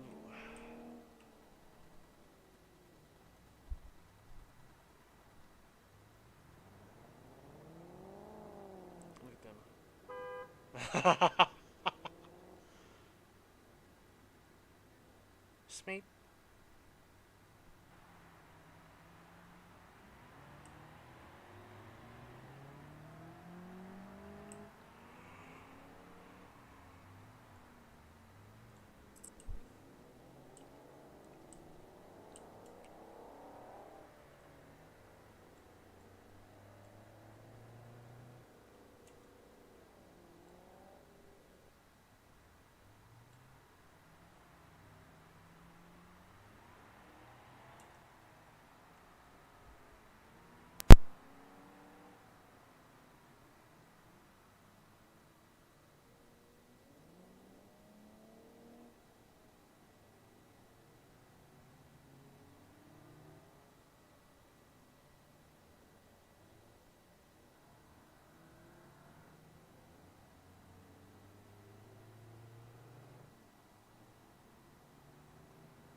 Ah, yes. Always when I'm taking a break, do people come into the stream? Hello, hello, welcome.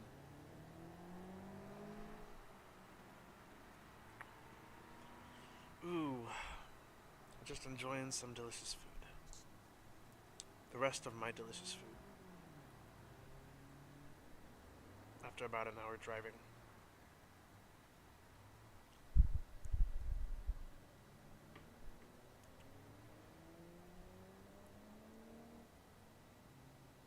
How long till the end of the stream? Oh wow. Wait, what? How many messages did I get?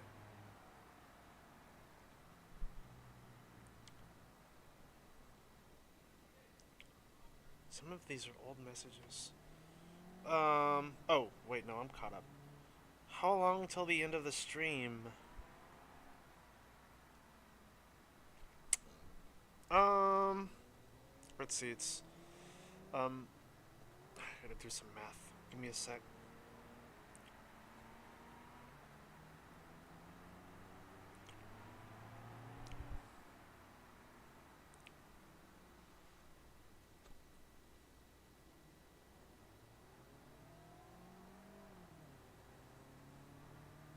Oh wow, it's actually not that long. Actually, not that long left. If I did my math right, let me do it. Let me do it again. Let me do it again, just to make sure.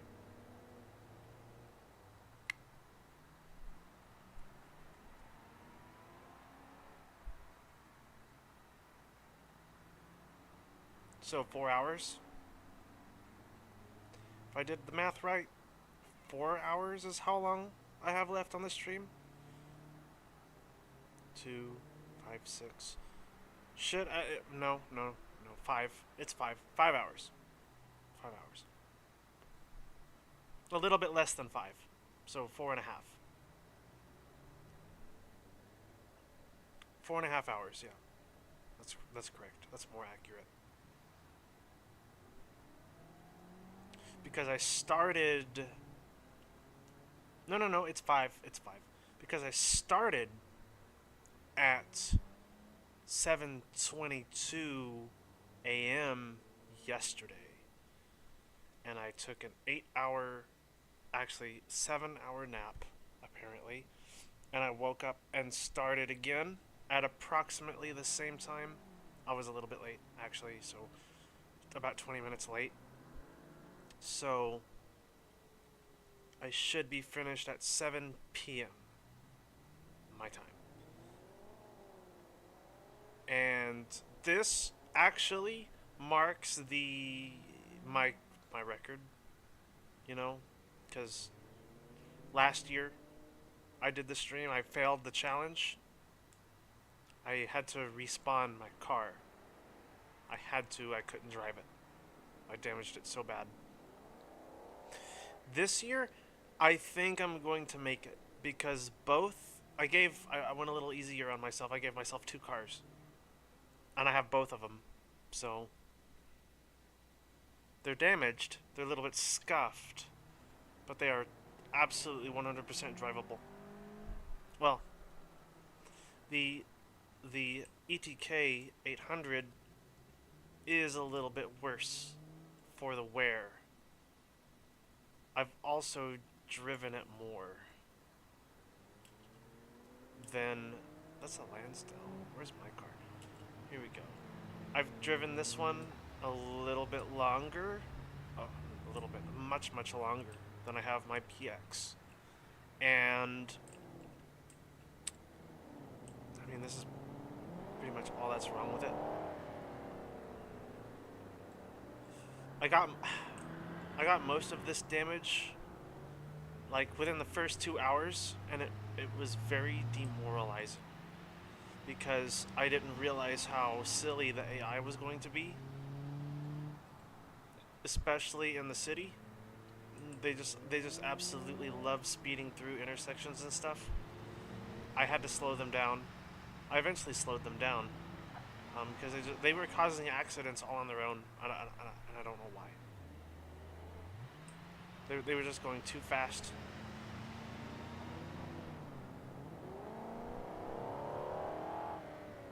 They were going too fast through the city, and they kept hitting my car. I got rear-ended twice. I got T-boned. I got rear-ended twice, and I got T-boned in this car. One of them was my fault. Like, the damage to this door right here, that was my fault 100%. And that was because I was doing an illegal U-turn, and the AI smacked the door on the right side. I was doing a U-turn. And they kept going. They kept trying to go. But that was my fault. I was the one doing the illegal maneuver. By doing a U-turn in the middle of the road. So that was me. The rest of it is all AI smashing me, rear-ending me twice. Also, also my fault is my engine now has a knock, this weird rattle noise, because I drove it too hard last night. I had too much fun last night, and I damaged the engine.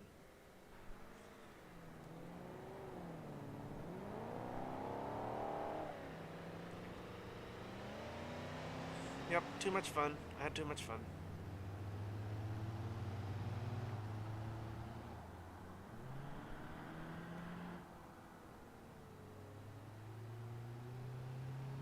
But still the same car. Still the same car. Both my cars are still the same as when I started. Can't even show you.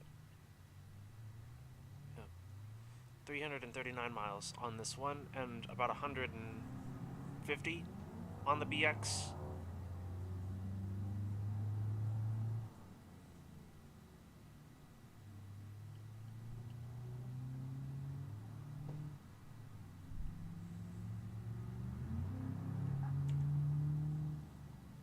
Not very far, actually. But I'm also not driving constantly. Actually not very far, given the time I've spent on the stream.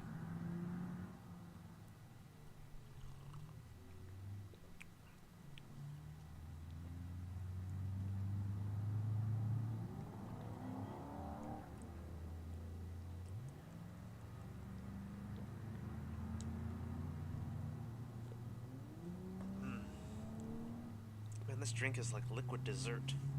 Wow.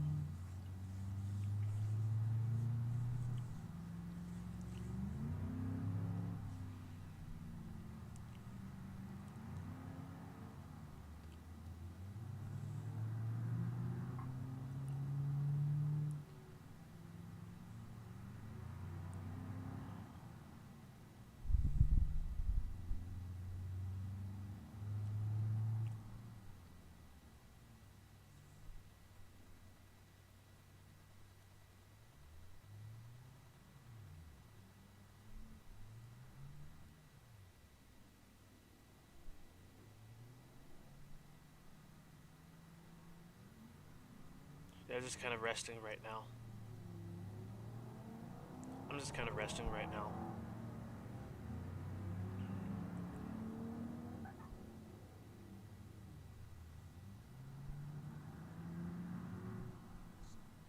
Getting tired. But I don't have long left. Don't have long left at all.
Alright.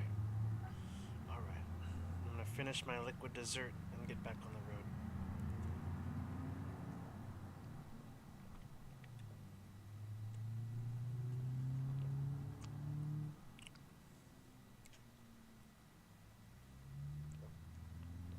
road. Ooh.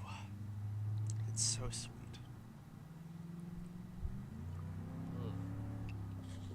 Ooh. They're mad.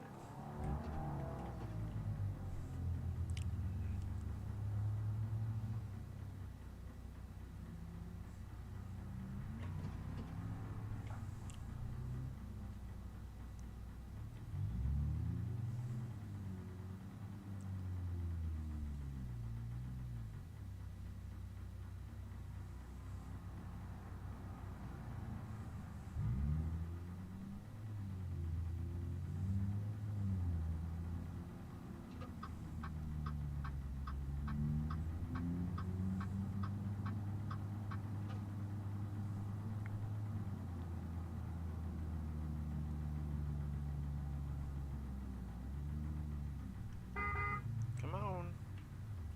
You can figure it out. Come on. There we go.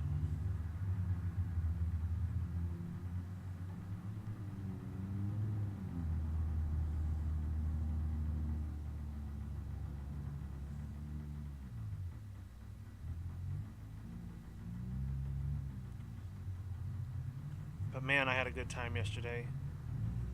Starting the stream out.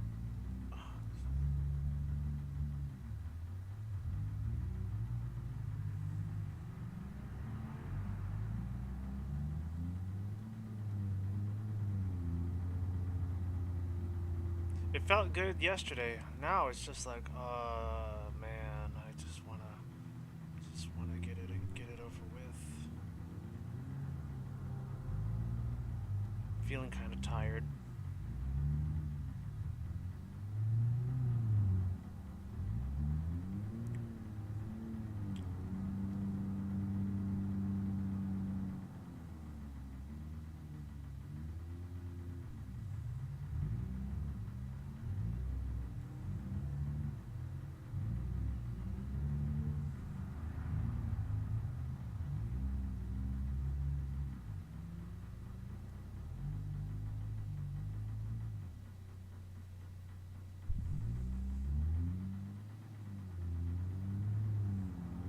Maybe we can get some parallel parking in today. The last time I parallel parked, I remember it was pretty bad. Did a pretty bad job last time.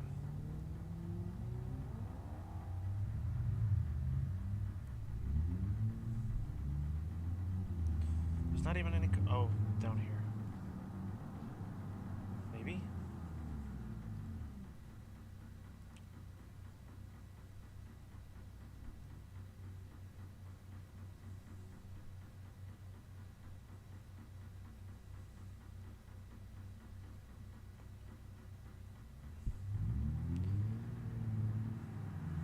Nah. The cars are too spaced out. He's stuck. I like how there's just one spot right there. Whoever gets that parking spot is really lucky. There's just one. Oh no, there's two. So there's two opportunities to park right there.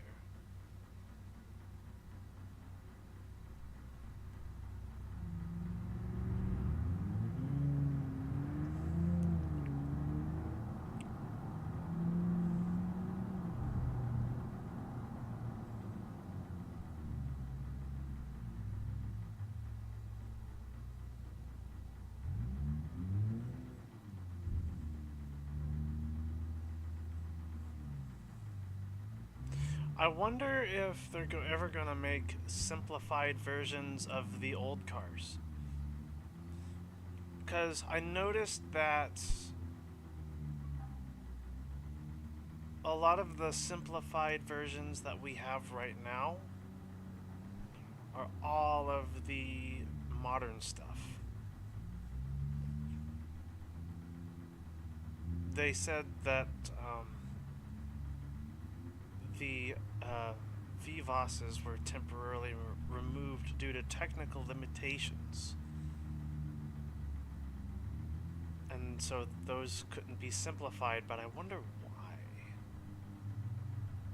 What does the VVOS have that makes it so that you can't simplify it? Or give it a simple engine?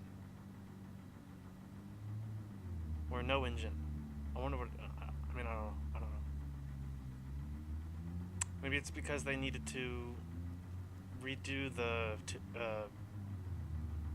ECU for it or something, since it did have a unique setup.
Just checking chat.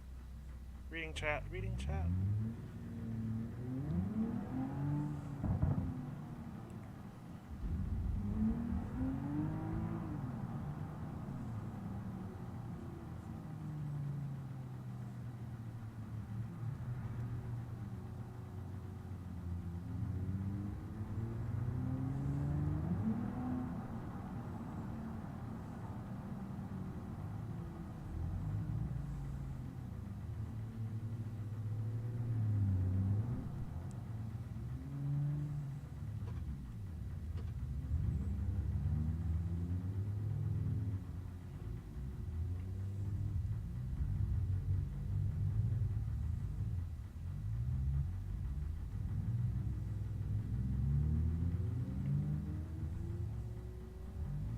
But yeah, some of the older stuff, like the Blue Buck, the Burnside, the Barstow, the Piccolino. I wonder if we're gonna get simplified versions of those cars.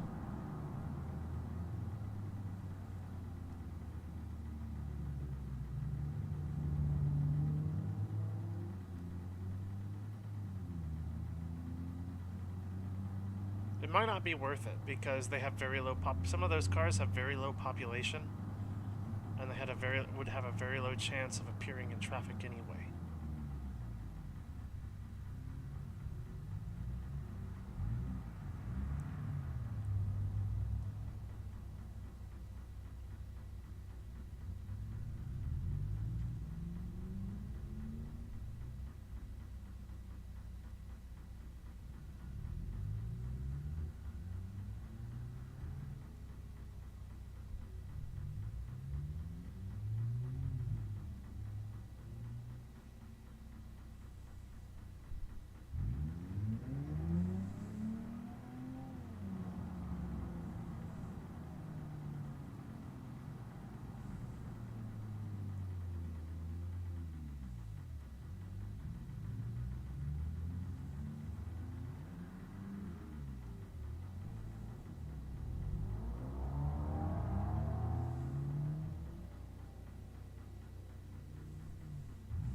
So, okay.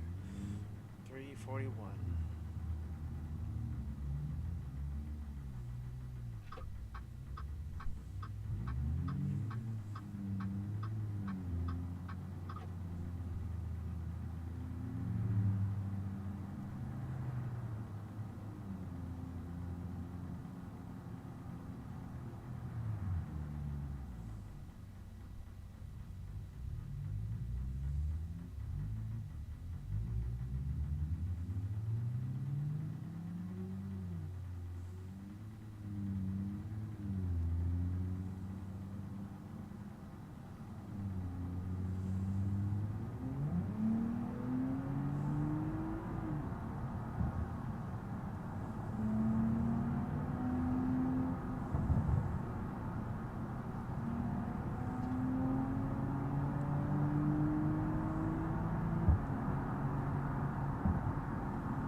Car now. Oil temp. Oil just gets too hot in this car now.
I wonder if the bus is stuck in the dirt track again.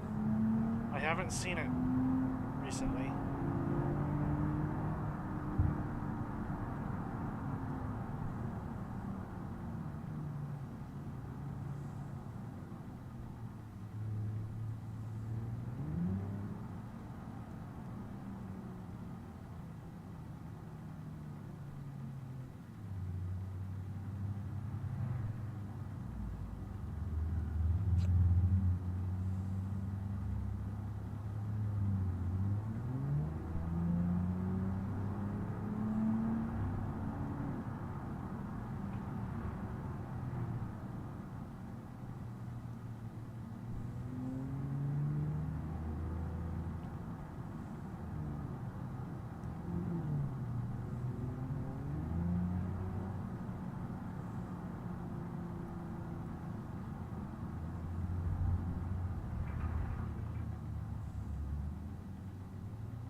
Oh, I didn't know that. You can see this portion of the track from right here.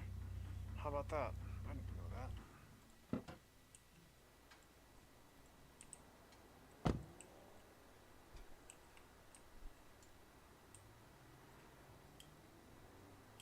Nope, I don't think the bus is stuck on the dirt track again.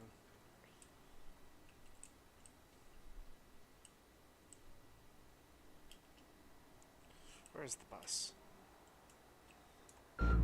Oh, it is. It is. It is. It is. It is. Bus is stuck on the dirt track again. Oh boy, oh boy.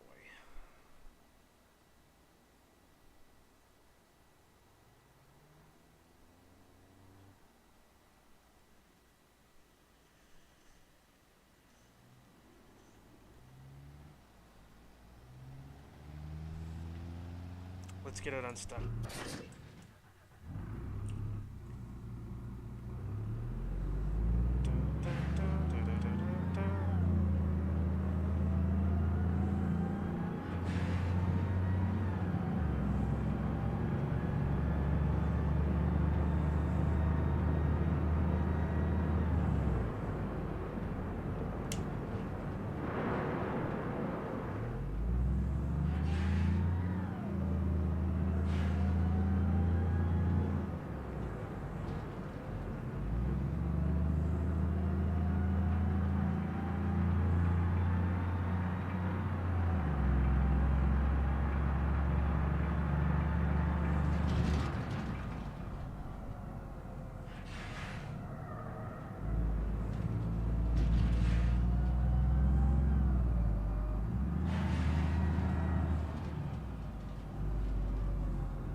Getting back into the dirt track again.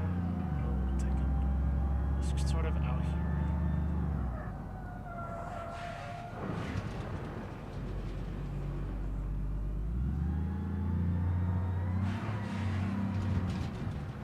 Alright, bus. Go.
Whoops.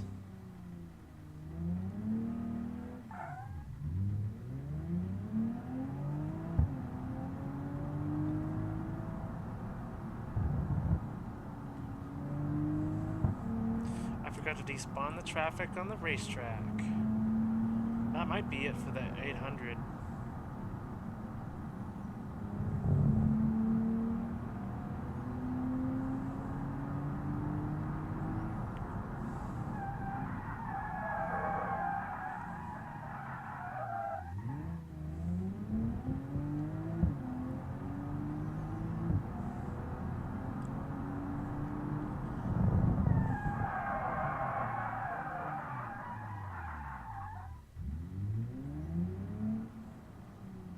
Hello, welcome to the stream.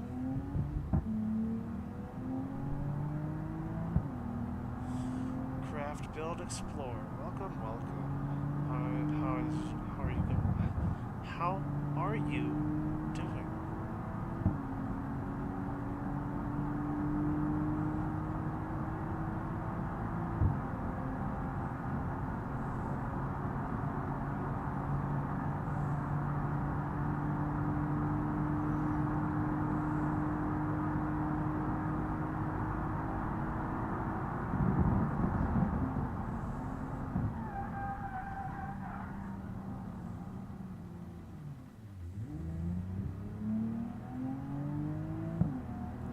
Oh goodness. I just saw the temp.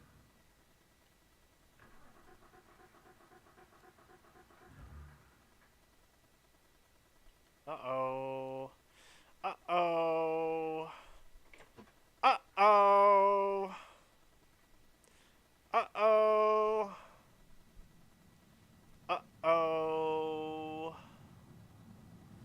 I drove it too hard.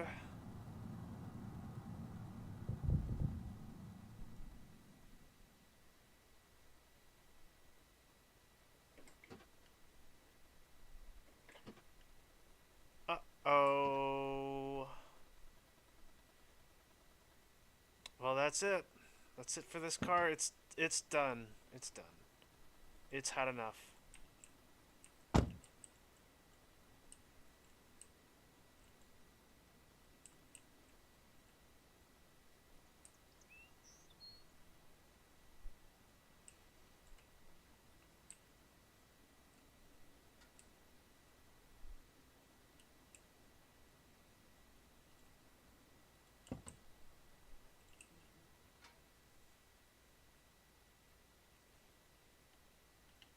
Alright, guys. We gotta role play it out now.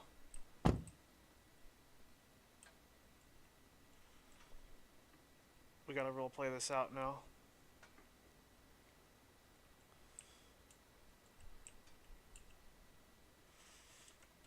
Zoop.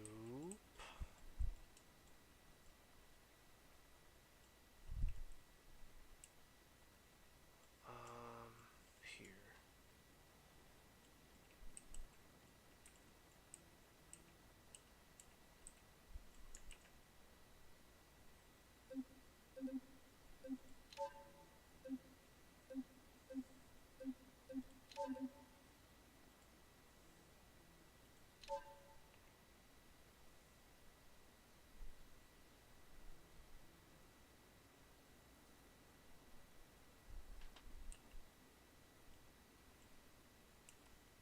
We gotta role play it out.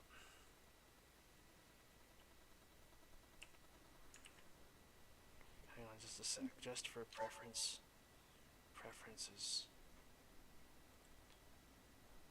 Something you might not have noticed about me when I play these, do these recordings, is I put power steering on a lot of my vehicles.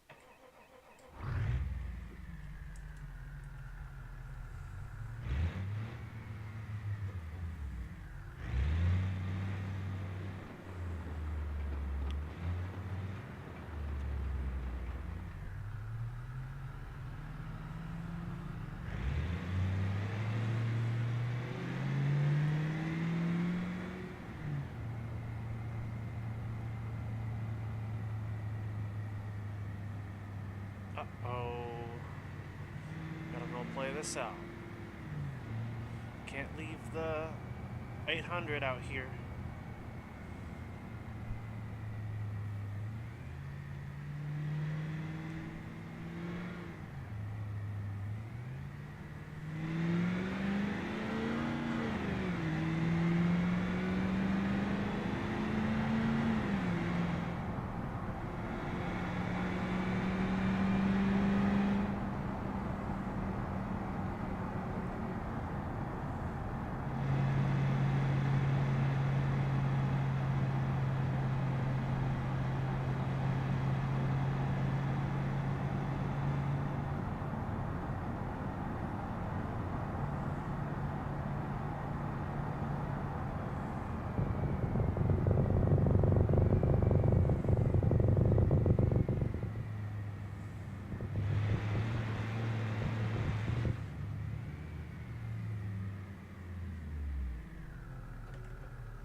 control box just right. There we go.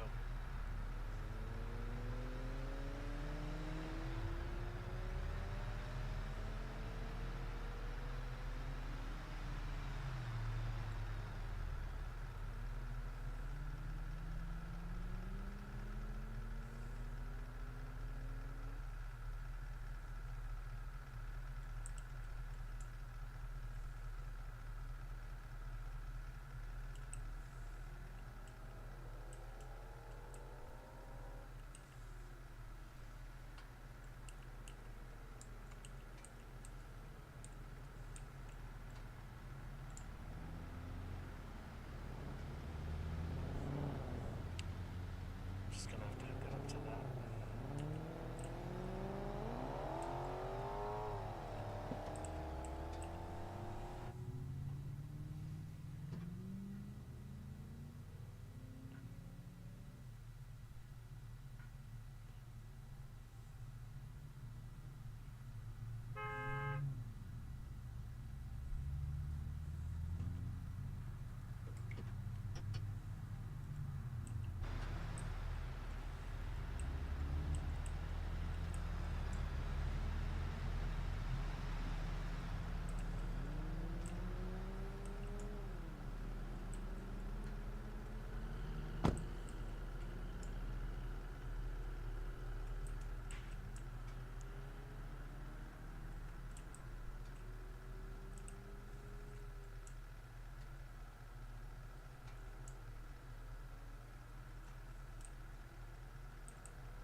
Oh, had to go for a new bag for Monday. You were gone? What happened? Engine failure. So I guess I had too much fun in the ETK and the engine finally decided it had enough.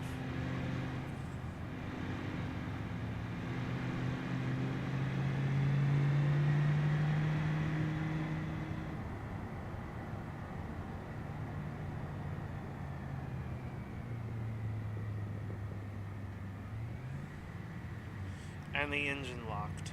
I'm not entirely sure why, but I noticed that the engine was extremely hot, and and it was getting exponentially hotter and hotter. I shut the engine off as an emergency because I noticed that the engine temp shot up. Like, I could see the needle rising up to 300 degrees Fahrenheit. I shut off the engine, and then I couldn't turn the engine back on.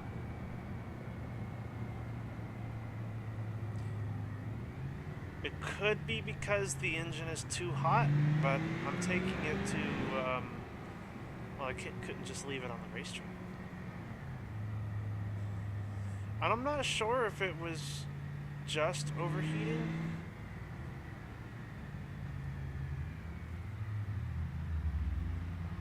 I wasn't getting any blue smoke or anything like that. If it was oil, I would be getting blue smoke, but I wasn't getting blue smoke, which is weird.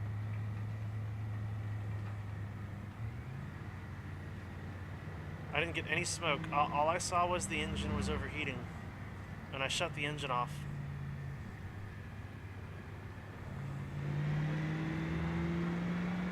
And then it wouldn't let me cut it back on, so...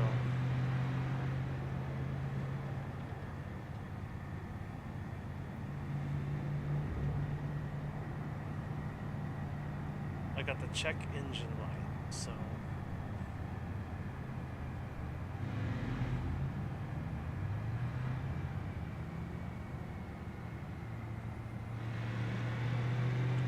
Until I figure out what's wrong, just taking it to the shop.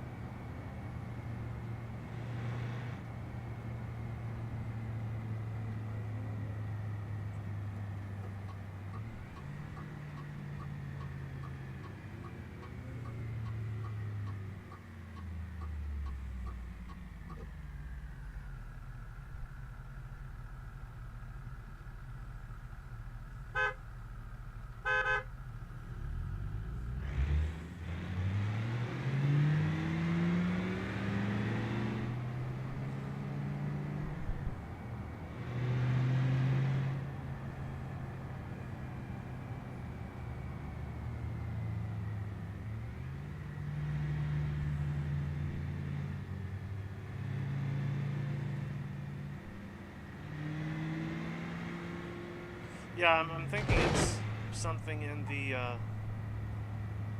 ECU that's preventing it from cutting on.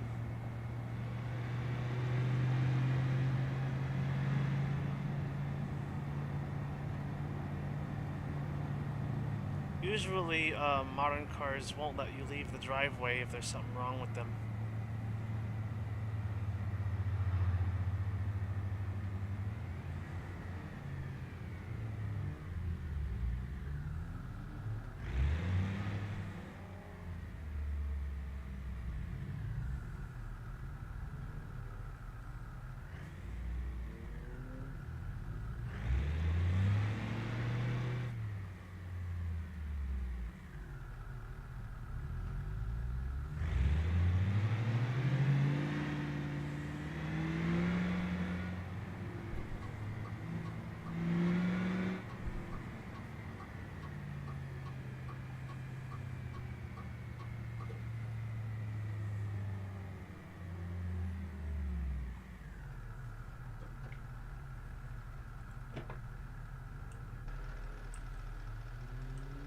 Oh. Well, looks like I have more problems now than just the engine with it.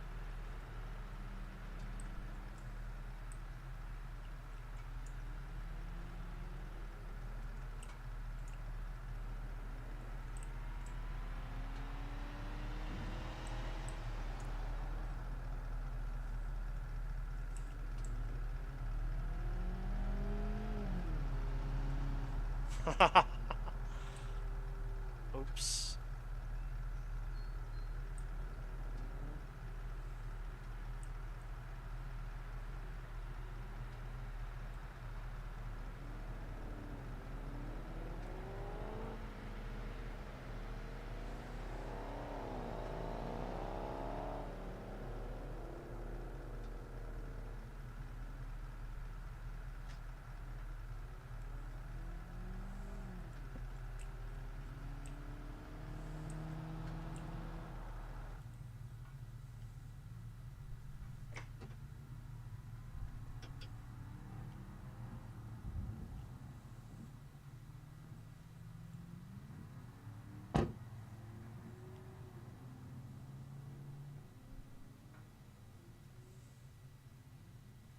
Not just a popped tire, the wheel is the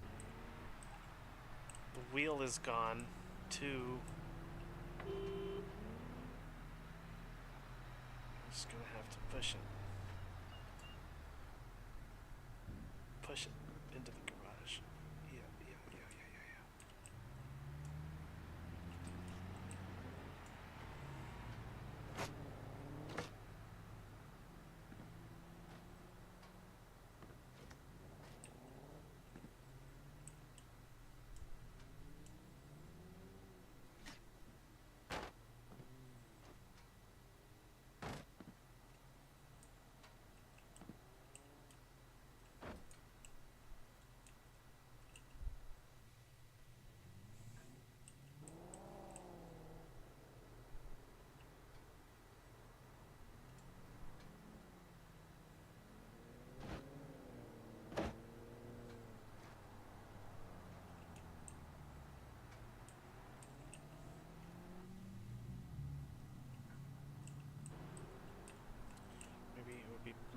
refueling it would be better.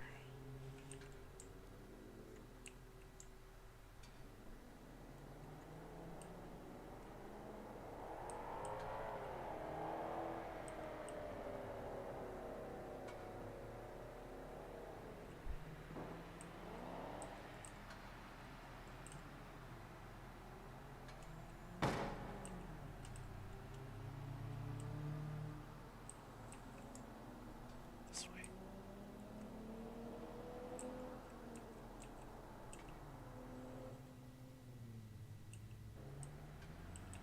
And then this way. Keep going. Go. Straight it out. And then forward.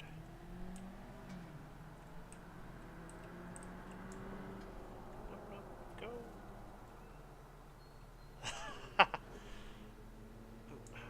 Back just a little bit. Uh-oh. Close. Oh no. No, moving forward now. Gotta close the door. And back. And back. Just a little bit more. That's good enough. No, no, no. Forward just a little bit. Just a smidge.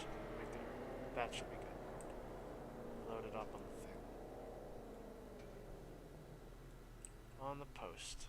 To post lift.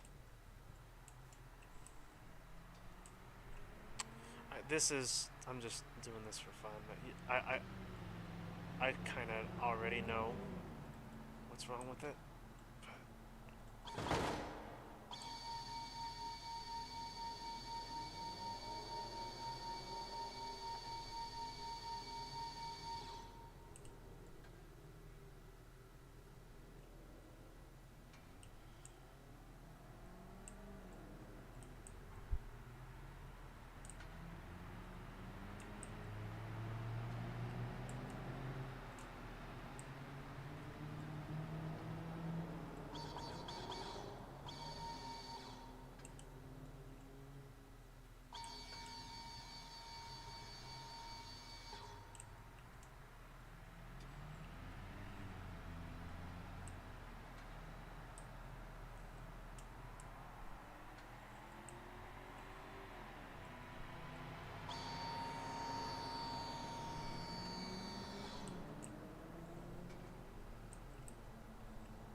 Hang on just a sec.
This is so messed up. There we go.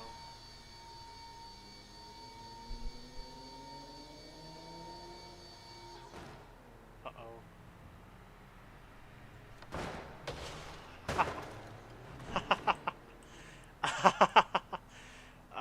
Yeah. Oops.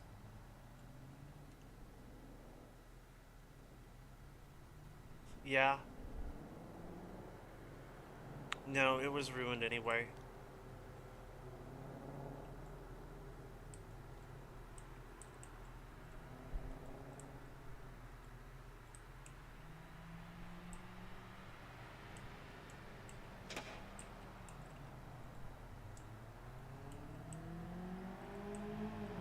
Oh, it doesn't want to shut now.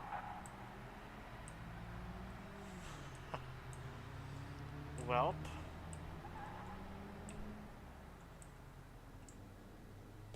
That's actually, this has actually never happened to me before with these lifts. Usually they're fine. I guess it's from where this one is so jank. Like this car, it just got so abused. It's being funny. It's gonna stay like this.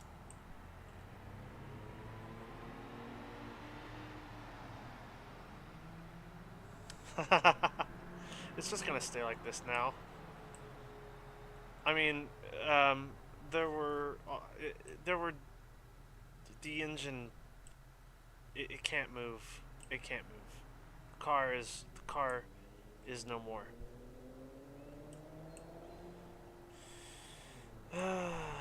Sag. But I still have my 240. I still have my 240.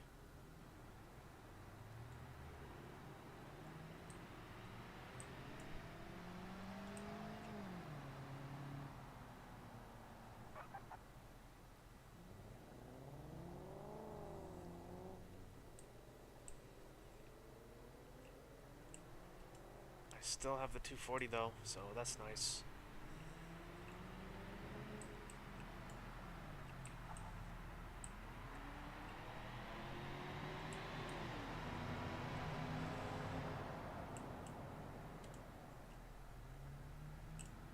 I can go ahead and despawn this. I don't need it anymore.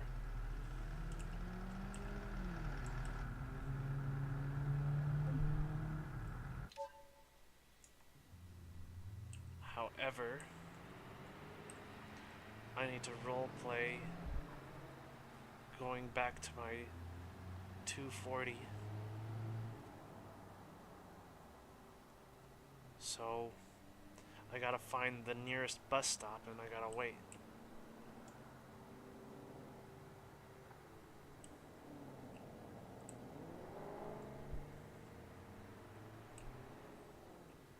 I think the nearest bus stop from here.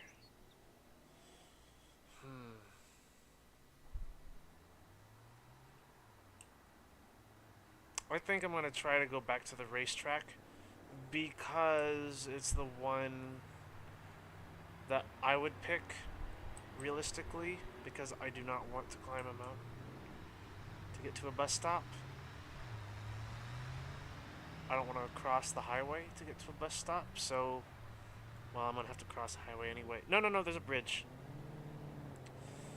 So, realistically, in this situation, I'd go to the bus stop over at the racetrack.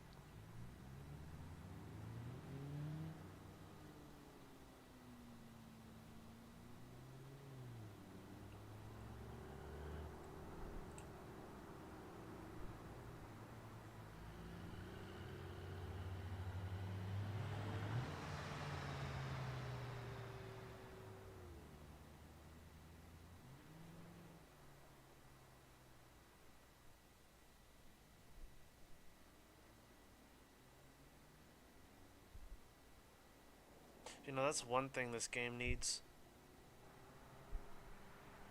Maybe not. Maybe not. Is footstep sounds? Maybe? I know there's no way to really simulate them.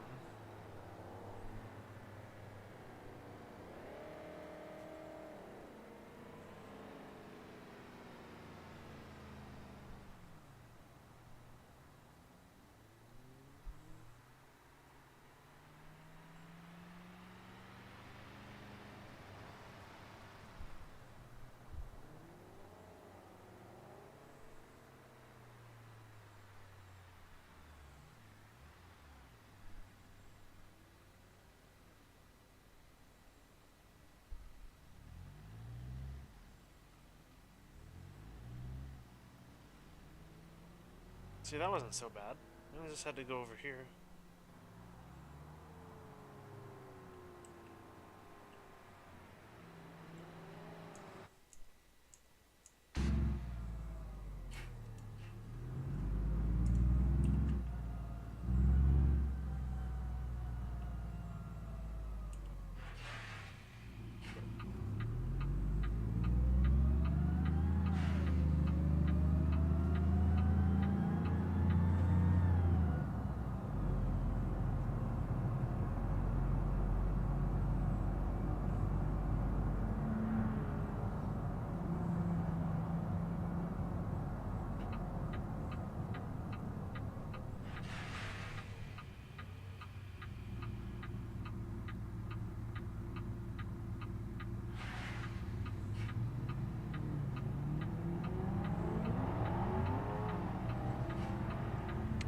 If the...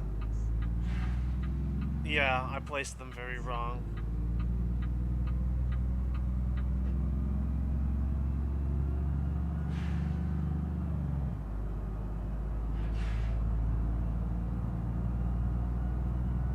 If the 240 crashed, I'd have to reset.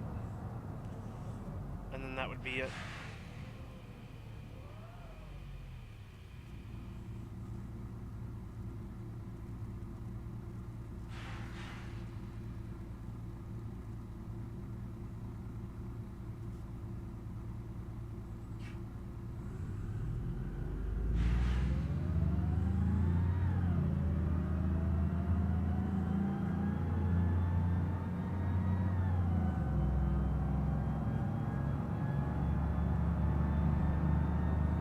If I have to reset, that would be the challenge failed. You guys will still get your 24 hours of me driving, but you know, I will have failed the challenge.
Give this a try.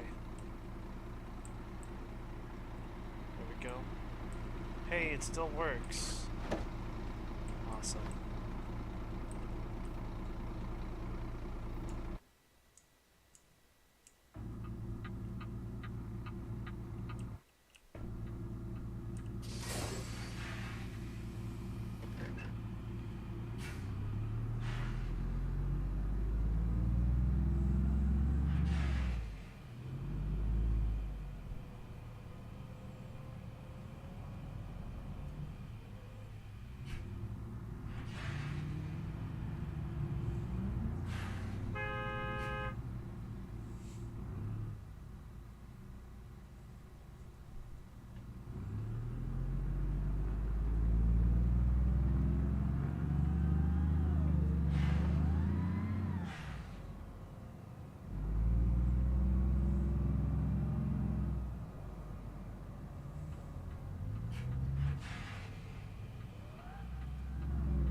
stuck.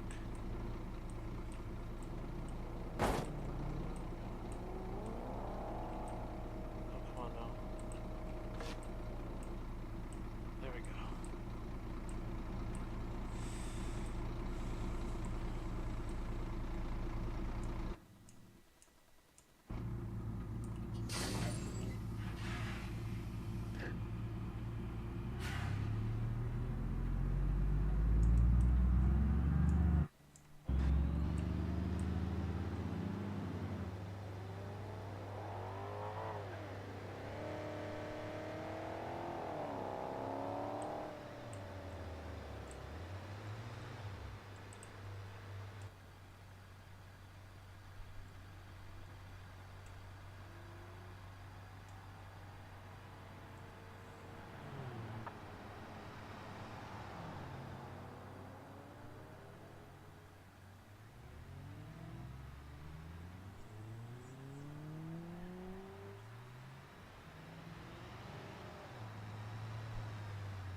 How long will I last? I think I'm good to handle with the 240 for the rest of the stream. The damage to the 240 was a lot less than I expected.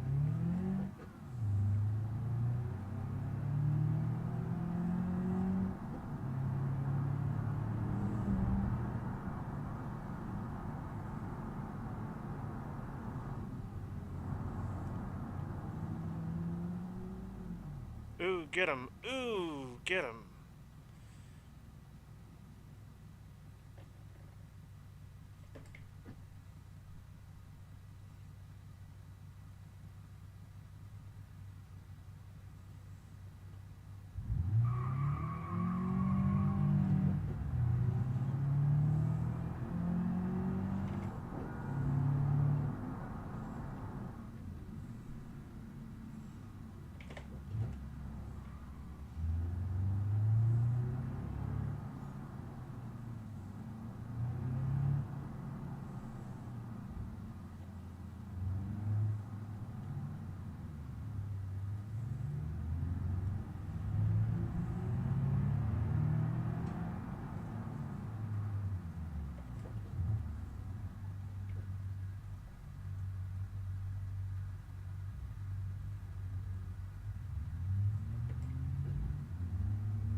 If I lose the 240, that'll be it for the challenge.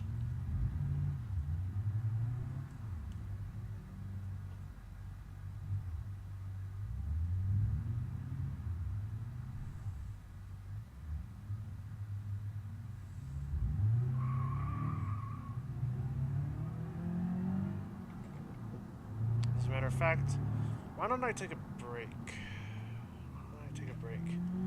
I've been driving things besides my ETK.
Yeah. Yeah, it was both of them. How long are the brakes? How long are the brakes? Alright, stock brakes, they don't last very long. They're really bad at heat dissipation. So I can only race on the track with these about like 20 minutes at a time. Because their brakes wear really fast on the racetrack. So maybe not even that, maybe like 10 minutes. I can only spend like 10 minutes on the track with these factory cars before their brakes start to wear out. That's why they say that that's one of the first upgrades you should get is brakes, because factory brakes are absolutely bad at heat dissipation, and on a racetrack they will wear out fast. So yes, first upgrade should be brakes always. Get race brakes. They're much better with heat. If you're gonna track your car, that is. If you're ever gonna track your car, you need to get race brakes. Some cars have factory race brakes, and they can be really cool.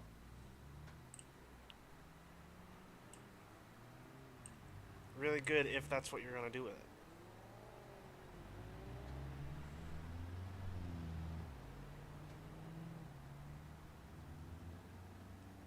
The stream brakes.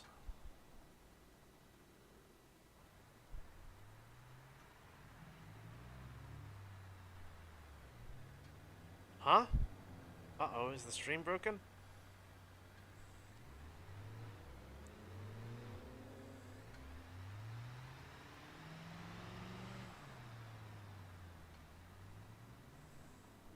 Oh! Oh, oh, oh, oh, oh, oh, oh, oh, oh. Oh, how long are the brakes? you've been, you spelled it brakes, and I'm like, huh? Calipers? Rotors? Slotted? Brakes? No, you're talking about those type of brakes.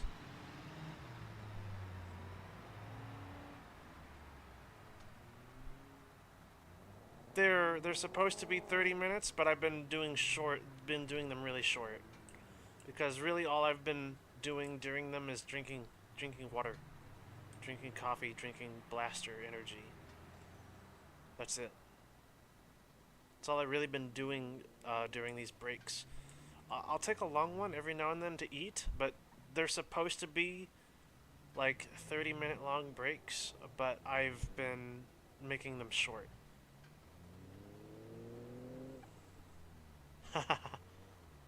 Yeah,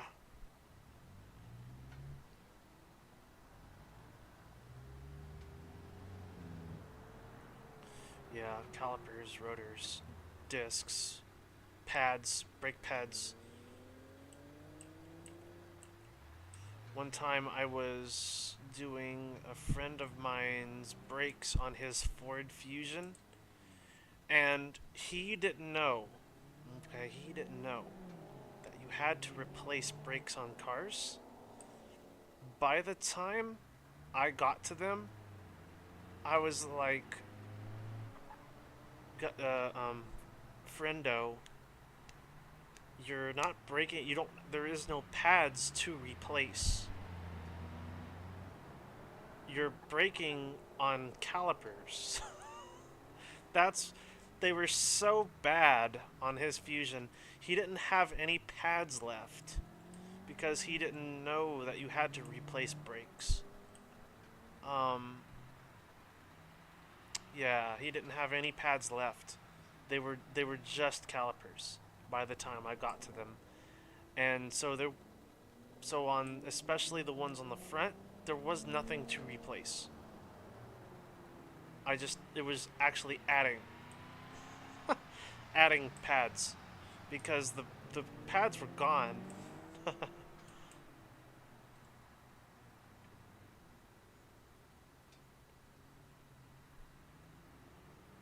Are they included in the challenge timer?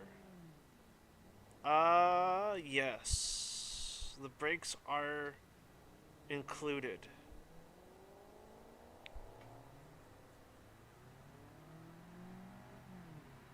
Except for the sleep. When I go to sleep, um, the sleep time is not included. So, like when I went to bed last night, that doesn't. Those 8 hours do not count. Those 8 hours do not count. The game is still running during that time, but the drive time doesn't count. And that's just simply because the car does need to rest every now and then. I mean, I mean, as I have shown, I killed the ETK 846 because I drove it really hard.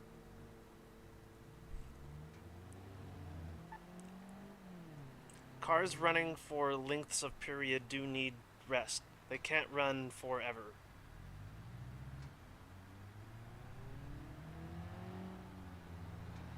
Like 5, 8 hours. You know what I mean? Normal cars have to rest. They can't just keep going.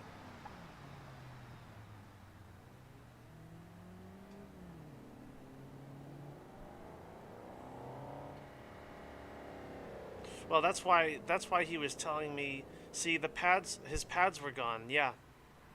See, that's why he said he was telling me he wanted me to replace them. And I told him that there was nothing to replace on his front brakes because they were gone. And he's like, "What?" I was like, "Yeah. You wore your pads out and you were only braking on calipers and rotors." And he's like, "No, no way." And I'm like, "Yeah. You were only braking on calipers and discs. There was no pad.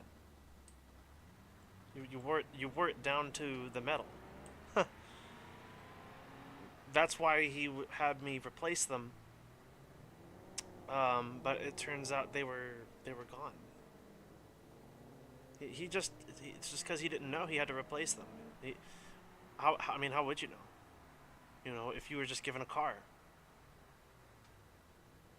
You know, you were just given a car and you didn't know anything about it. Like, how would you know? uh, you know, I didn't know that certain items on a car were wear items and had to be replaced every now and then, like like synchronizers are considered to be a wear item, and you do have to replace them every now and then.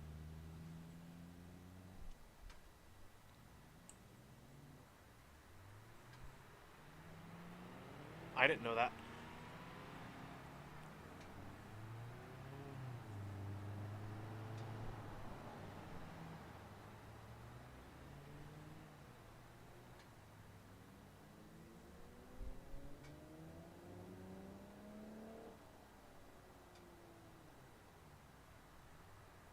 Yeah, no, the 846 yeah, the 846 I played with it too hard last night, and that's why it ended up the way it was. um and I continued driving it hard um the the next day.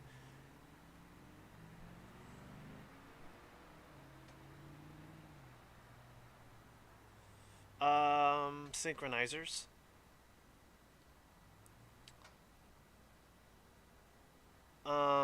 I didn't know that synchronizers on in a manual transmission needed to be replaced because they were a wear item.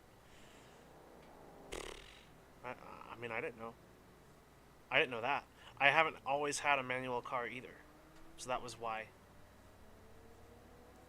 I mean, easily enough to replace.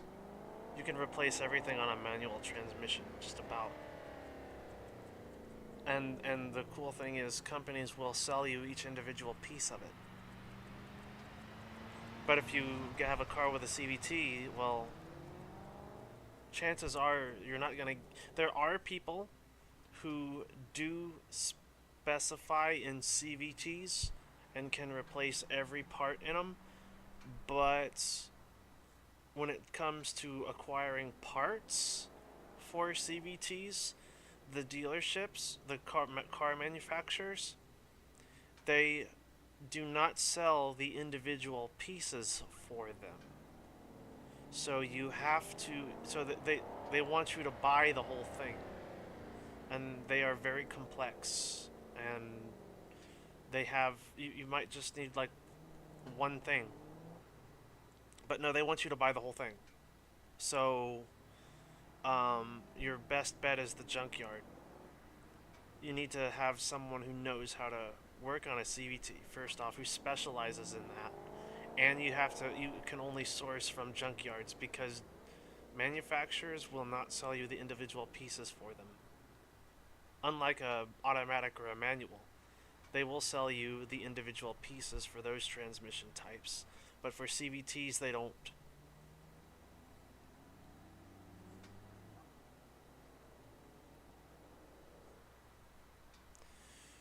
Yeah, accessory belts, um, timing chains.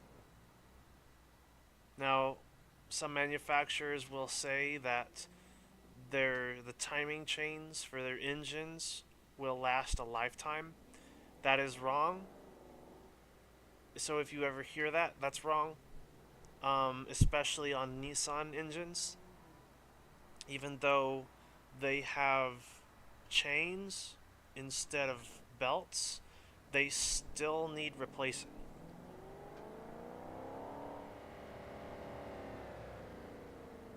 They will not last the lifetime of the engine.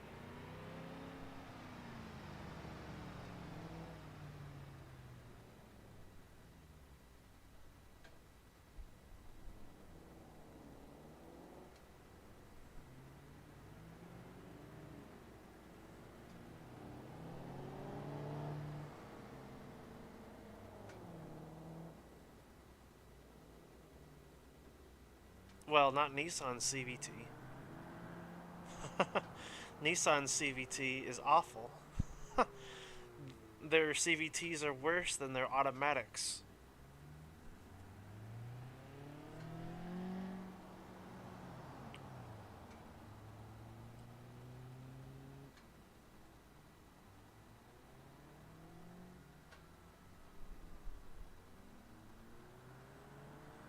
Yeah, Toyotas are great. I love Toyota. I used to like Nissans. Um, but all of their new stuff is garbo.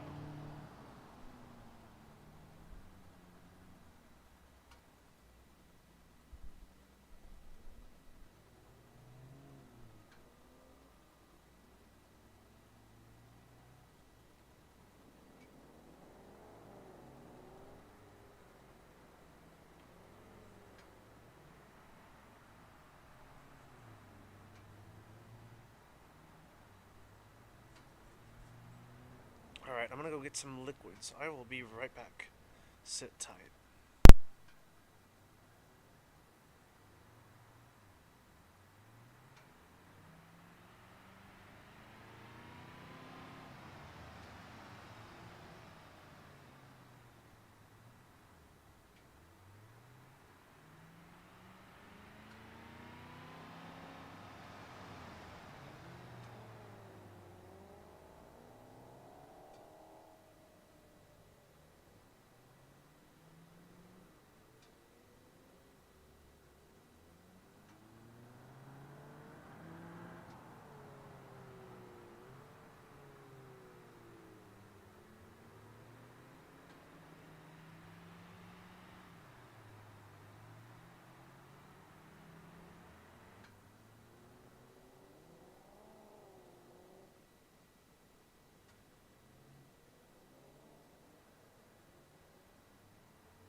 Alright, I'm back.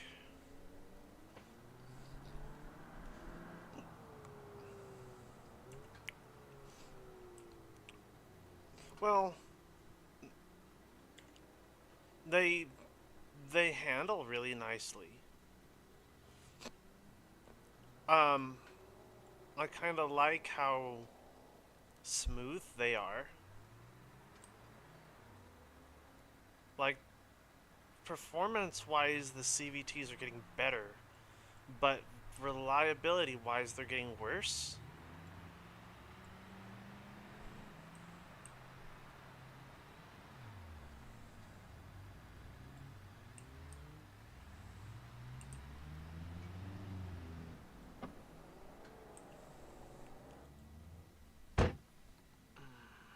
too far. 159.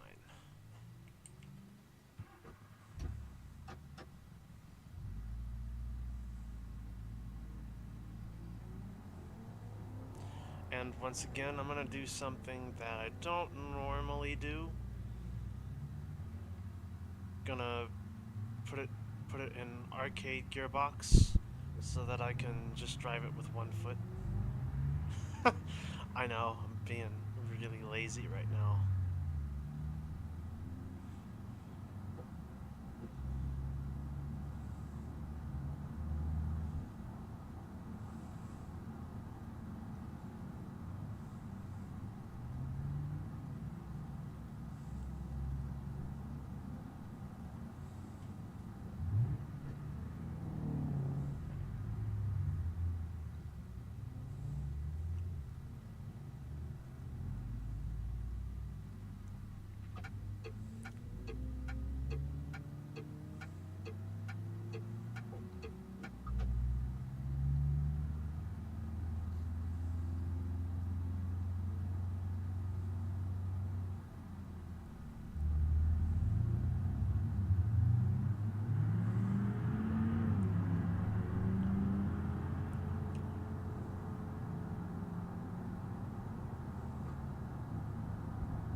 Yeah, I'm back. Sorry. Yeah, I'm back.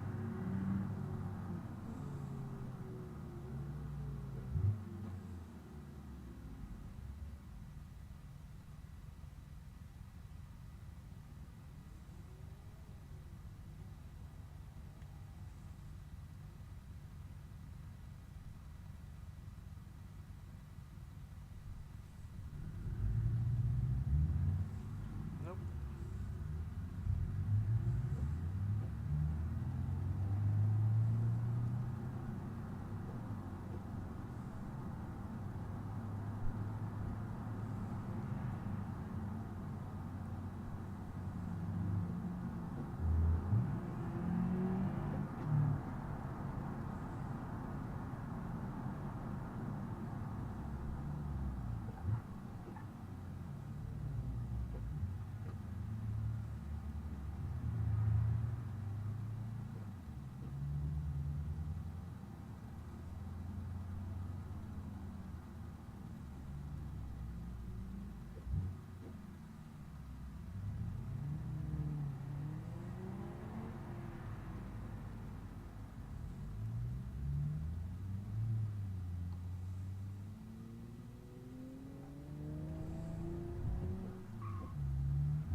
Woo!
Yeah?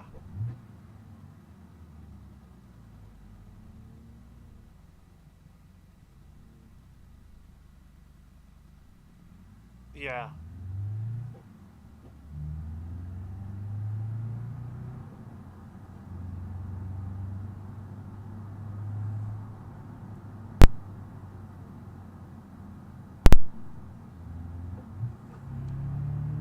I'm here.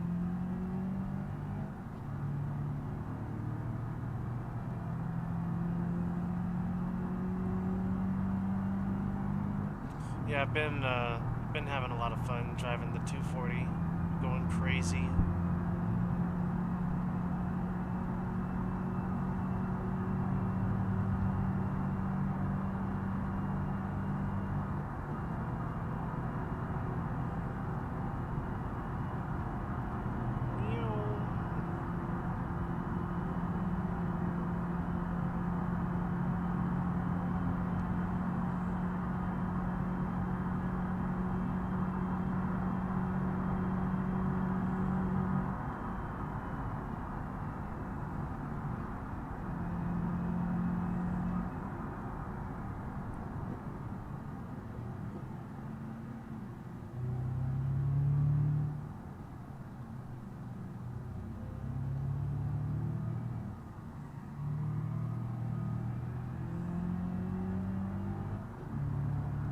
Yeah, I've been driving it like this all morning. It's a lot of fun.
You see, they still need to fix that intersection. People are still going through it on red.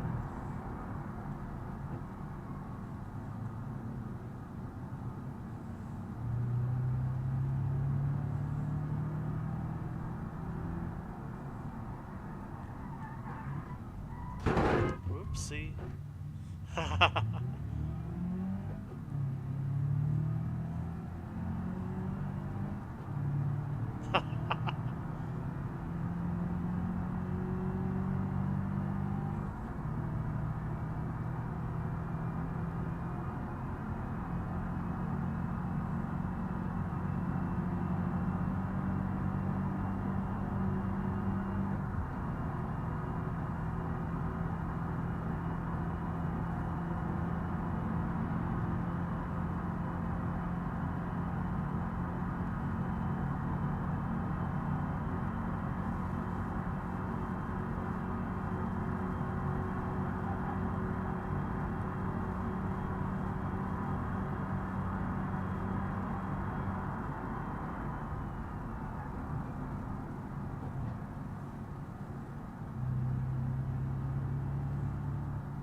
Oh, did you see that? It was the bus. Where did it go?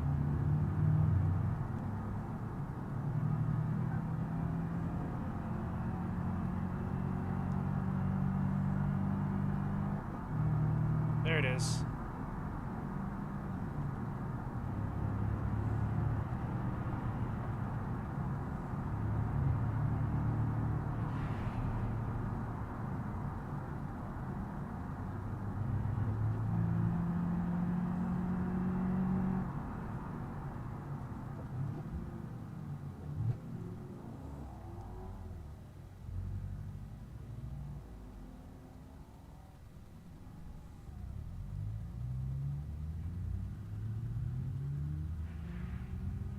Yeah, oopsie.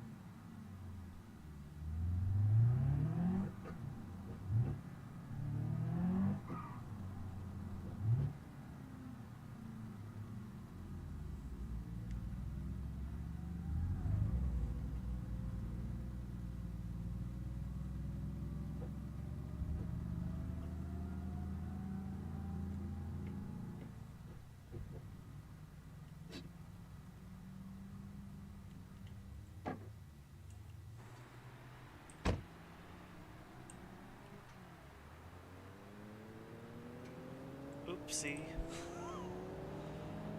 It's okay, it's fine. It's fine.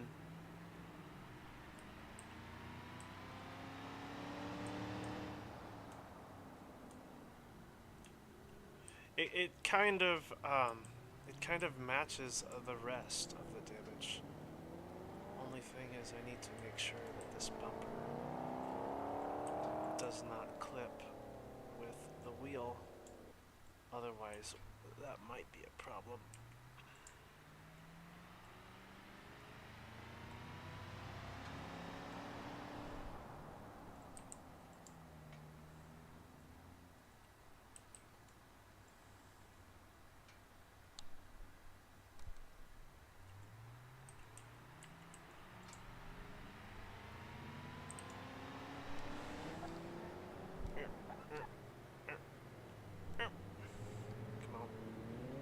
Come on.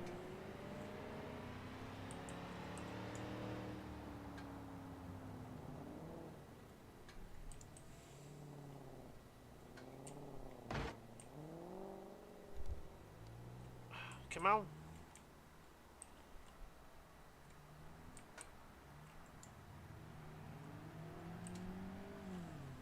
Oh, that's the wheel itself. Come on.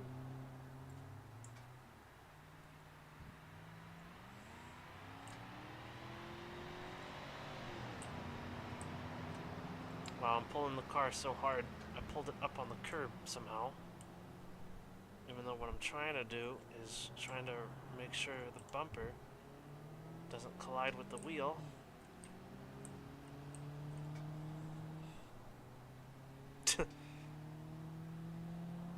Yeah, it sometimes works. Yeah, it'll pop it eventually. I think that is exactly what will happen if I don't try to do stuff with it now. Dang this, I never noticed how solid this bumper was.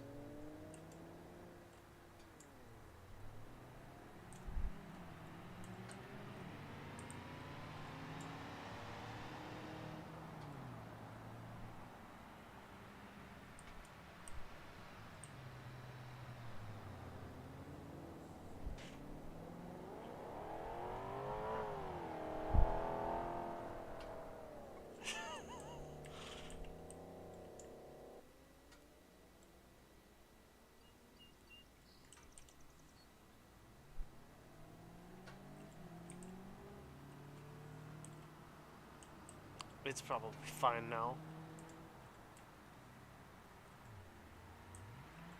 Oh, I know what I can do. I know.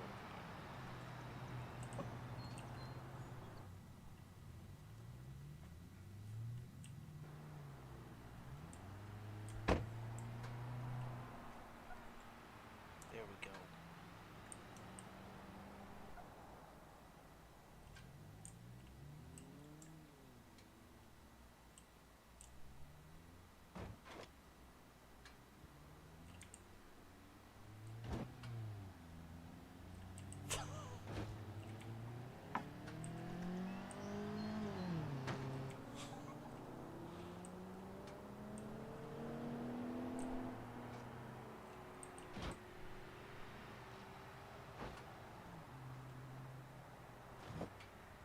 Gosh, it's really stuck.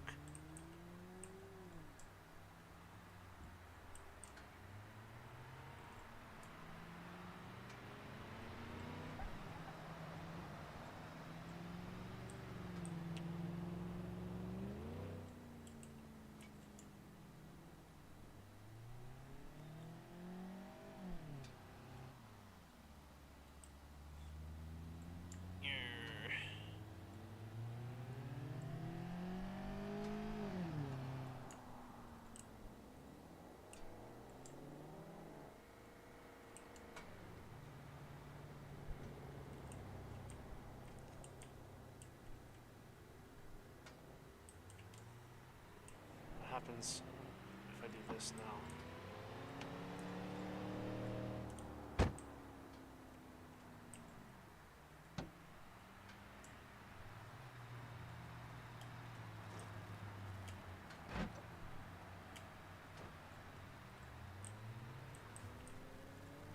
Yeah, so this piece is removable, thankfully.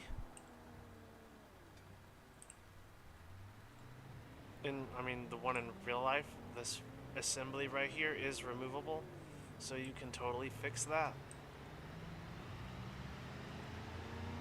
So it's technically not a part of the chassis.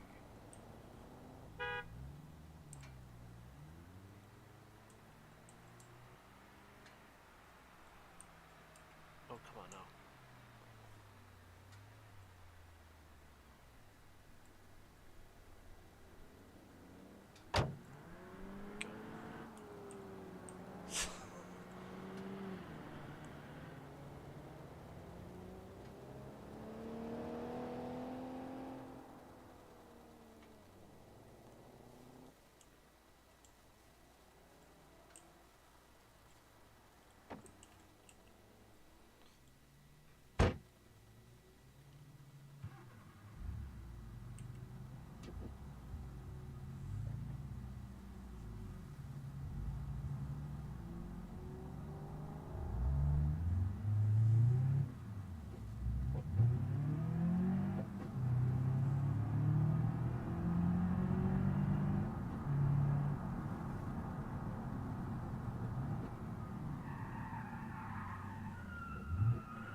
If anything, this sells how strong this car is.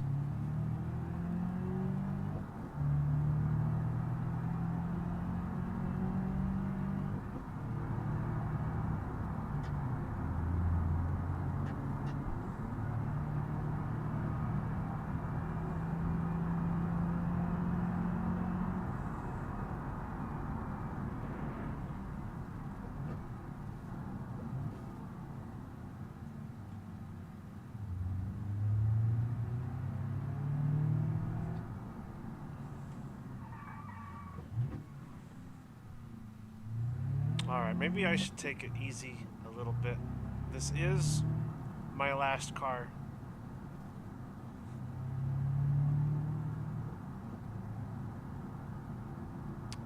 Yeah, I think I'm gonna take it easy for now. This is my last car. So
alright. Getting my left leg out from underneath me now.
Man.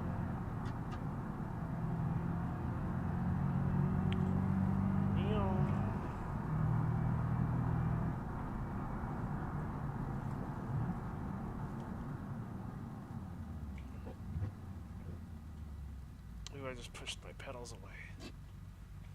Ooh, bring them back.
Okay.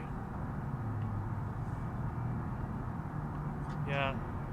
Doing stuff in the background. That's what I do. When I watch other people stream, I'm usually doing something else. That's why I'm not as active in chat. Recording or something.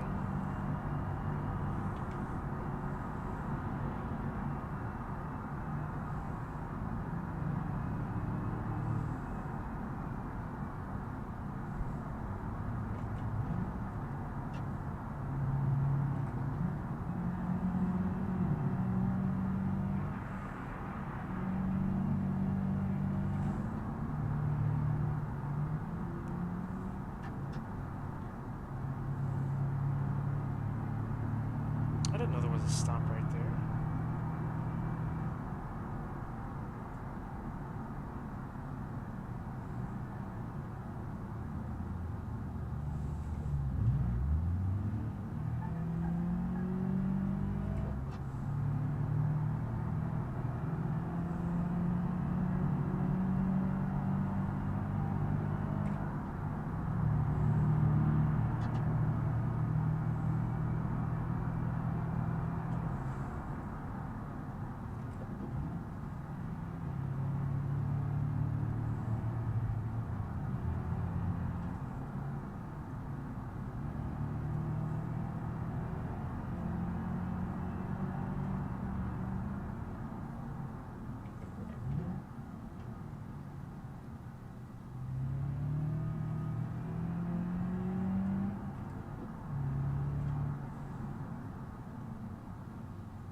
This one actually has places to park. That's actually really nice.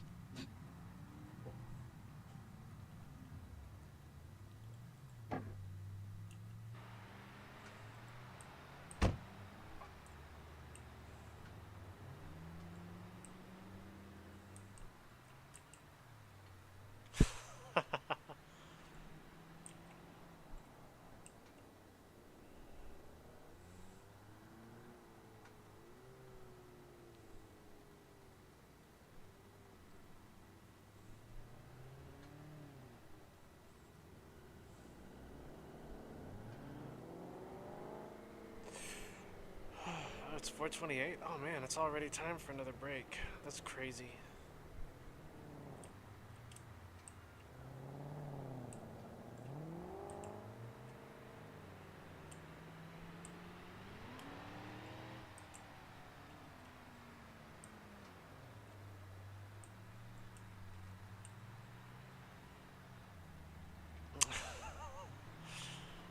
Wow.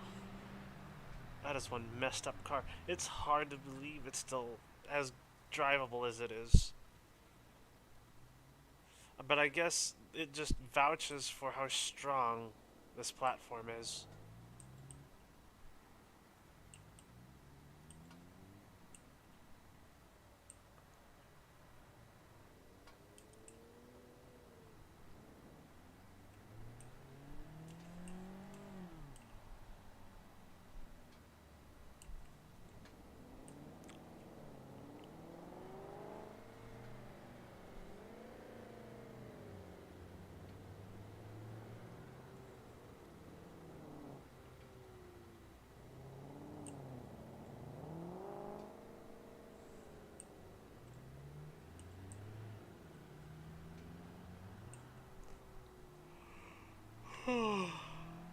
Oh, goodness.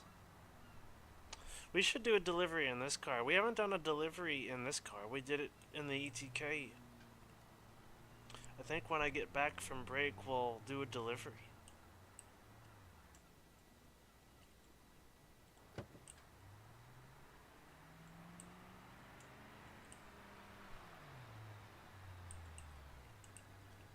A delicious delivery of food.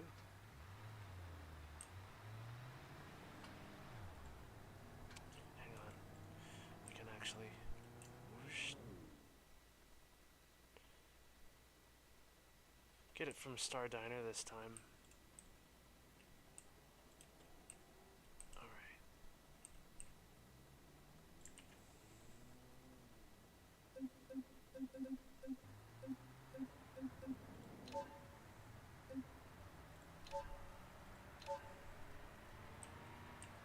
Exactly there. Alright.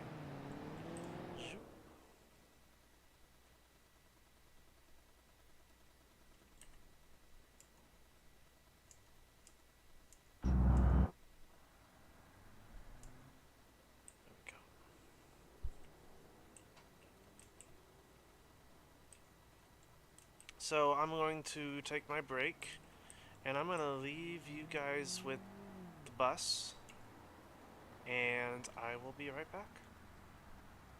Sit tight.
what's the bus doing on the strip again? I guess this is how the bus ends up in the dirt track. Where's it going? Actually, I've never seen this road before. This must be how drag cars return back to the start.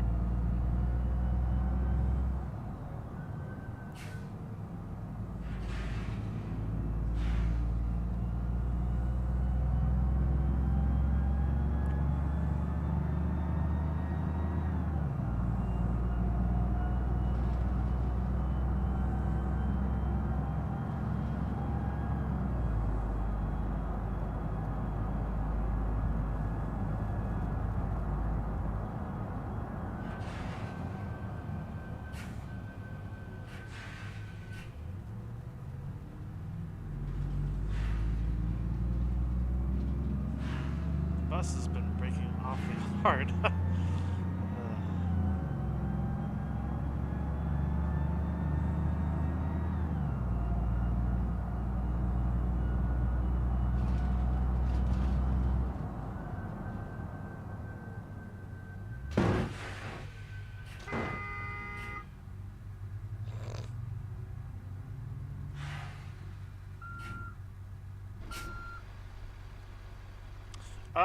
Was the ETK next to me the same car that I used last stream? No. The I'll show it to you. This one right here. This was not the same one.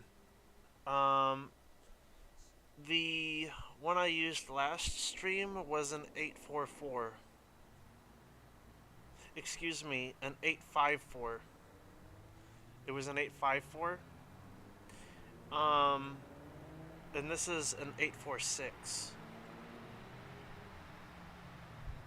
So it was also before the refresh. No, it wasn't. It actually wasn't before the refresh, actually. Now that I think about it. It was still after the refresh.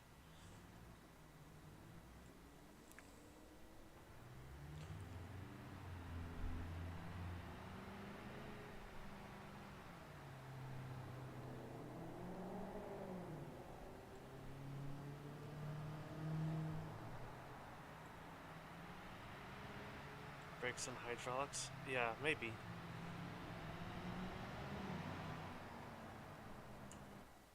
Alright, I'm back here. Alright. We gotta make a food delivery. We accepted a food delivery. We gotta deliver it somewhere. We gotta go to the Star Diner and pick up some food, bring it to somebody somewhere. Because we haven't done that in this car yet. We did it in the old one. We didn't do it in this one.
Where are we taking this, by the way? I don't even know.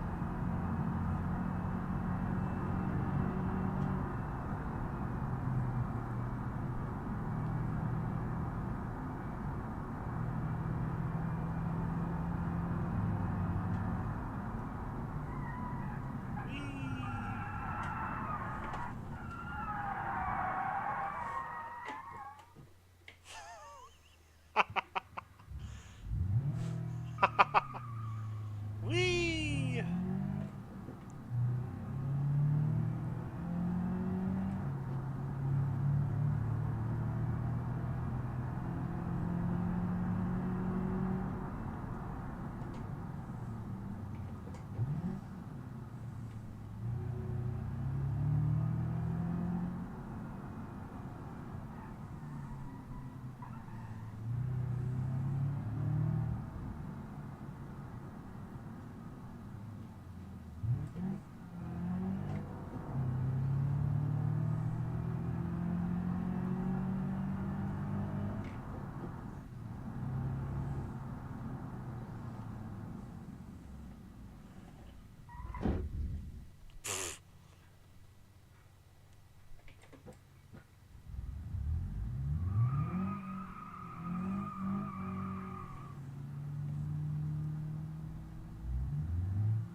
Oh no.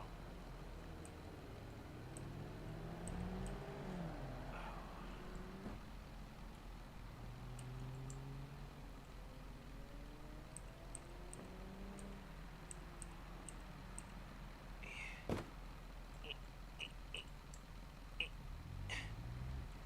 is so hard to fit anything in this truck. That's why I kind of like the hatchback a little bit better.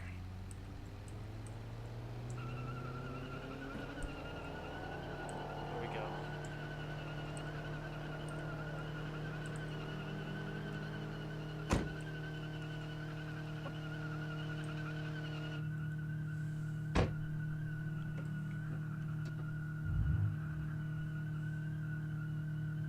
Hello? Yeah.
There we go. This one came out much easier than the last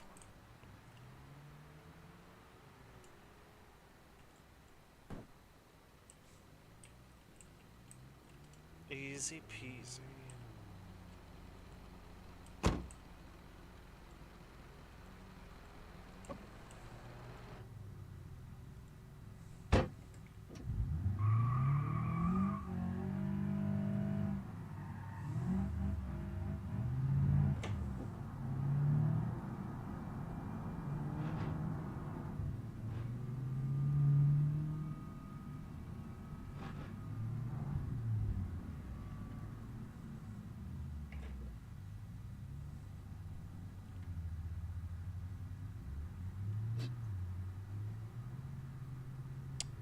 Speeding AI. Yeah, I fixed that. They don't they don't ram each other nearly as much. I slowed them down. I put them down to the minimum risk cofactor. So now they behave a little bit more. They still make mistakes, but they are less likely to crash into each other if they're not going as fast.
I need to go get gas. Maybe it's time to get some gasoline. I haven't gotten gasoline in a while. I've only got a quarter left.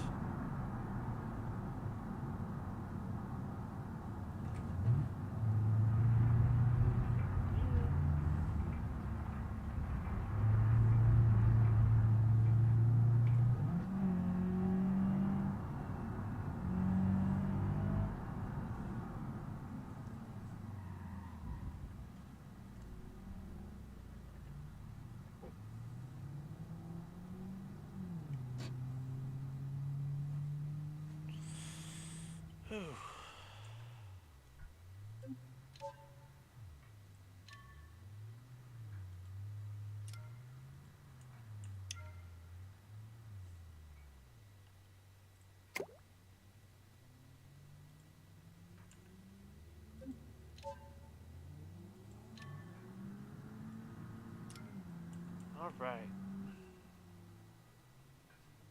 Where are we at? Ooh, we're almost at 200 miles. Oh, please. Oh, no. That's okay. It's probably going to come on again. You want to see the low fuel light come on? Oh, man, I really wish I read chat.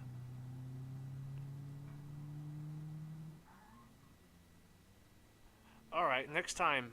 I won't get gasoline until I let you see it.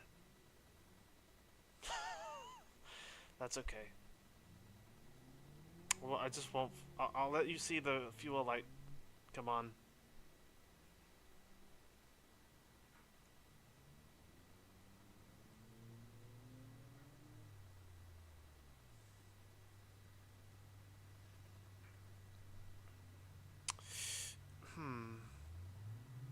You know what we could do?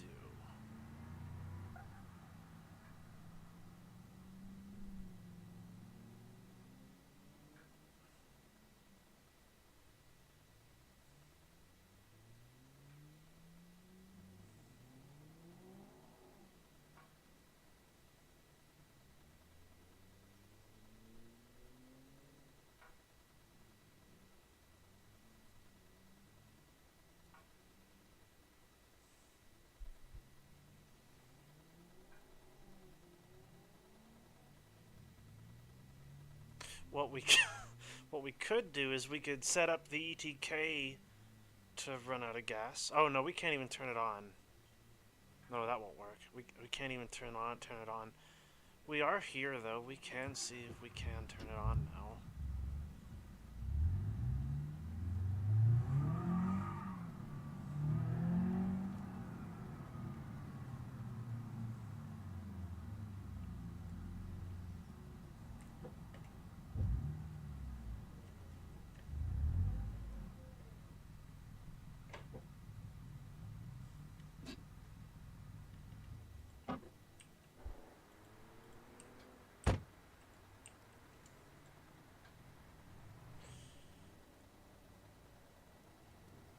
I think I have an idea on how we can flip it back over though.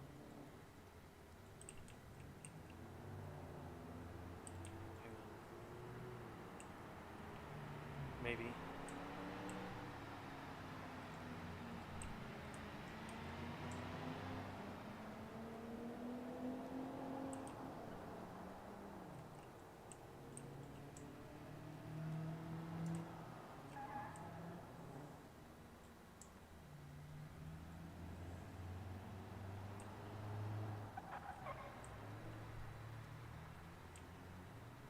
Might have to re-download the forklift mod just for this.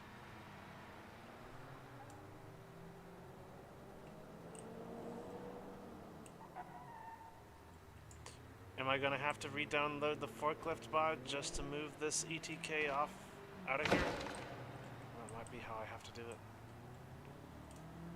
Alright, that won't take but a few minutes.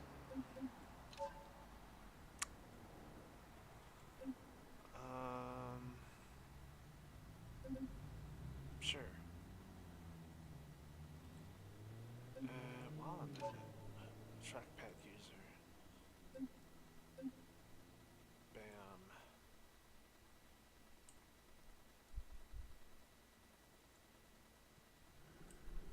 it stuttered for a second right there. I thought I thought I crashed it. Oh well. I thought I crashed it.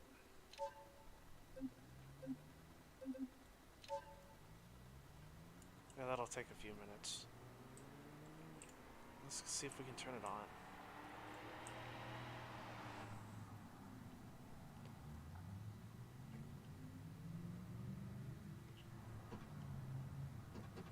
That is a no. We cannot turn it on.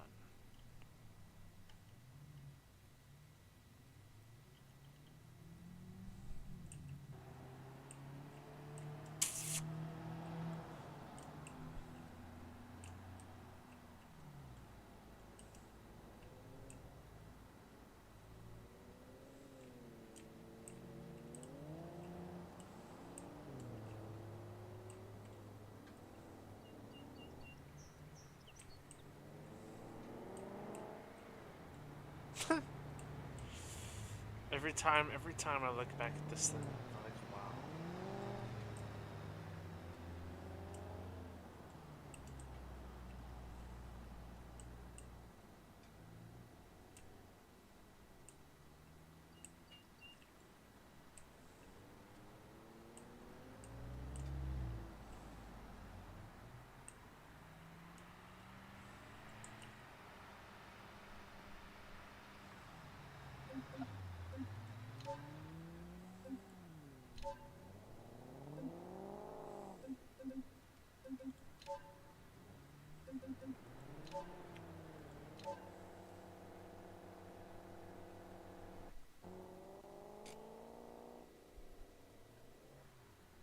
Alright, I could give it a shot.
Unsafe practices.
Despawn forklift.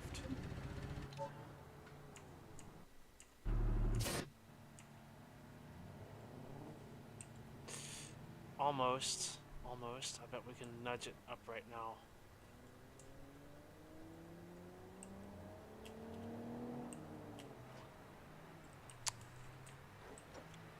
Oh, come on. So close.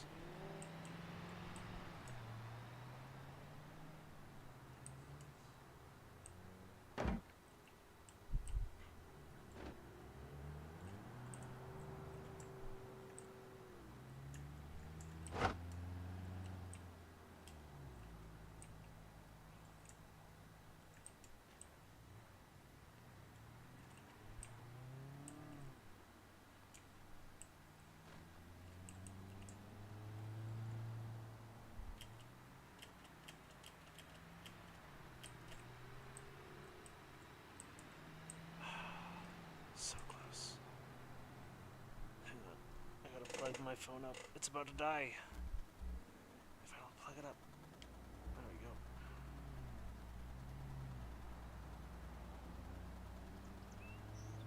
go. Hey, Bed Wars Pro. You was a fan since 2020? I think I actually started recording in 2020. A little bit before then. So you were a fan since the beginning. That's crazy.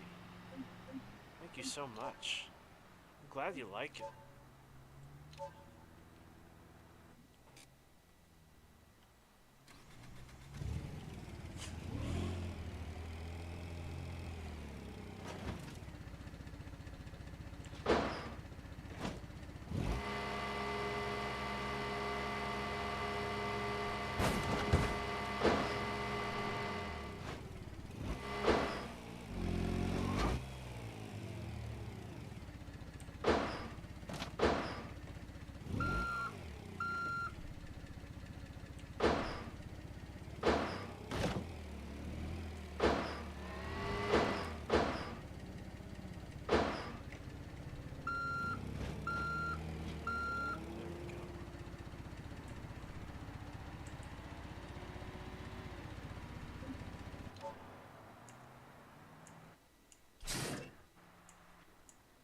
Oops. There we go.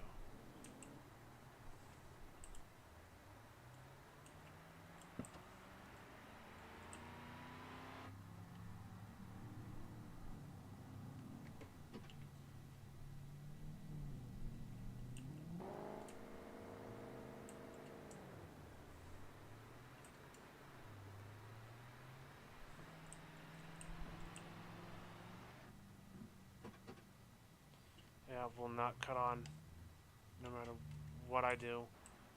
It's just dead.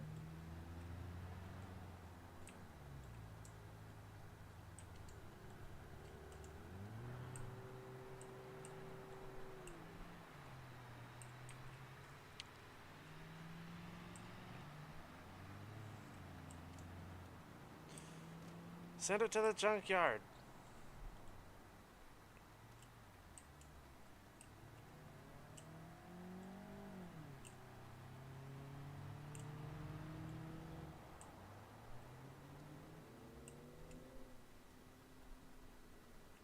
I'll just leave it here. I'll leave it here, and I'll roleplay taking my cars to the junkyard. How about that? Before I end the stream.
How long is left to the challenge?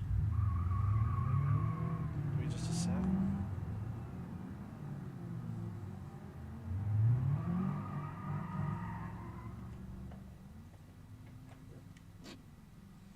It is 5:14. I've got 3 hours left. 6, 7, 8. No, 2. Really? Is it only 2?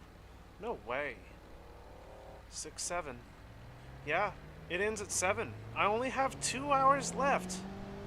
I only have to drive this car for 2 more hours. And I win. Oh, that's great.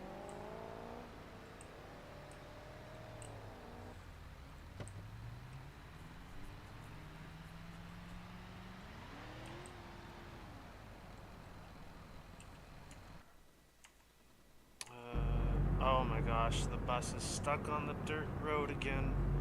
We'll deal with that later. Right now, we got a... Oh, I don't have a reset button. I don't have a reset button. I forgot I forgot I disabled my reset button. Purposefully, so that I don't accidentally press it.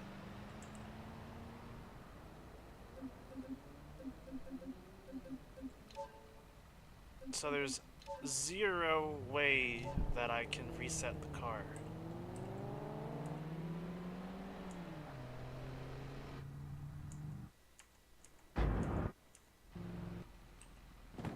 Uh-oh.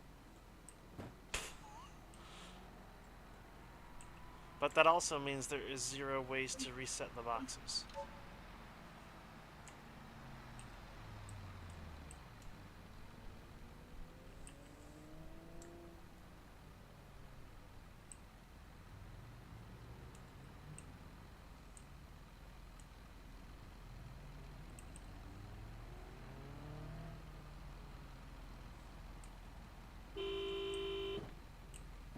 For some reason.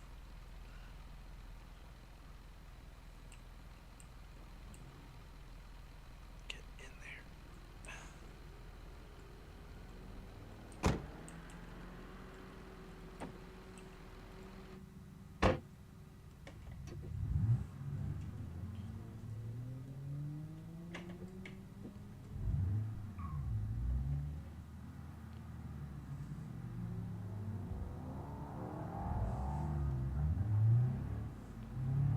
Where is the what's the farthest house from here? Oh, oh, I know where. It's the cabin. It has to be the cabin in the redwood forest.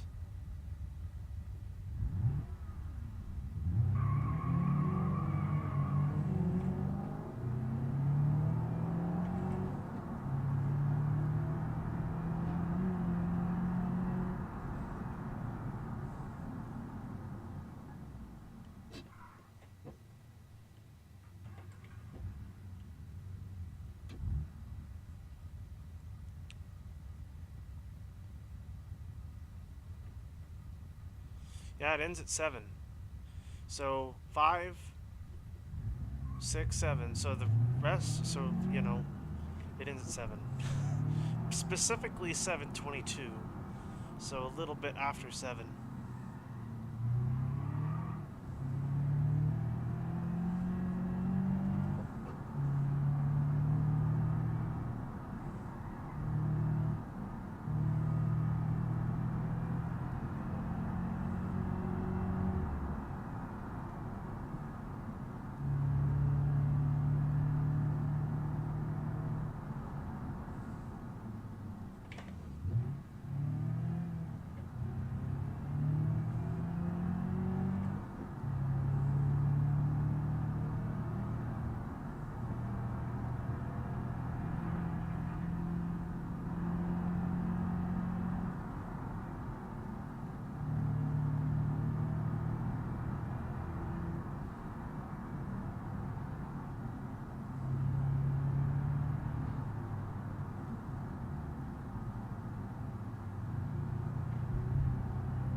Here's the food you ordered.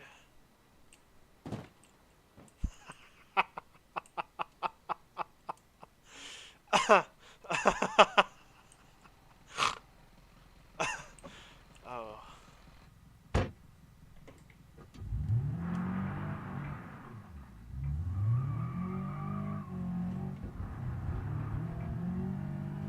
Whee! Sorry, I'm having way too much fun.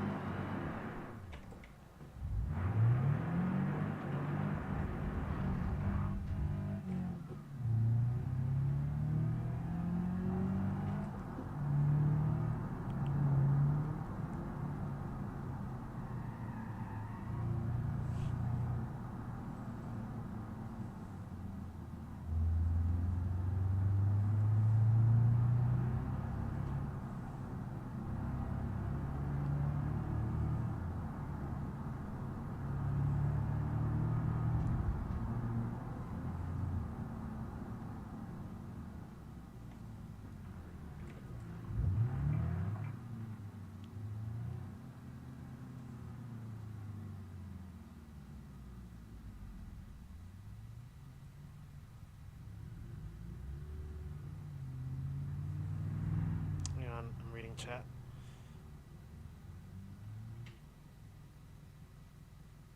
Um, 2 hours left. Does it seem like it went faster this time? Set some goals. Deliver a box to a place, do a drag race, and more.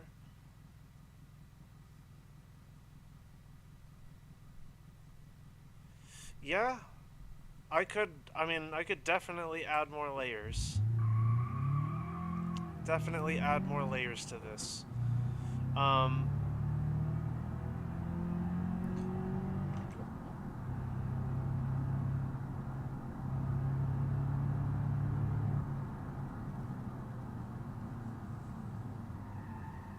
I could even do it in career mode, because in career mode there are persistent states for the vehicle. Since there are persistent states for the vehicle in career mode, I could do one in career mode, for example. It doesn't have to be in free roam. The only thing about doing it in career mode is I lose some of the control. So, for example, I couldn't just spawn a bus and drive myself to my house, and I couldn't spawn a tow truck to move my car out of the racetrack and move it to the shop. I lose some of the control of that stuff when I do it in career mode, but I would just have to set my own goals, I suppose. I would just have to set my own goals.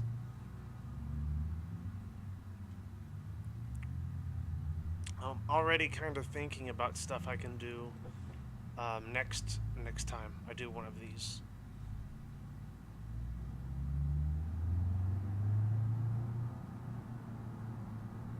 By the way, I just noticed we are at 200 miles in this car.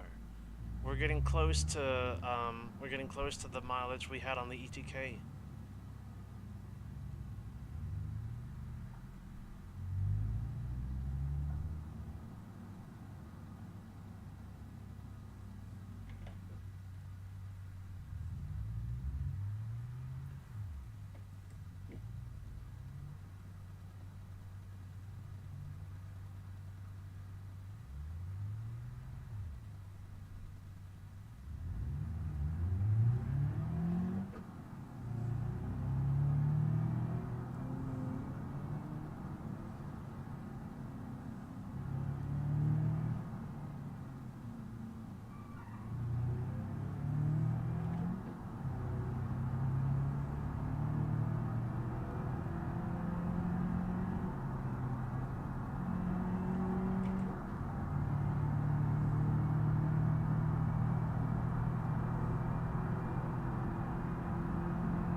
Oh, did we forget to close our trunk? Oh, that's funny.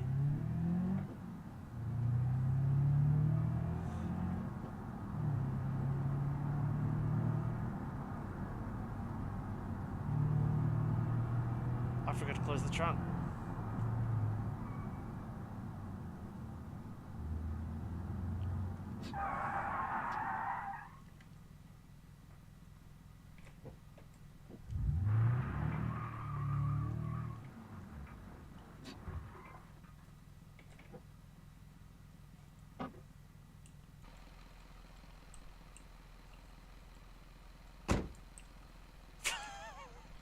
I forgot to close the trunk.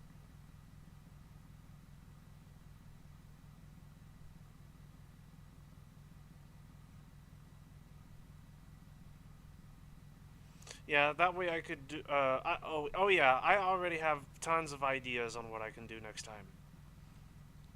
Um, I could do a 24-hour with the T series and transport goodies across a map. I could do and just do that with the same truck all day. I could do um, career mode, like you said. Um,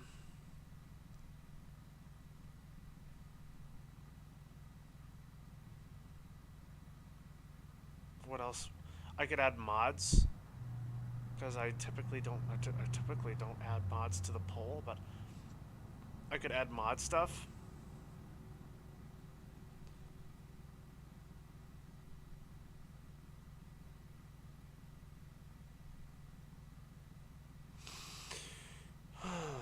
um, Next stream we gotta get some interesting cars to drive. Well, it's because for this challenge I chose regular cars. That's why they're because I wanted it to be regular cars.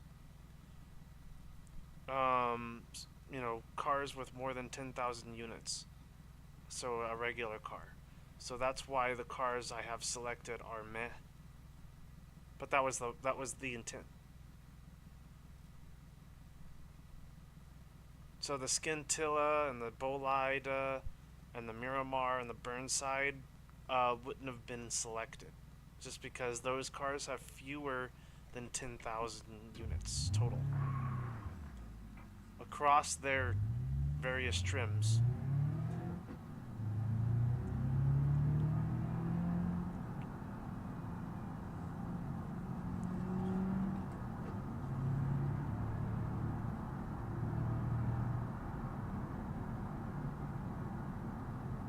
Also, I wanted it to be a regular car to make it more fun for me. Easier and more fun.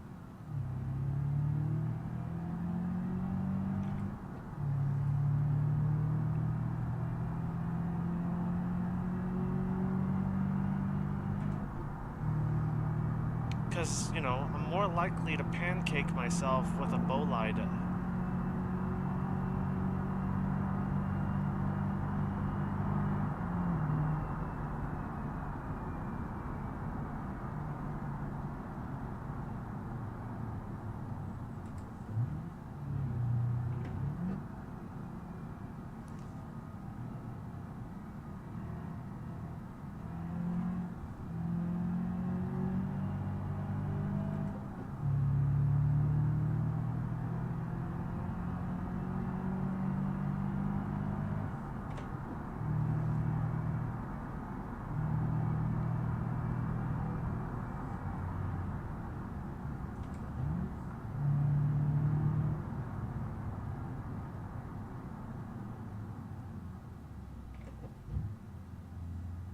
Be nice for the camera.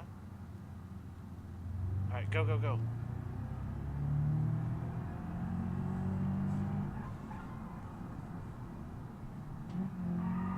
Wee!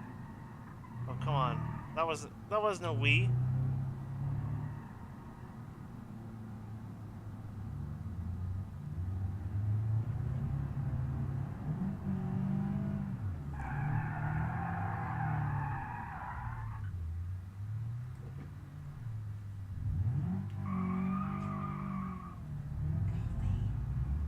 Okay.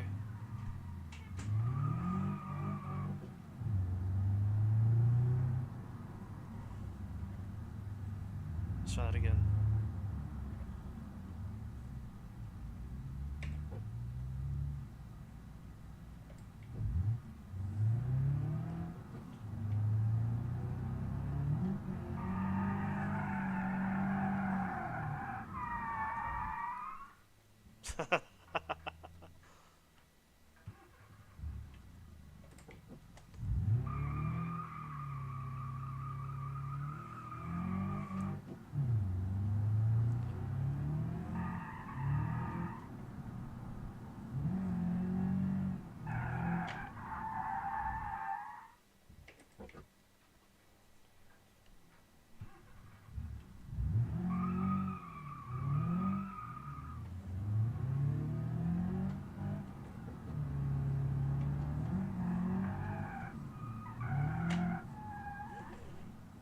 Whee!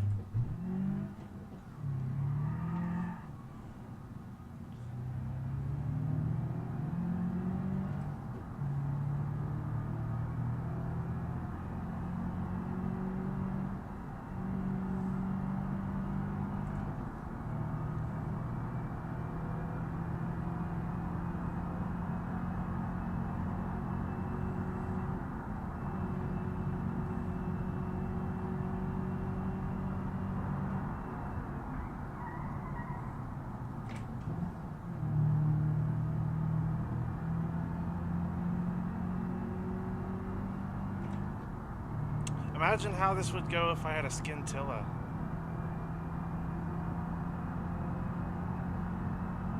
The only thing is the suspension parts on the Scintilla are so fragile.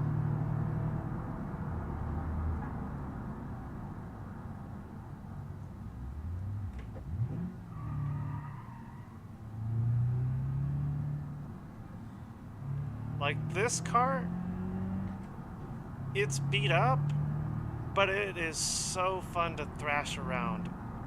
And it is so fun to thrash around, and it's beat up, but it still drives as if nothing happened. So that's great. I think I have a newfound respect for this car because of just how much I put it through, and it still handles perfect. Whee!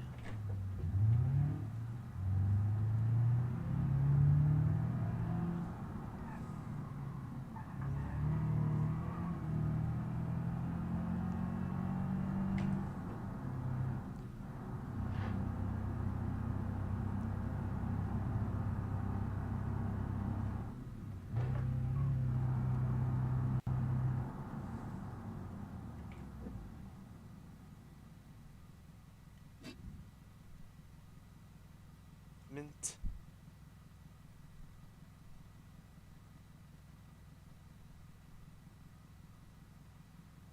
Yeah. Slow car fast.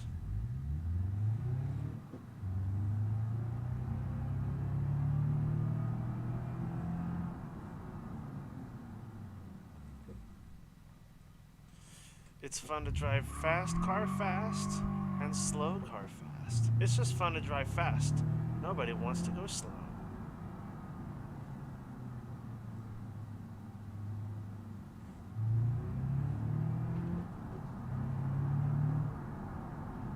We only have to go slow because we can get in trouble.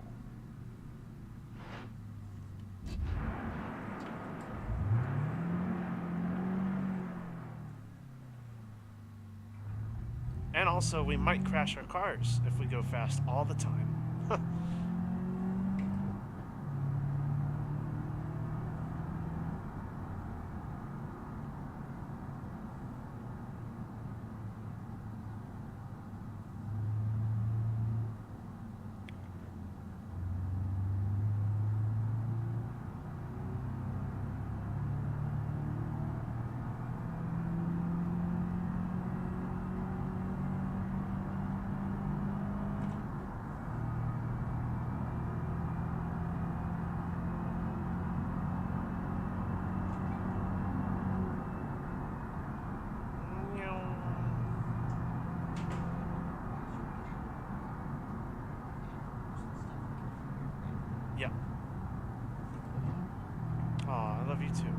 Thank you for bringing that for me.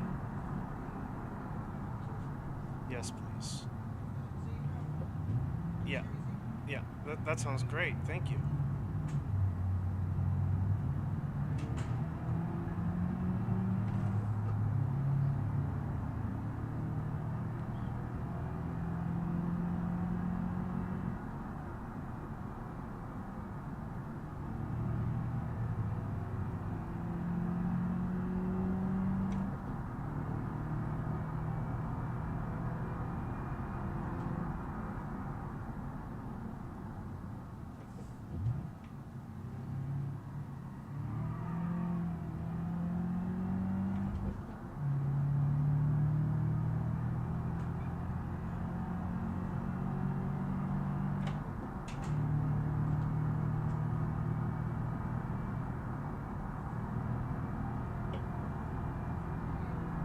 Thank you.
Was that your mom asking you if I wanted food or something? Yes, that was my mother. I am home for Thanksgiving, so.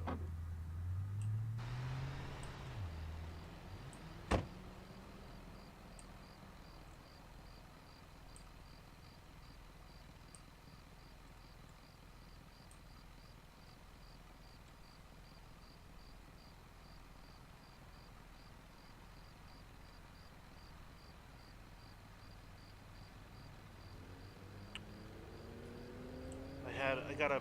The only reason why this stream is even really possible is because I got a day off from work. An extra day off that they weren't originally going to give us. I got they let us have early release, and um, they let us have Friday. So yesterday they let us have Friday. So I mean, it was the same thing last year, and that's why it's around this time where I do this stream, because my work gives very, very little days off. But it just so happened that we got this Thursday off and this Friday off too. So that's really the only reason why this is even possible.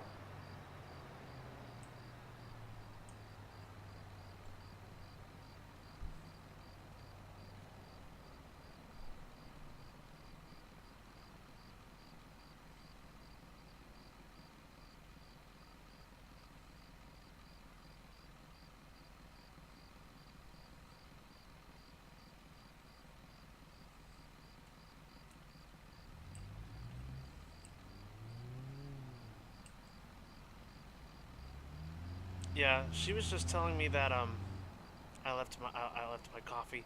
I made a cup of coffee and then left it. I made a pot of coffee and then left it on the pot. Oh, yeah. So now I have coffee. I meant to bring it back here. I just never did.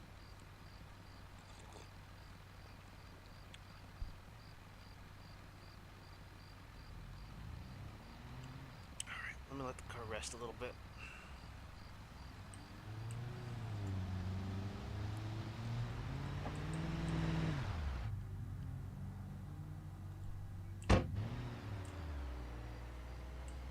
What are you doing?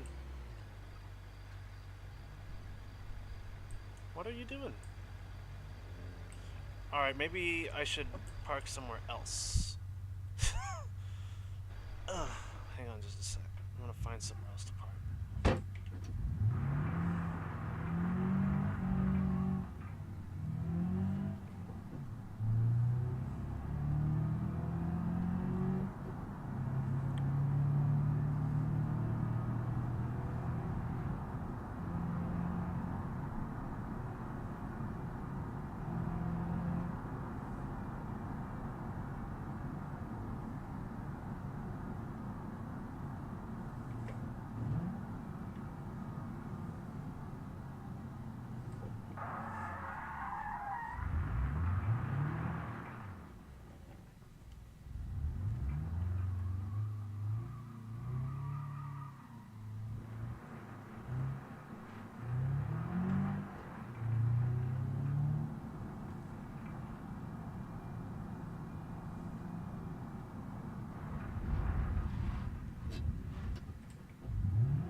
Fun.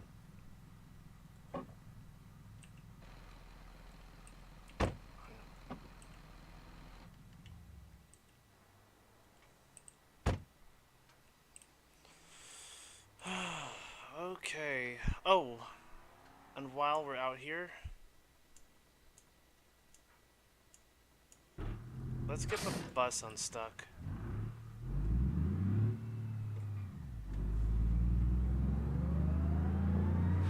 The bus is stuck at the dirt track, I remember.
It's stuck.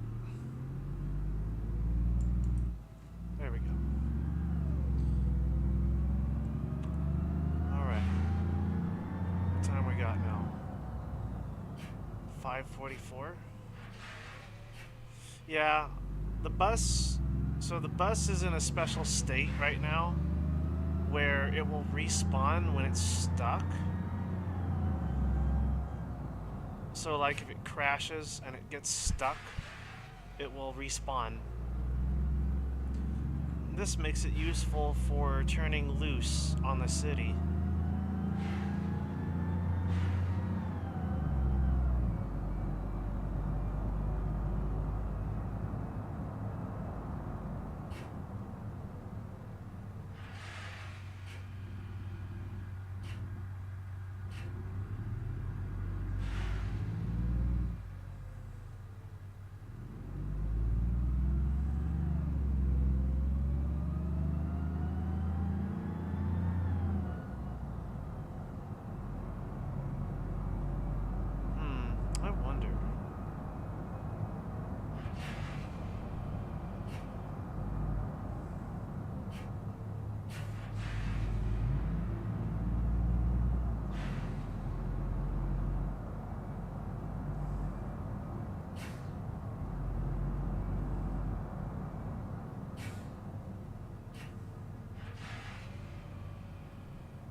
Oh no, I'm not driving the bus right now. See, yeah, the bus is driving itself. I was just helping it get out of the dirt track because the AI got it stuck in the dirt track. So the way it works is when the bus gets stuck or whatever, it's supposed to respawn. Yeah, the bus is supposed to respawn out like on the road. The thing is, when it gets stuck inside the dirt track, it'll just perpetually pick locations around the dirt track to respawn. So it'll just be stuck in that dirt track forever unless I intervene. So I disabled it and then moved it back onto the road, so now it's driving like normal. Yeah, the bus is driving itself right now. I'm not doing anything. So I can actually so sometimes when I go take breaks, I'll give you the bus cam. And you can see what the bus is doing. Actually pretty nice, actually. I can continue to entertain folks while I'm not even here. I just gotta show them bus. Bus cam. I kinda like it, actually. It's a good, good thing to watch. Bus cam.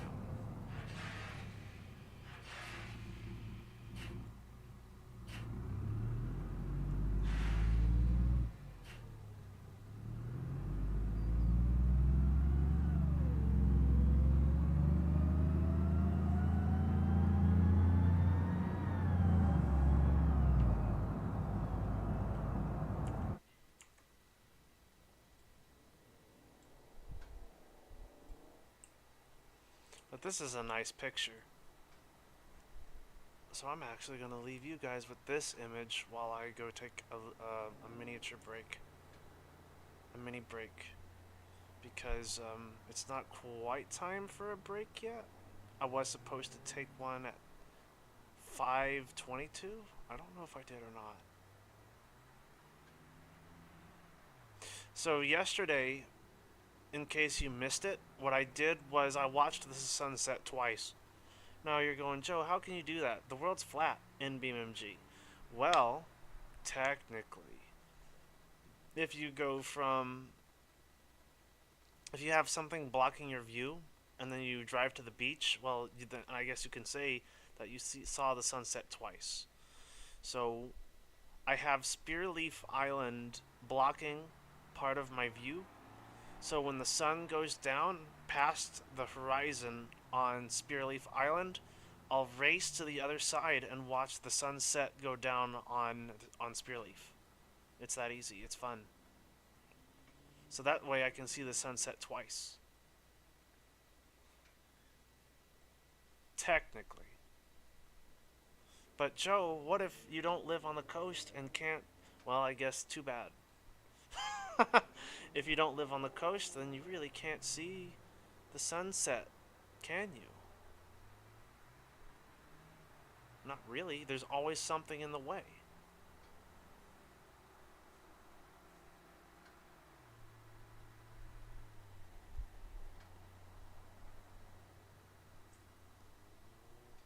And we also determined yesterday that you can't, yeah, you can't really do the trick where you lay down on your stomach and you look at the sun and then stand up and you could say you saw it twice.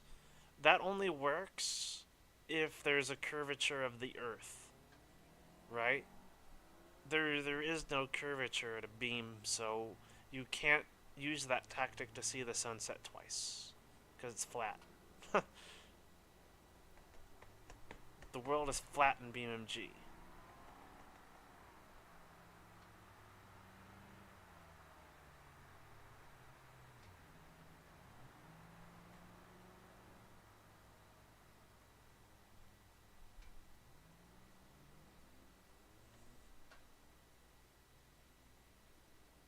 But I like this. I like this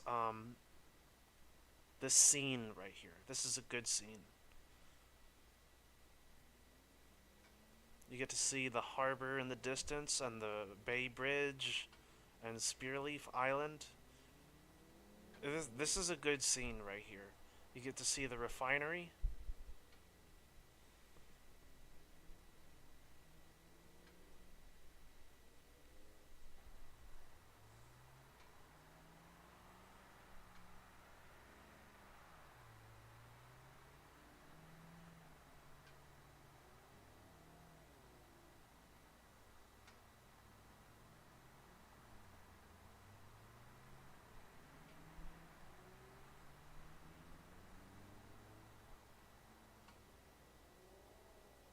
The only thing that's missing is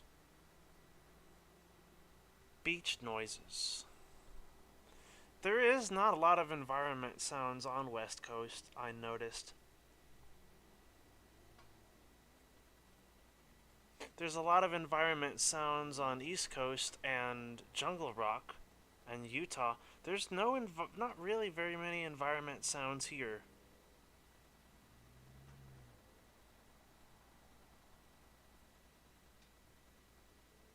There's the hum. No. There's the humming in the steel mill. There's the humming of the solar panels by the power plant. There's a... There used to be a city soundscape in Belasco City, but they removed it. There used to be city noises. Oh man, the inner city used to be liminal. It used to be liminal because you would hear noises of cars and police sirens in the distance, but there were none. There was no people. There was no cars. This was in a time where they didn't have traffic set up. So it was really strange.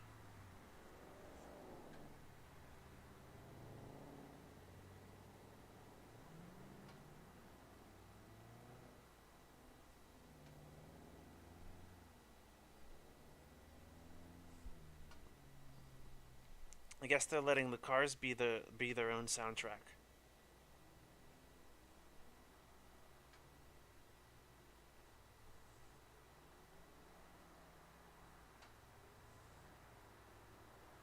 Yeah, the West Coast has been the most updated map, like ever. Um, it's had a lot of different changes over the years. It's had stuff added, it's had stuff taken away, it's had stuff completely changed and reworked.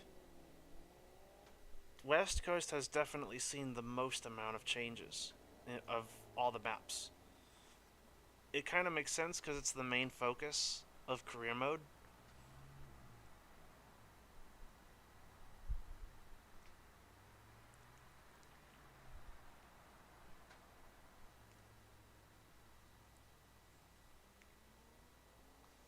There's a lot of industry on this map. Like, there's a lot of points of interest. That's one thing that Italy kind of lacks is points of interest. Like every single town is a point of interest, but there's barely any reason to go there.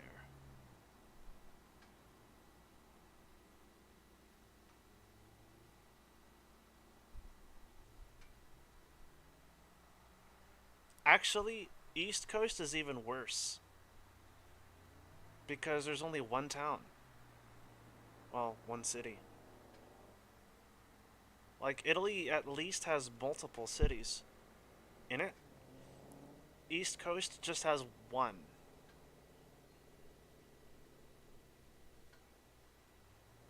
And even then, there is hardly a reason to explore the periphery because everything is kind of concentrated on East Coast.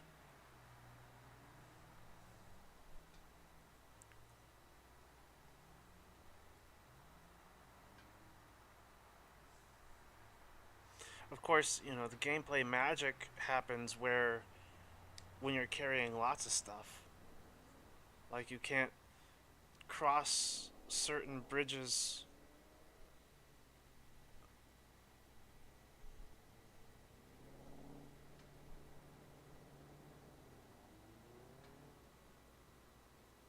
Oh yeah. Yeah, Italy has multiple towns, yeah.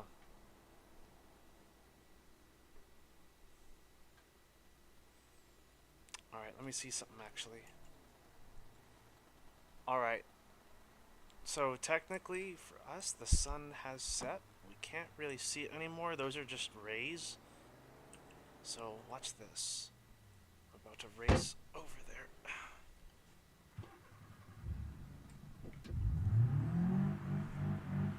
Uh-oh. We stuck in the sand?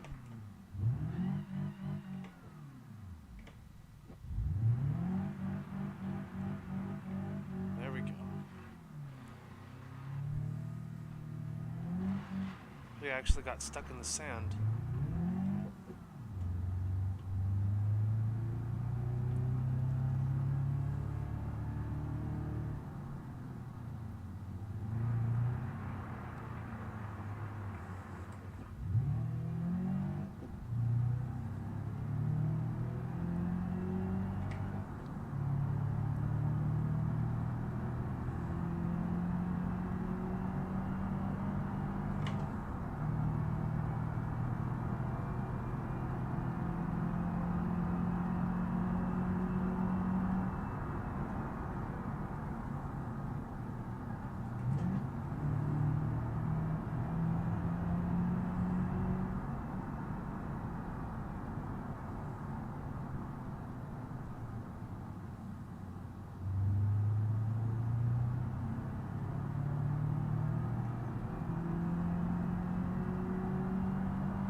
There it is again.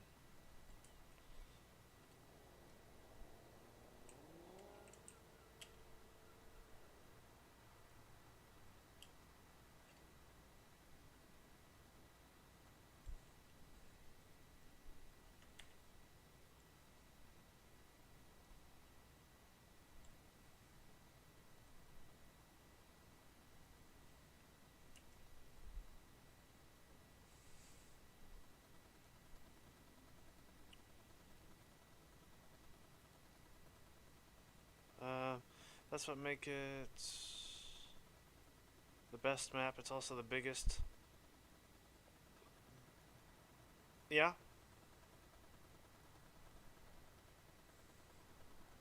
Yeah, I was stuck for a minute. I got stuck in the sand. I guess, I don't know, it just wouldn't move. I mean, that's what happens. That's why they say never to stop moving in the sand, because you can sink in it. If you're in a car and you're driving on sand, that's why they say you never stop. Because if you stop, your car can sink, and then you won't be able to move it.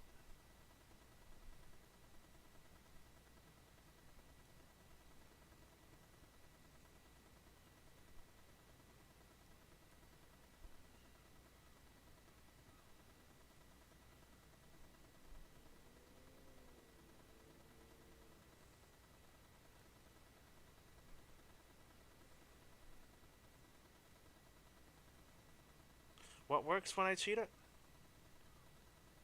Nice blue color, yeah. Do I think boats? There are already some boats in Beam. Yeah, they're officially no, because boats are outside of the scope of the game. That's the same reason why the devs said that they won't add any planes. Um, because planes are outside of the scope of the game, they're not going to have any. Make any official ones anyway. So boats, probably not. I mean, there is, if you want to be technical, there already is boats in the game. There's static boats, and then there's also the Lansdale boat. That metal boat, I think, actually floats, if I remember correctly.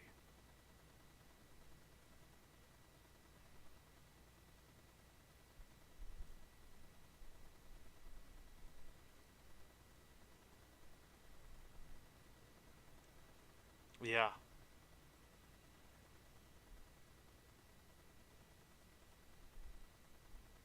If I remember correctly, I think the Lansdale boat can actually float on the water. I don't remember if it does, though.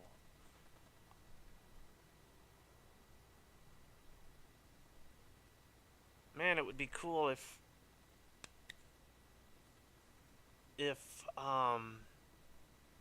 oh, who's the guy who does the prop pack? I think Daddles Eat actually does make the prop bundle pack. That would be cool if Daddles Eat updated the prop bundle pack to feature standalone various items of things like that are in the game, like the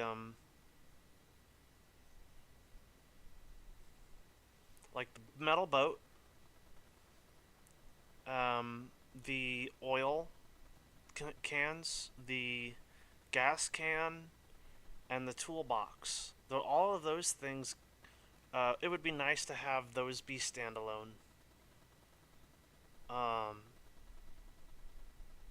as well as a couple of other small items.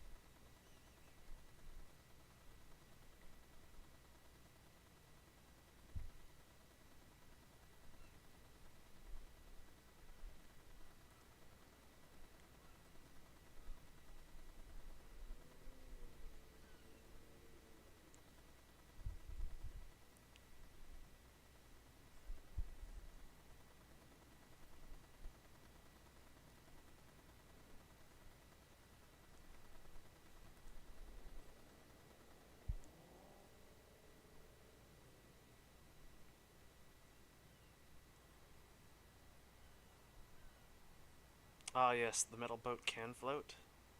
What car do I want to see in BeamNG?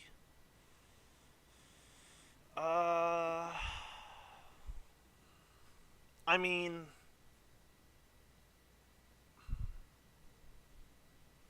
they covered a lot of ground with the cars they do have. They added some that I didn't think that they were ever gonna have. They really surprised me personally with some stuff.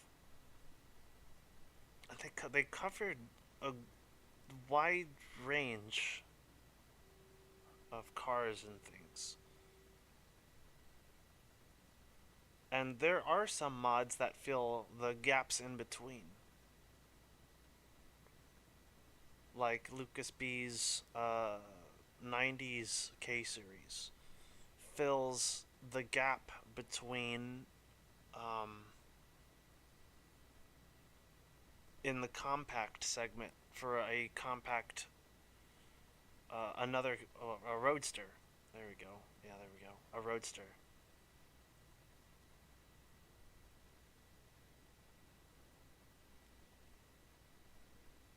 A 90s roadster. Um,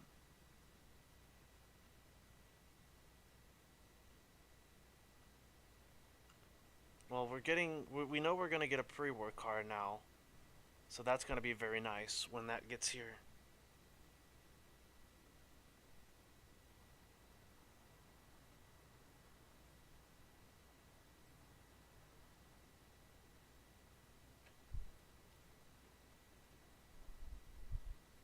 The ETK one. I did look at it. It Here's the thing. Here is the thing that I pick out. If you if you want me to rate your mod really well, there's this telltale sign that I have a car mod is good or not. The things I look for are UVs and wheel arches. That's right. If your car has a custom made, properly UV car, it's going to get a good rating. If your car has wheel wells that don't look bad, then you get a good rating. If I can see too many edges on your wheel well, that's that's a major nitpicky thing for me. Like, I'm sorry, you gotta have nice looking wheel wells. Because if I can see the edges, I shouldn't be able. You need to, for me, you need to increase the poly count around those wheel wells because it is very noticeable. It is very noticeable for me if your wheel arches are are are too jagged. So that's like a it for me. It's like going to rating my favorite Mexican restaurant. There's a single item on the menu. I will say, oh, this is a good Mexican restaurant. Oh, this is a bad one. All because it's missing an item. It's the telltale sign that that restaurant is good or that restaurant's bad. It's the same thing with cars in BeamNG. There's a telltale thing that a mod is bad. Wheel arches and UVs. Like, I don't care about anything else. Well, I mean, interior for me is also important. The interior for me is also really important. But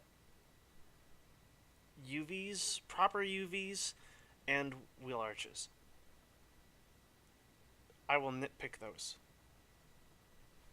The UVs. All right, so let me give you an example, real quick. I think we've seen the sun. Watch the sunset. It's going down. It's pretty dark right now. This is the most dangerous time to drive a car. Okay, so basically a UV map is basically all the reflections following the lines. So there are certain points, like right here, where the light hits it and it's brighter. You know, these lines have to match. The UV line has to match the line of the car. And oftentimes when you see people make mods, this doesn't match right because they used a UV from a different car and tried to make it work. So because all the cars are made, by the BeamNG dev team, they all have their own UVs for the most part. There are some exceptions. They all have their UVs, but sometimes mod makers will use a UV from an existing car, and you can tell, you can notice it. You can just look at the reflections, and you can see some jaggedness in it.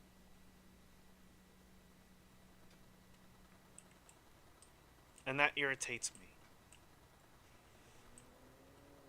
Also, this is also what I'm talking about. Okay, so see this? When you look at this wheel well, because we're playing a video game, everything is made of pixels, right? Everything is made of pixels. There's a high poly count for this wheel arch. I can't even tell that there's any there. I mean, you can, if I get close enough, you can tell that it's a straight line, because in video games circles are impossible. You can tell there is some straight lines, but when you're standing from back here, from the eye view, normal perspective, you can't see them. You can't see them at all.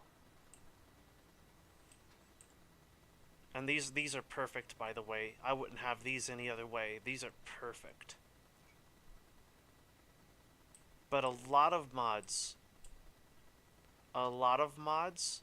they don't put enough polygons here, and you can see how jagged they are, and they look awful.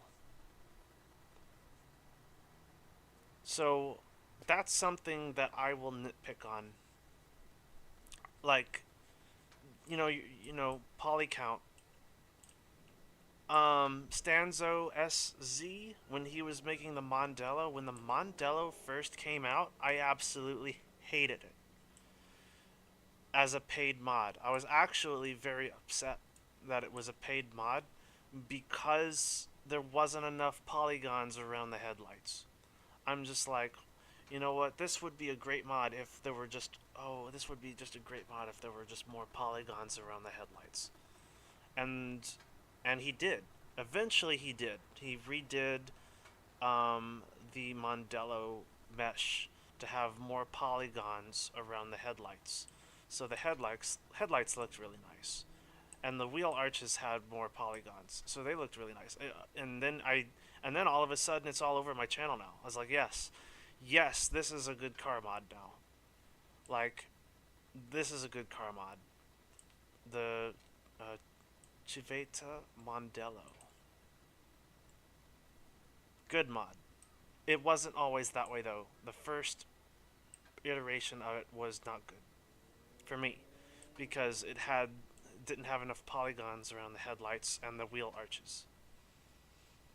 So with making models, you have to pick and choose. You're only given a certain amount of faces, right? For BeamNG. You have to make each one count. So taking some from, I don't know, maybe you want to take some from the engine, because because Philman actually complained about the engine. He didn't like the engine, how low detail the engine is. I think the engine in the BX is fine, right? It's not really something you look at that often. There are better looking engines in this game.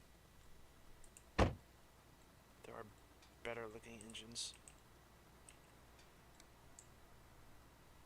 Hang on. I might not be able to open the trunk. Open the hood. It might be too damaged.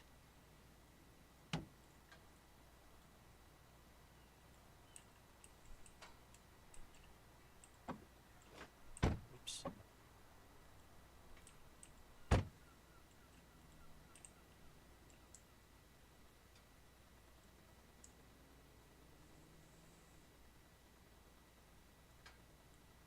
There we go.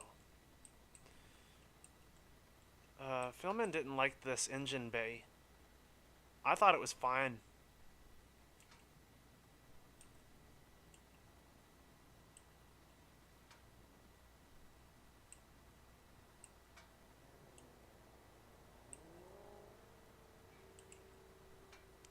It's not the best looking engine in this game. I think the Covet's engine looks better. It's also very simple, so that adds to it.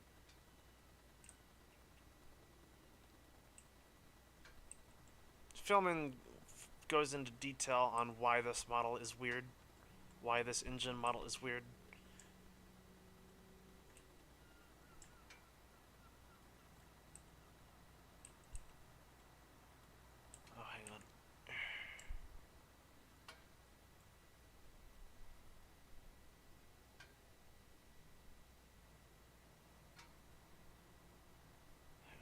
does it go? Right here? There we go.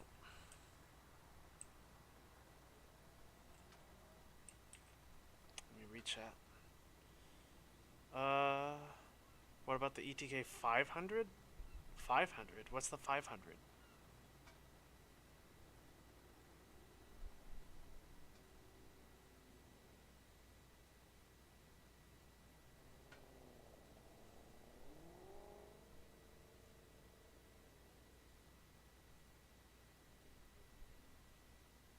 Oh, I gotta hook my phone up. It's about to die.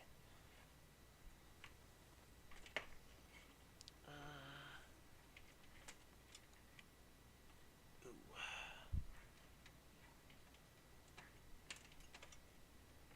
There we go.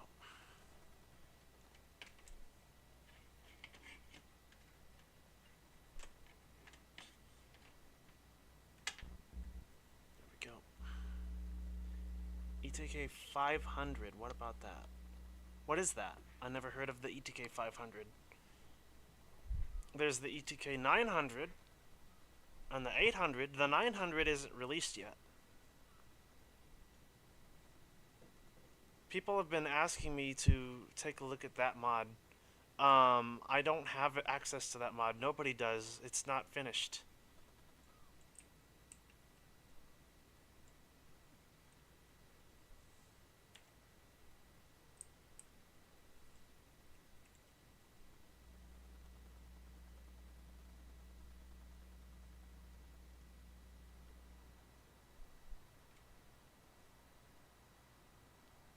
Oh, why is my thing acting funny?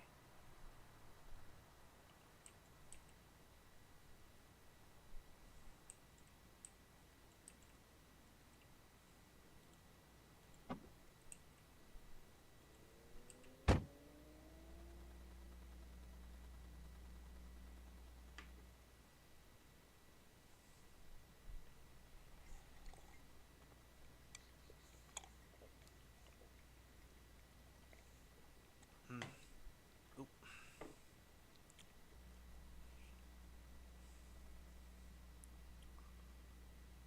Hang on. Chat may have died.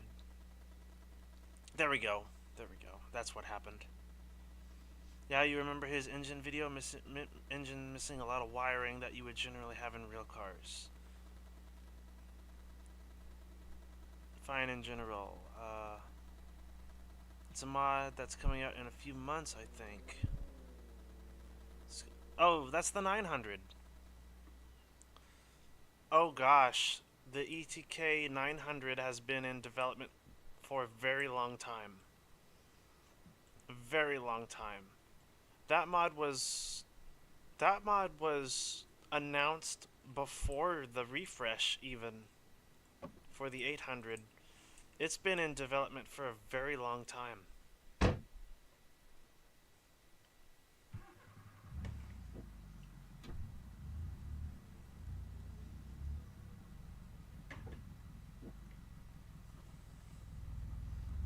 I don't know. It might not even come out. Who knows?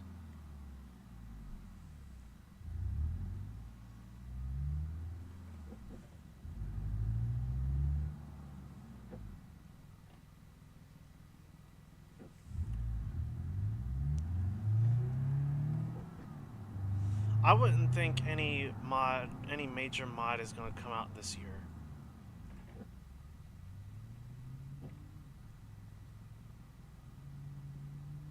Like the ones that I'm waiting for, the Sterling, the Gilway Row, Kingsway.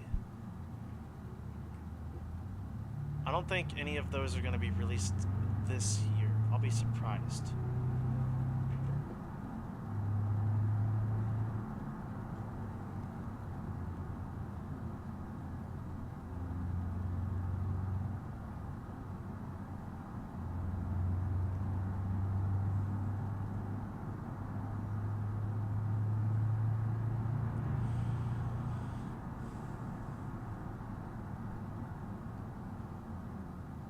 I mean, if the 900 is cool, I'll look at it when it comes out.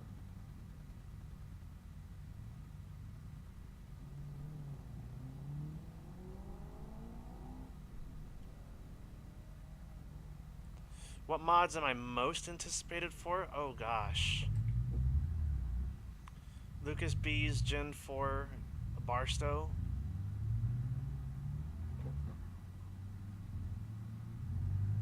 The AW T-Wagon. Because there's a lack of commercial vehicles in Beam. And I mean, Lucas B did make the Gavril Scout, but an older one is also really neat. One that fits the 80s and 90s really well. And T4s are better than T5s, and that's a fact. Even Google's AI agrees that Volkswagen T4s are better than T5s. So, it's the best van.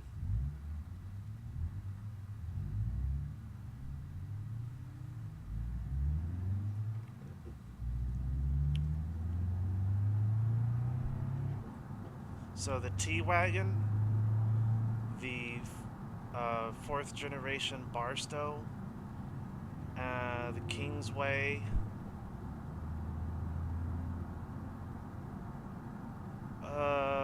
I really don't care much for the Range Rover.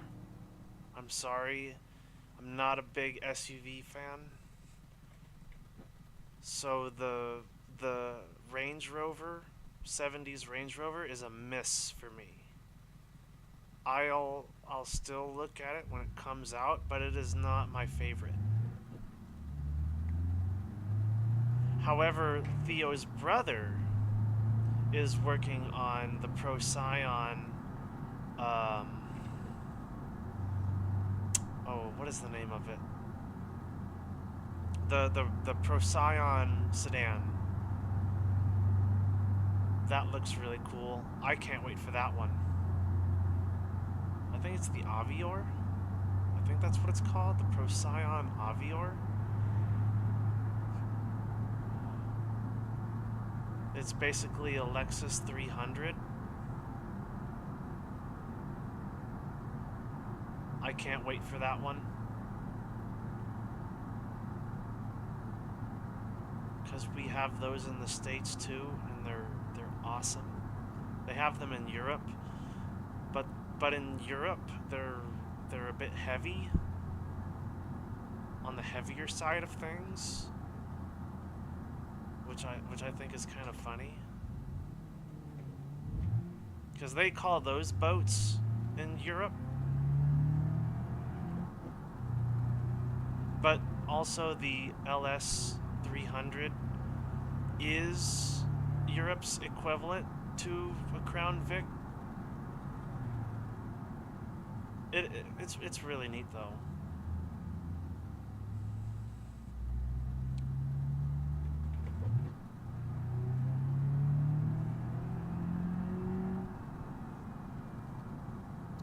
Let's see what else. Ryan Cookie is doing a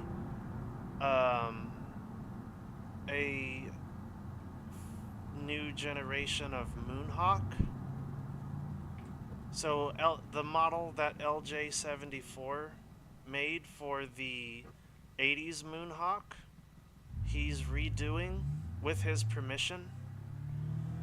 It was from a Moonhawk pack back in the day, and it was originally made by LJ74.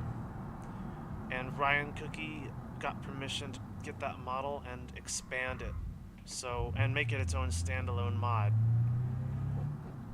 So the 80s Moonhawk will be really neat.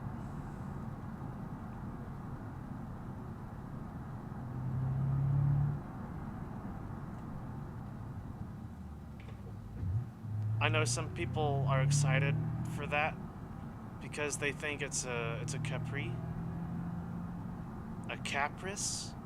It's not a Caprice. People will look at it and go, "Oh, that's a Caprice." And I'm like, "No, it's not a Caprice. It's a Malibu."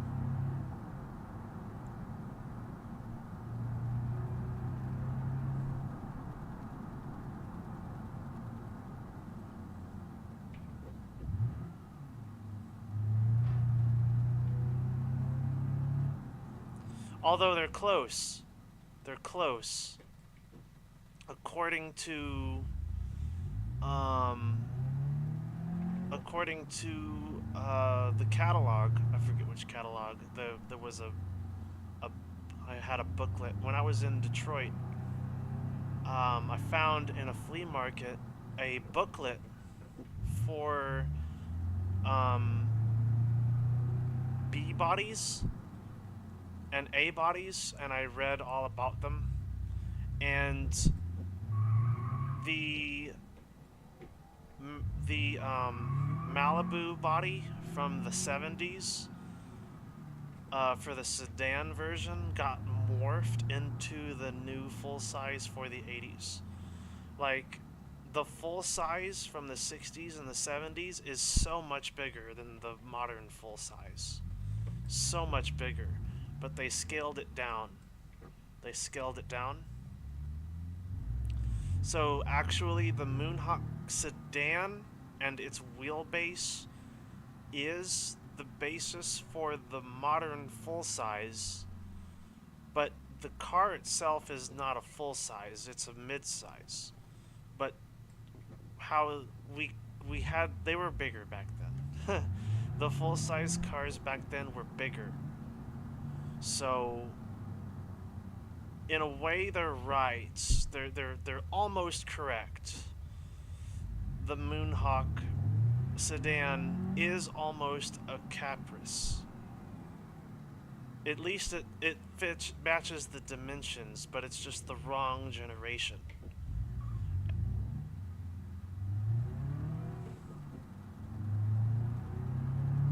And then the 80s Moonhawk will fit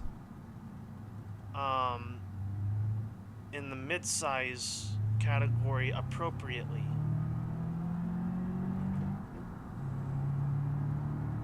So it'll be more sized like a Legrand than a Caprice, for example. But it will be smaller. I mean, it'll match the size of the Legrand and dimensions, because that's the new midsize. Because in the 80s they downsized everything. Well, car perspective-wise.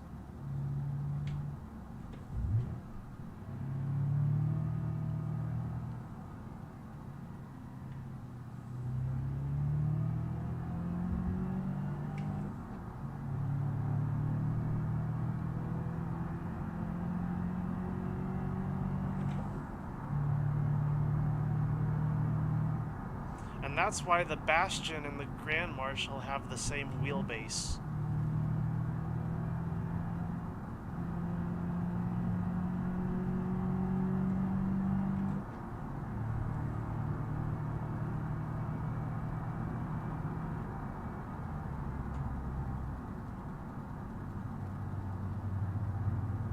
And the Moonhawk, well, the Moonhawk is just shy of being a full size.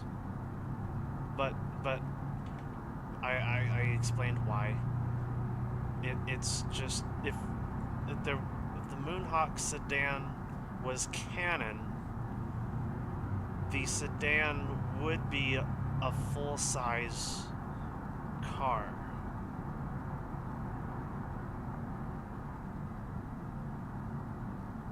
At least in modern classification.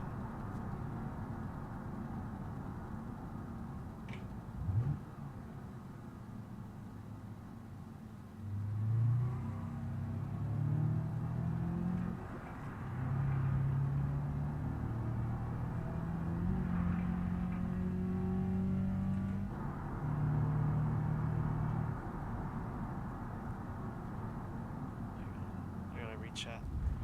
We always hit the bar too fast. Let's see. Chat may have died. Finn Wilkinson's Procyon Aviar looks real cool. Who's making the Range Rover? LJ74. Excuse me, LJ is not making the Range Rover. LJ is making the Sterling. Theo Wilkinson is making the Range Rover. And Finn Wilkinson is making the Procyon. They're brothers, you see.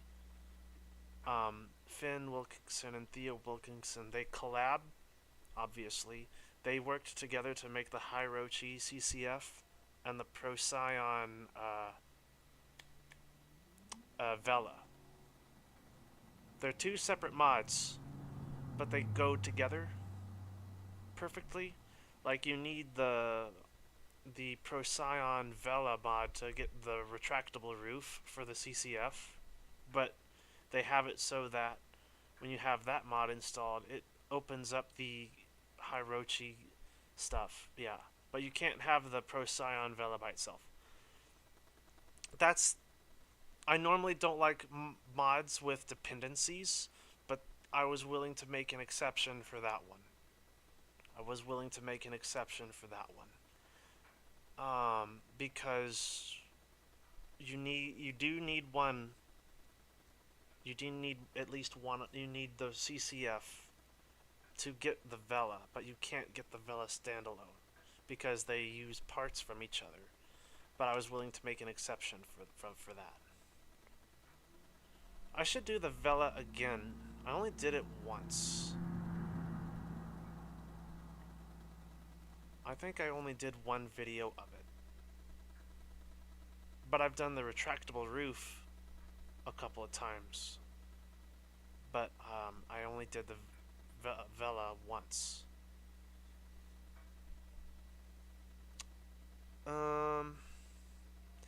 Yeah, the Avior looks cool. I can't wait for that one. I like people expanding on existing cars. Theo making a luxury brand for Hiroki. It's Hiroki. Hirochi. Yeah. Procyon is a luxury brand for Hirochi, according to his headcanon.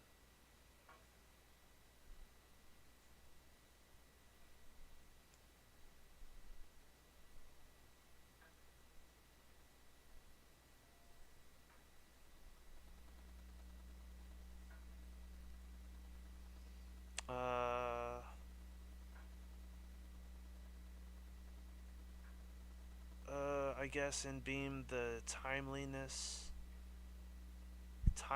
are mixed up. Not really. There's not.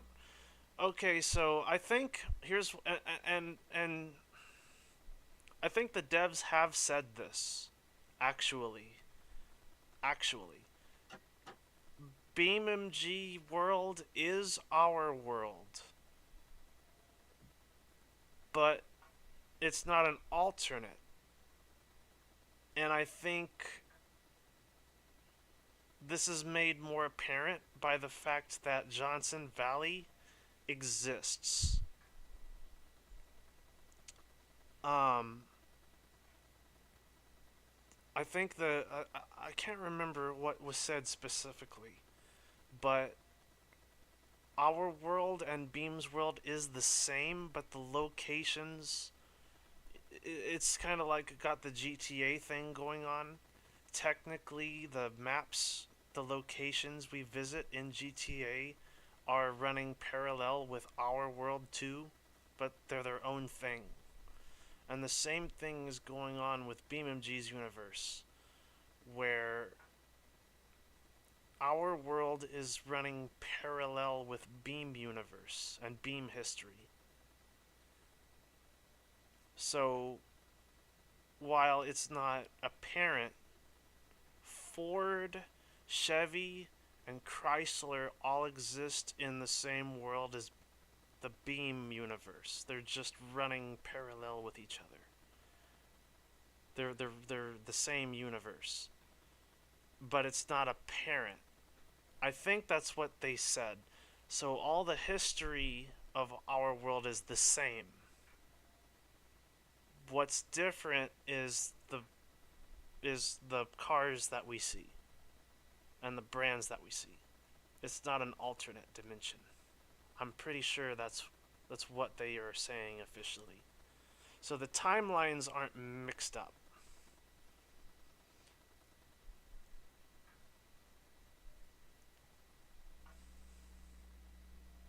Oh, how much time left? Uh, well, I haven't really been driving. I've been talking. Really, you know what? I've been so focused on talking that I didn't even know how I got here. How did I get here? I've been focused on the conversation. How did I get here? I thought I was on Spearleaf. Anyway, I should be driving. I'm gonna. I never did take my break. I'll tell you what. I'm gonna take my break now.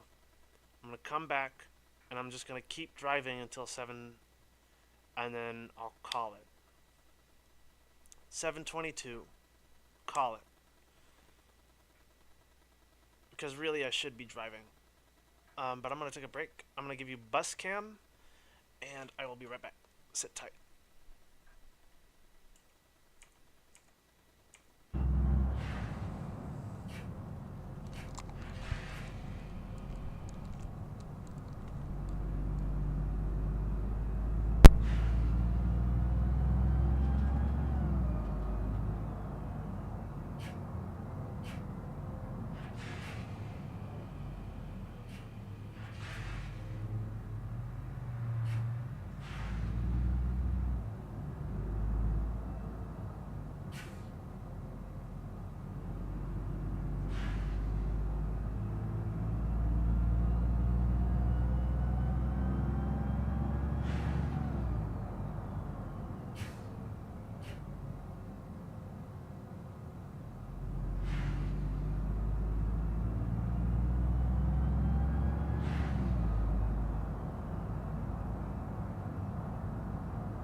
240BX.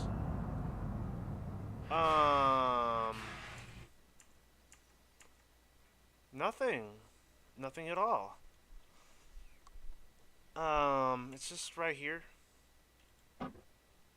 It's, wrong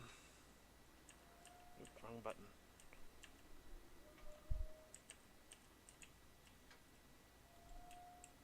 I mean, it's fine. It drives perfectly fine. Um, yeah, it's been like this for a while now. But you know what? It's fine. It drives fine. There's nothing critical. Still. I think I'm vouching for this platform's durability.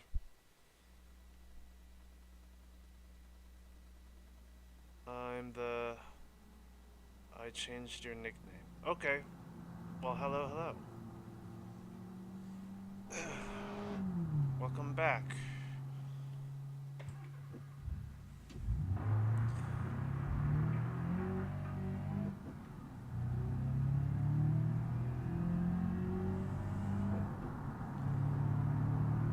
Alright. It's almost the end of the stream. I'm just gonna keep going. I waited past the hard part. Like, I think that was the main reason why it was good that we talked about mods for as long as we did, because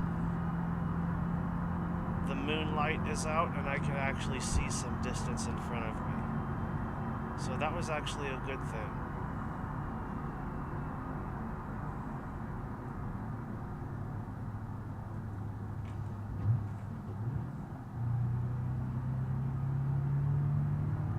If you don't know, and it's very accurate in this game, the most dangerous time of the day, time,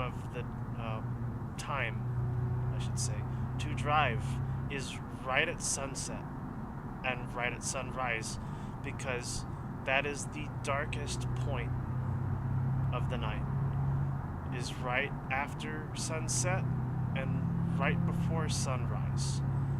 So the middle of the night, you can usually see, you can see without headlights right now. I can see without headlights right now. So it's great.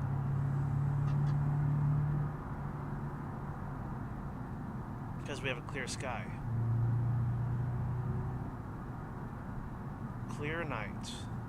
Clear sky.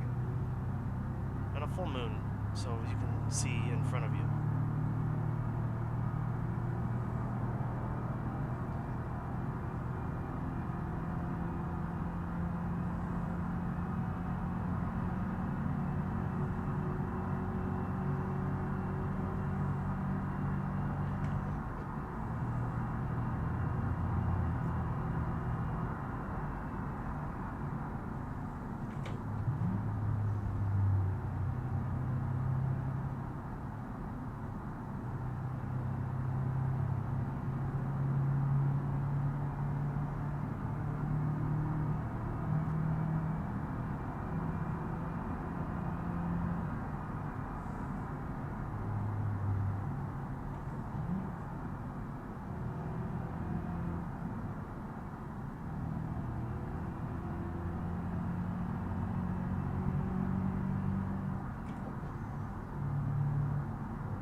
Chat.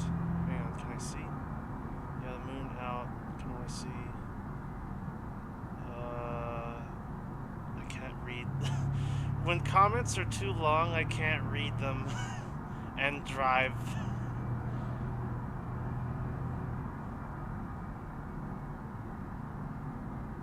Hang on a sec.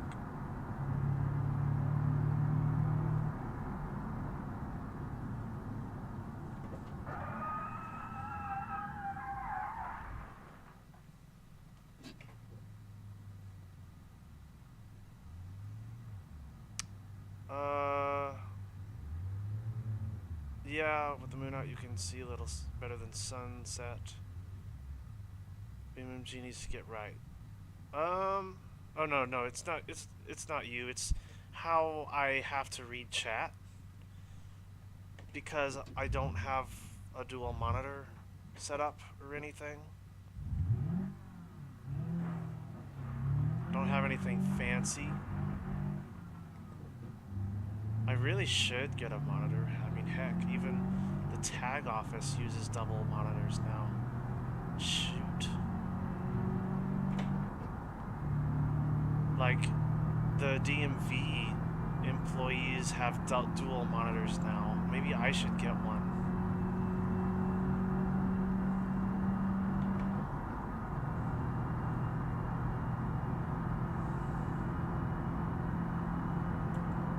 I'm reading chat on my phone.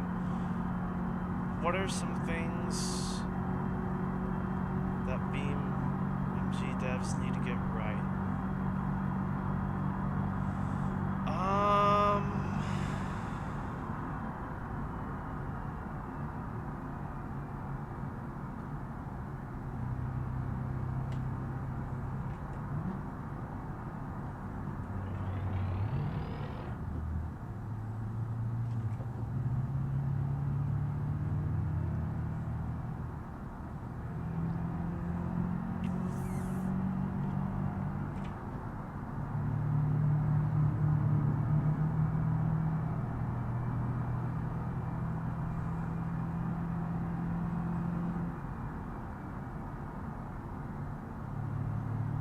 As far as driving aspects go, I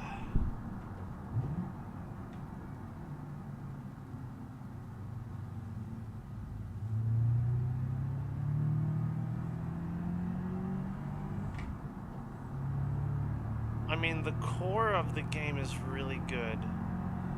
The core of the game is spot on. I think maybe they could flesh out the simulation a little bit more. I mean, I don't know. I wouldn't change very much.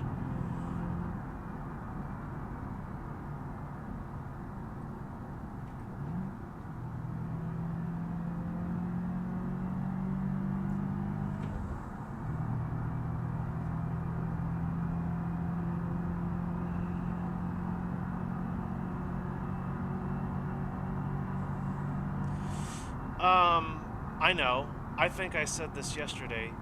They need to flesh out EVs, EV motor, EV simulation. They need to flesh that out. That needs a... Oh, look, there's the bus. They need to flesh out EV simulation because, especially if they're going to add a dedicated EV, those systems need to be way better and way more accurate than they currently are.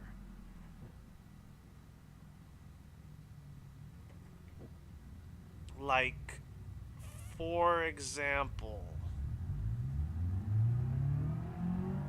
EV motors, it doesn't matter at what charge they're at. They will handle and perform just as good at 100% as 1%. So I think that needs to change because that's not how EVs work. EVs, when they're charged at 100%, they are amazing. They have amazing performance, right? It's just like when you have a power tool. But then after 80%, they start losing their performance. Oh, I forgot. I need to stop right here. Oops. I mean, that's it. That's the only thing I think, really. They need to flesh out electric motors. Especially if they want to add a dedicated EV at some point. I mean, right now it's just kind of like arcade simulation, like best case scenario situation for their EVs at all times.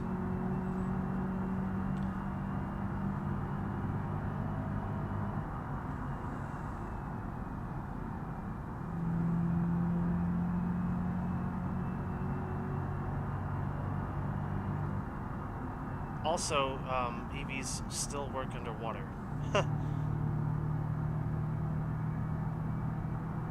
I think. They may have fixed that, actually.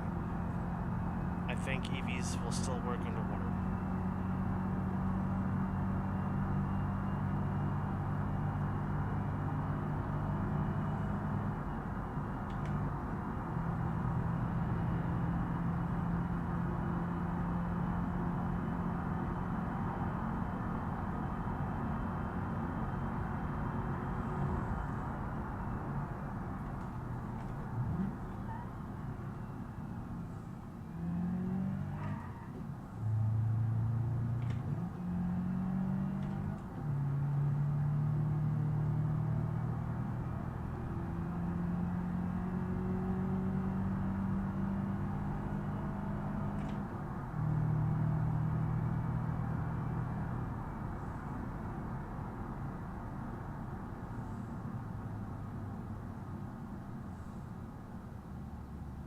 Scion Avior looks good. Oh wait, that's old stuff. Get a real cheap monitor. Hang on, chat may have died. Does not have right power usage, or it's kind of like a CVT engine, and the car is silent. Motor wall just needs to be checked out. Power system for EVs, because that is towing a truck for a long time. It should, yes, that's exactly right.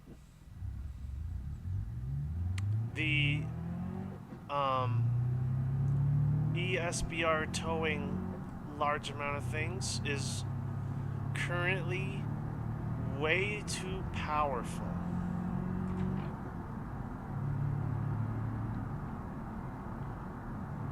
Like, the power consumption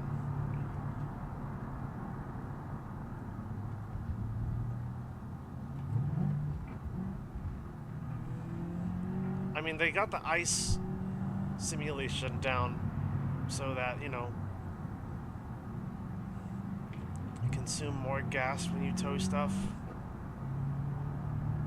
They got that down. Their electrics need to be worked on to reflect that also, because currently ESBRs and Vivaces are overpowered. Har har, as a joke. They're overpowered.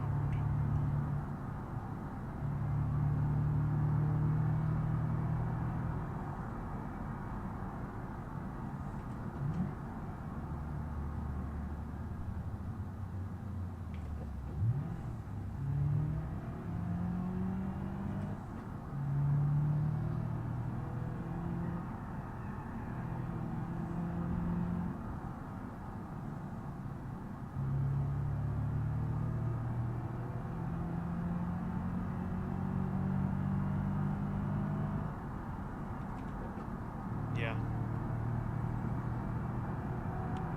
Electric simulation. Yeah.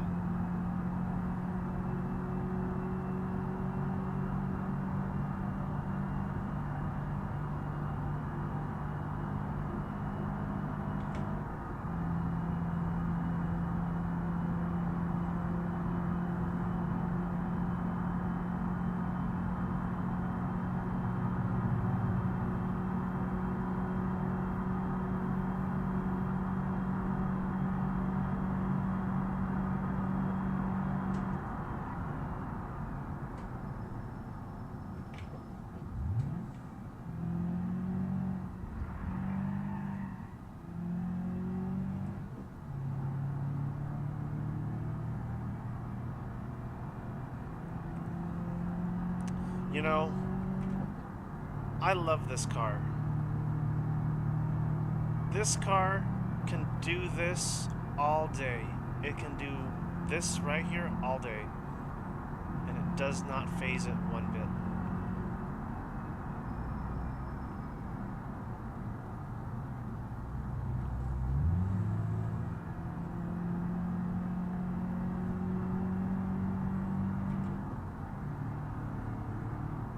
My ETK 85846 really did not like being driven like this.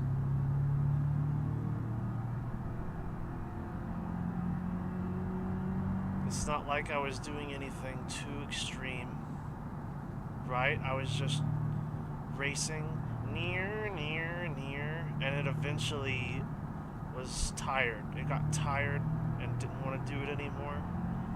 This car will just keep going and going. It'll do it all day.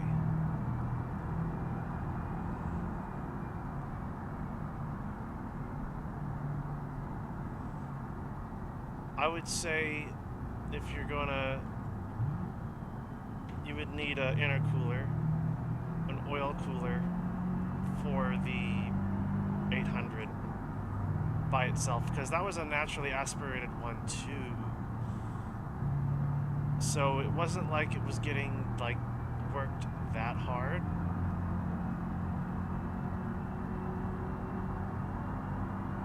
I don't know. The fact that the 800 died with just me driving like this for hours to hours, and it barely phases this car, I don't know.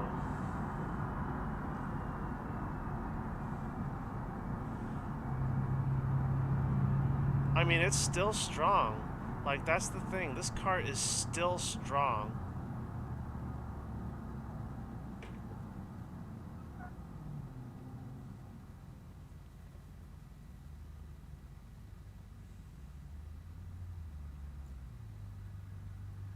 Yeah, don't care, while newer cars are like, stop using me so much.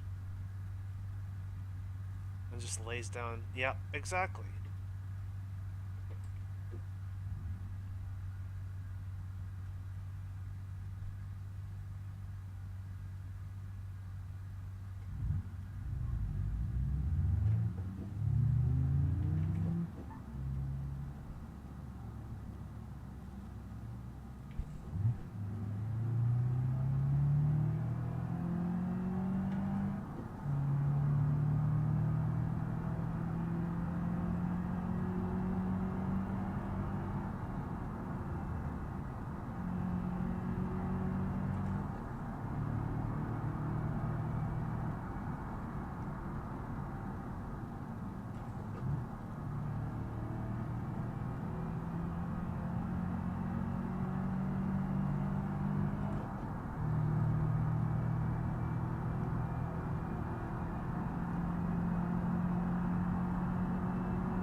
What map am I expecting to see? What would I like to see? I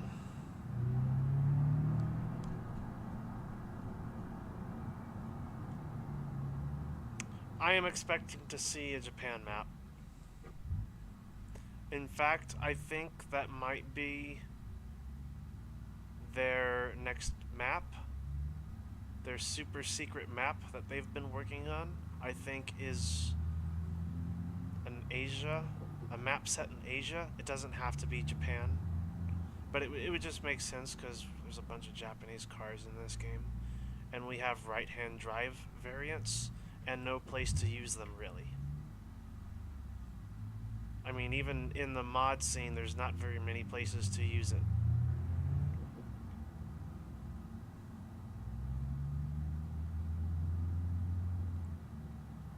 So, an Asia map is what I am expecting to see. What I would like to see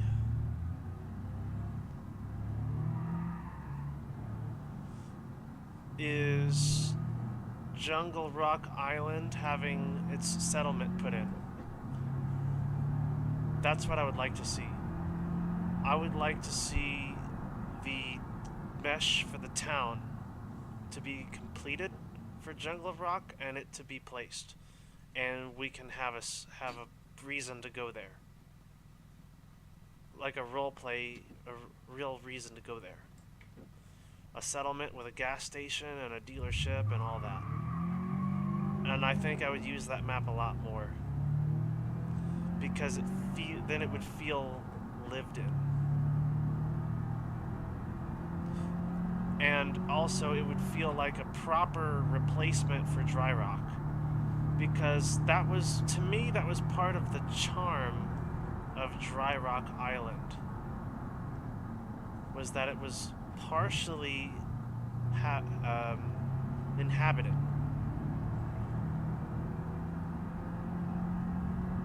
Because it had a gas station and apartment buildings.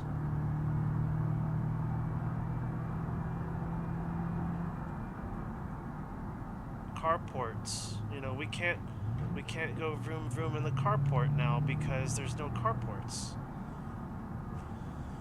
And Jungle Rock Island was supposed to be a replacement for Dry Rock, and it's not habited at all, it seems. So that's what I want to see. I want to see the settlement put in. In the files, there was a mesh for a town on the water and like a little harbor, small harbor. It had a gas station, what looked like a dealership, and some houses on it, some buildings, but it was never put in.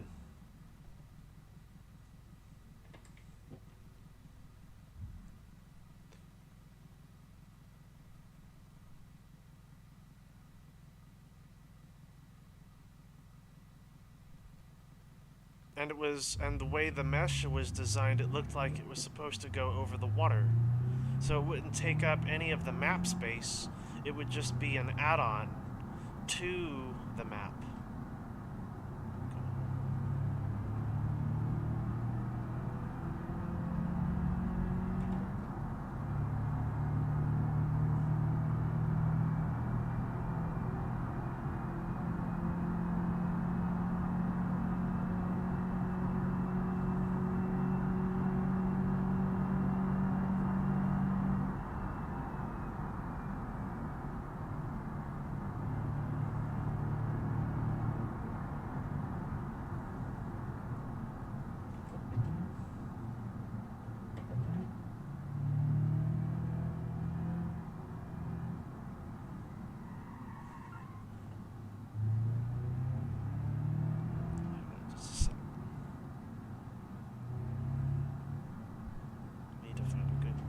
Shoulder.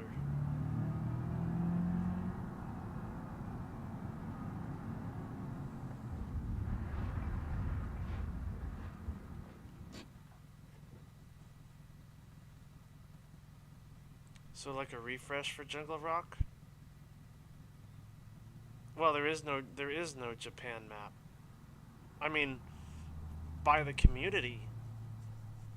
By the community, there is some Japan maps, but they're they're mainly inspired by real life togeis, and they're not very detailed. Like, the map is just the toge and nothing else. Yeah, there's no, like, destinations or anything. It's just a slice of the toge, and that's it. I would like, if there is going to be a Japan map, there has to be a toge, because people love toges. And there has to be stuff on the map besides the toge. Like, hotels and resorts and depots and shops, and it has to be a Japan map. You know,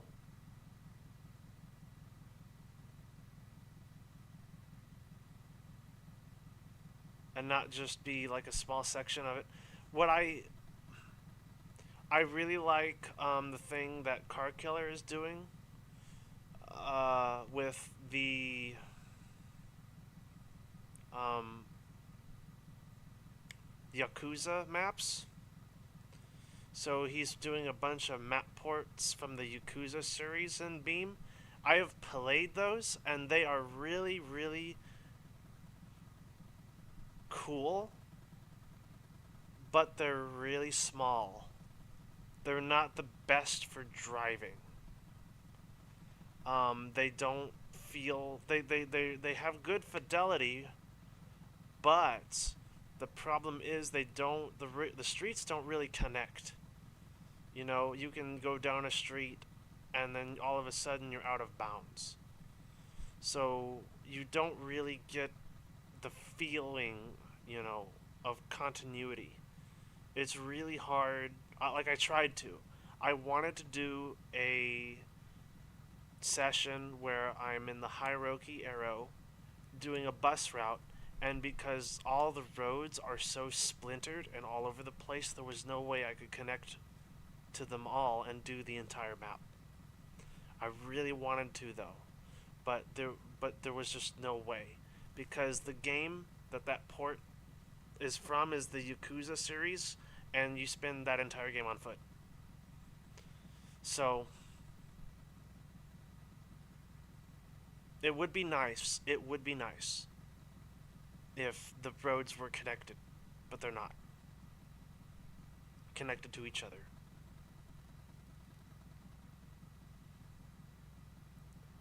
There's one Japantown map. It's a small town. Yeah, like a refresh for Jungle Rock. Like, I thought for a long time that Jungle Rock was going to be the Asia map, and I thought they were just going to retcon it like they did Small Island. I thought they were going to retcon it and say, okay, yeah, this is Asia now.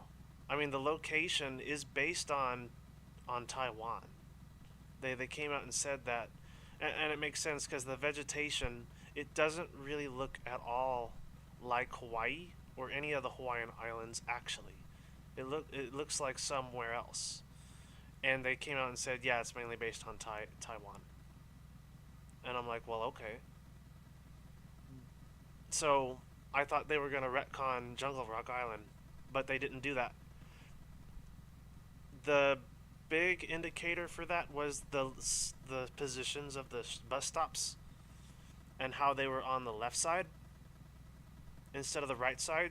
So it made people believe that the map was going to be converted to right-hand drive, but they they uh, they moved them back. So they're not converting the map to right-hand drive. They moved the bus signs back. They just swapped their positions, which is a shame.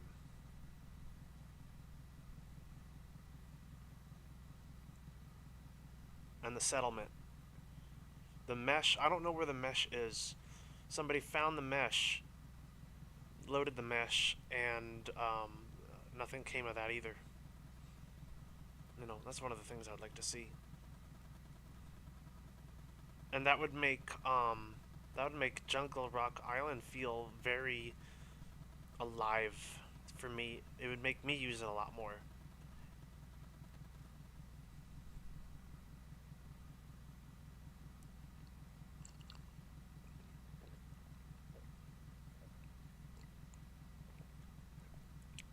Also, it needs a gas station. All these maps got gas stations.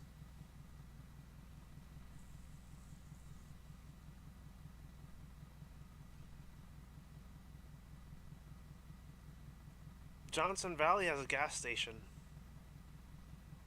Actually, it has 2 fuel stations. Um, Italy has gas stations that are functional. West Coast, East Coast has gas stations that are functional. The map, the map that Jungle Rock Island replaced had a gas station. The map that Jungle Rock Island replaced had a gas station, even though it wasn't functional.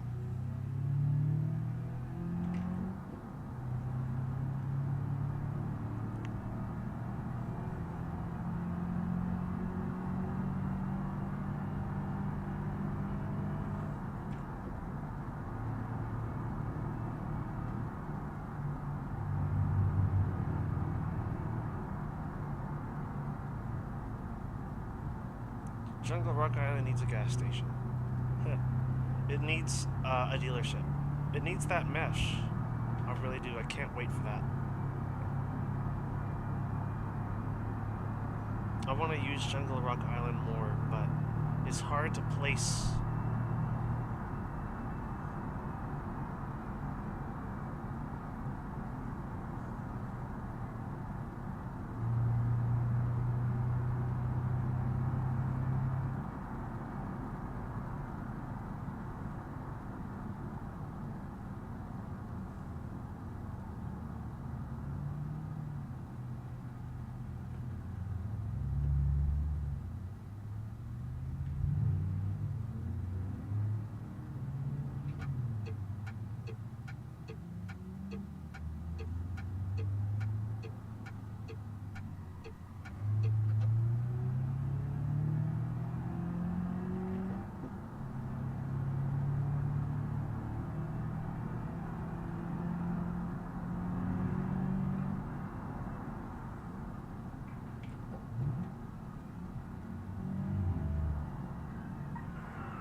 This car is like a tank.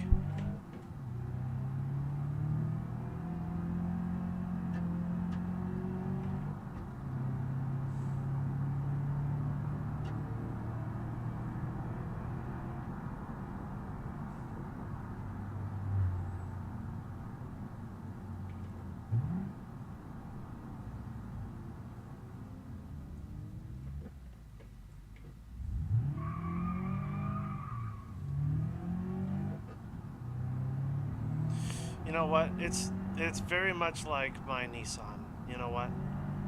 My Nissan's a tank too, I swear.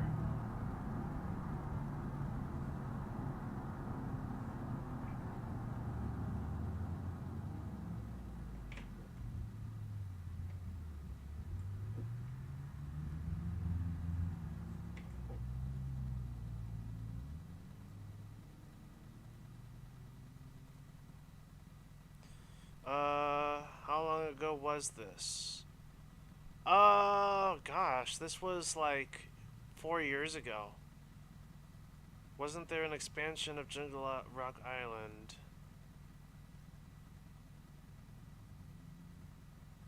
Kinda combined East Coast and Jungle Rock. It was pretty cool.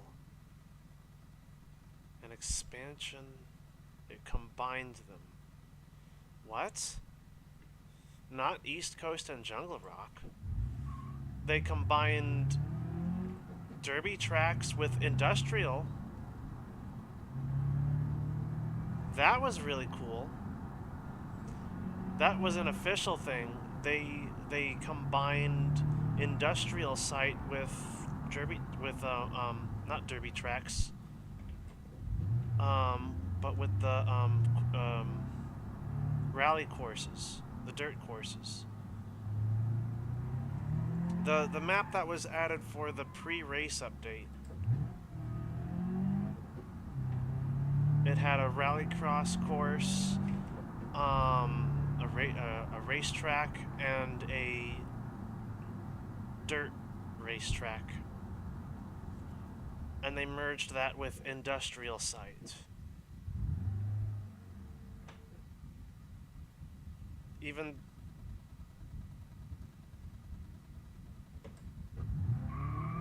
though nothing is really left of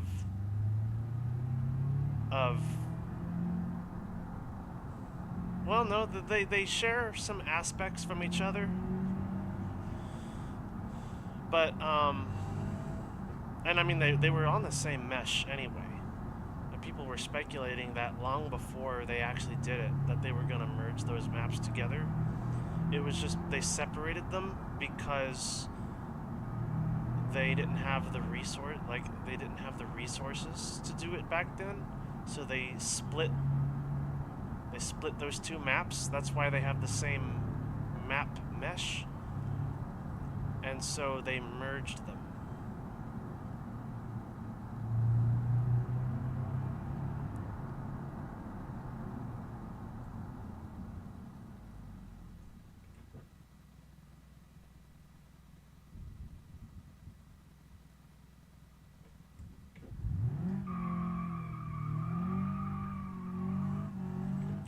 Industrial site and horses. Hang on. Wasn't there an expansion? But I don't know about East Coast and Jungle Rock.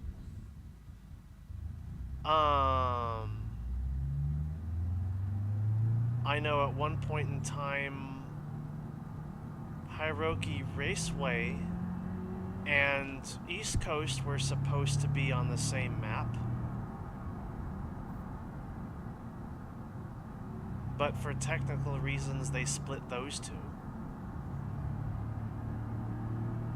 And you know, maybe they'll merge those back together. I don't know. They did it with industrial site and rally courses.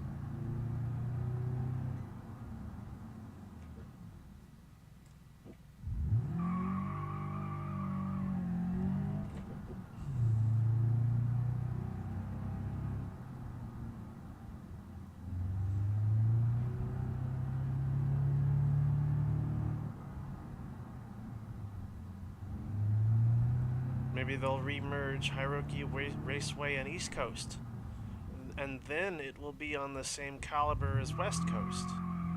Because West Coast has a racetrack.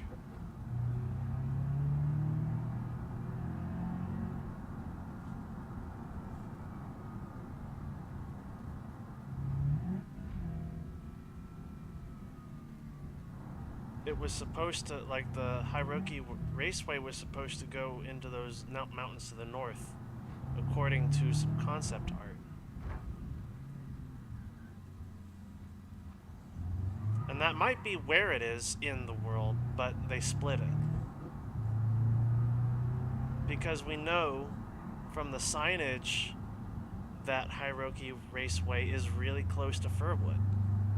We know that because the Firwood Cafe signs are all over Hiroki Raceway. So it can't be too far away.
I swear, I actually do get better frames at night than I do during the day now.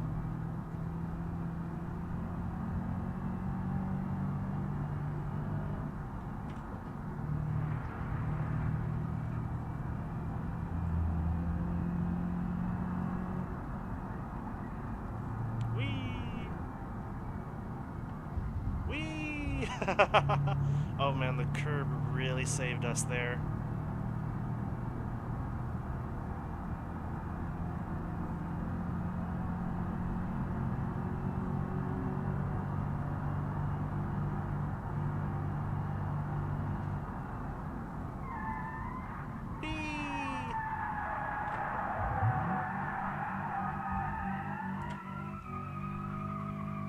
Hang on, reading chat.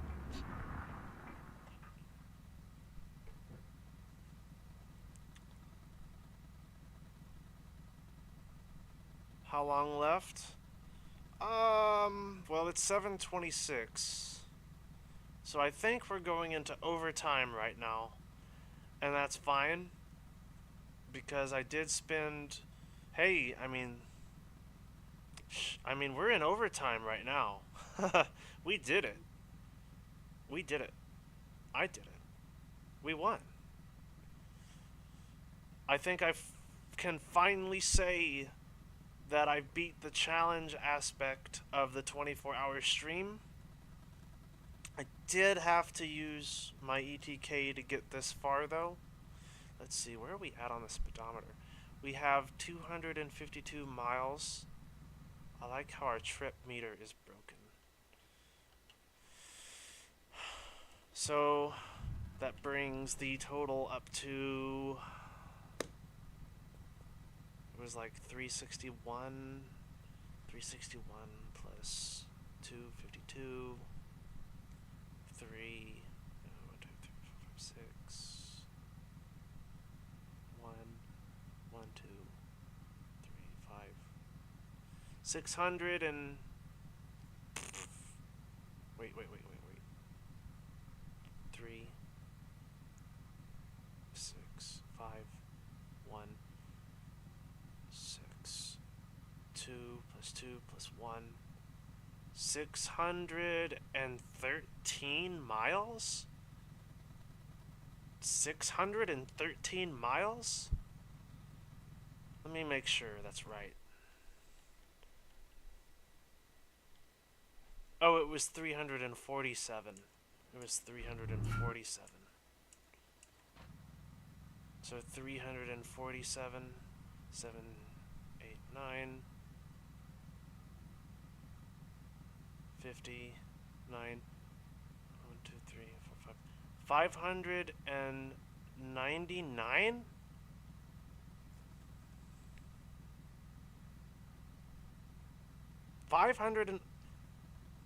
599? We can get that.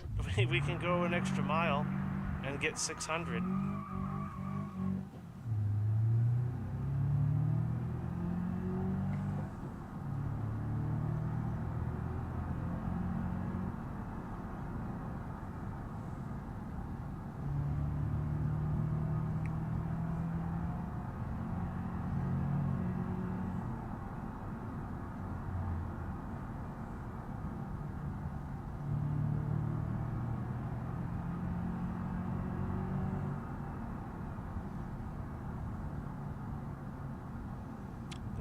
Did that do it? Did that do it?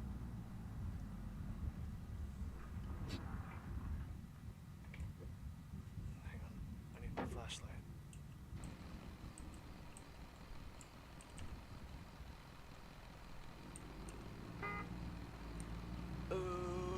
Did that take us over? 7, 8, 9. Yep, that did. Okay. Exactly 600 miles. 600 miles on the clock.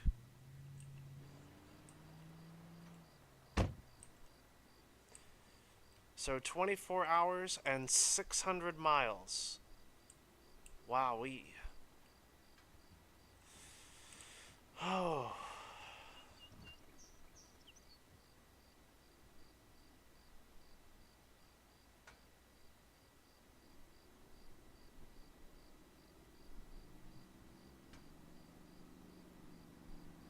that it's basically 15, 12, 15 for you? Ah, gotcha.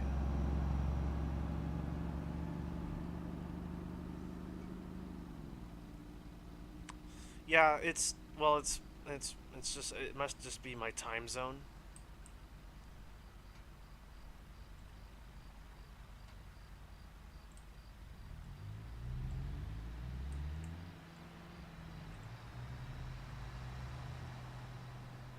Yeah, no, I no, that is about right too. If you but like I was taking frequent breaks in between, like just about every hour or so. I would take like a 15-minute break, and that's time you're spending not moving. So when you take frequent breaks and that's time you're not moving, it reduces the amount of distance you travel. I have gone over 1,000 miles in 13 hours, right? I've gone over 1,000 miles in 13 hours, but also look at what roads I was on, and how long I was on them. So like if I'm on the freeway 100% of the time, you can get 1,000 hours or 1,000 miles in just 13 hours. But because I'm like driving, you know, inner city, I'm stopping at all these traffic lights, I'm stopping for traffic, I'm stopping to take a break, it really adds up. Yeah, so it kind of makes sense that I only got to 600 miles with all the starting and stopping I've been doing, all the resting I've been doing. But but it's pretty close. Because when you're on a road trip, and I only refilled my well, I mean, with my driving habits, I refilled my tank like 4 times. Three for the 800 and two for this one. No, no. Yeah, 5 times. I refilled the tank 5 times.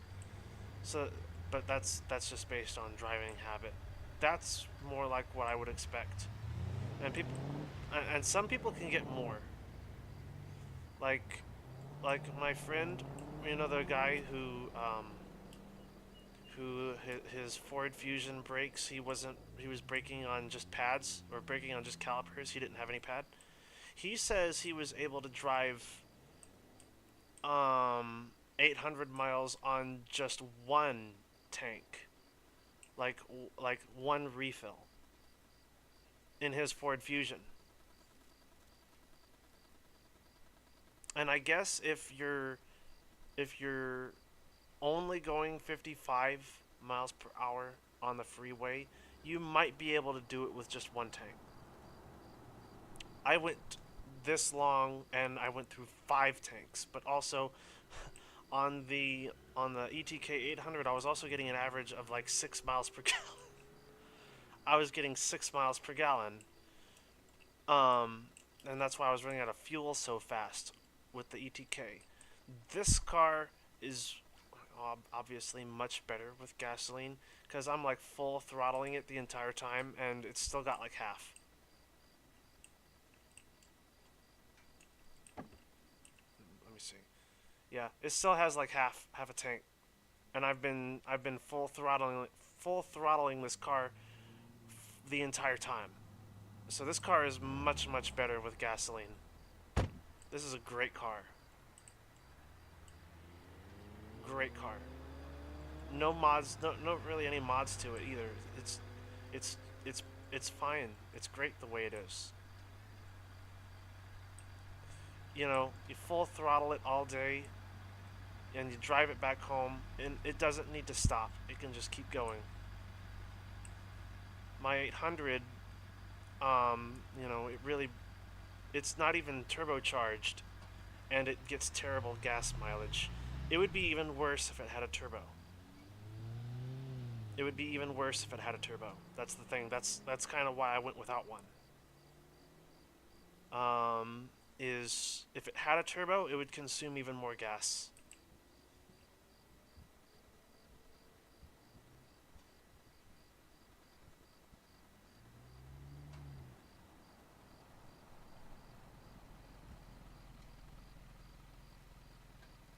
Well, this isn't even a JDM car. It's using the 2.4 liter. Um, the so with real S13s, the the KA24DE engine is a throwaway engine. So actually, tragically, um, when people buy these cars, they throw away their KA24DE and put the SR20 or some other engine in it, and it's a real shame because this the engine that comes with the 240SX is so good, and it's such a shame that Americans treat that engine like it's a throwaway engine. It's a great engine. You just can't rev it past 6,000 RPM. It can't handle that much. But that's kind of why people want the SR20 is they want to rev it past 6,000. That's really it.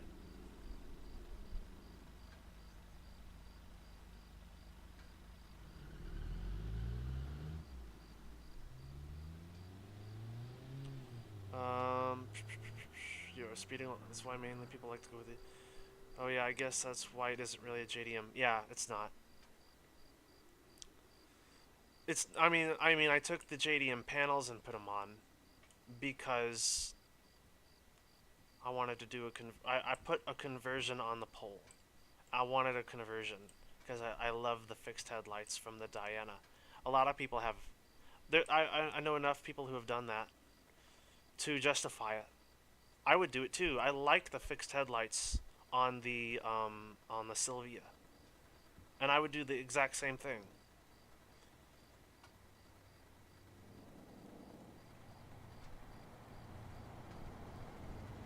Only thing, like I said before, the only thing I would change is I would make this the hatchback, and then this would be the one that I would want because I like the hatchback.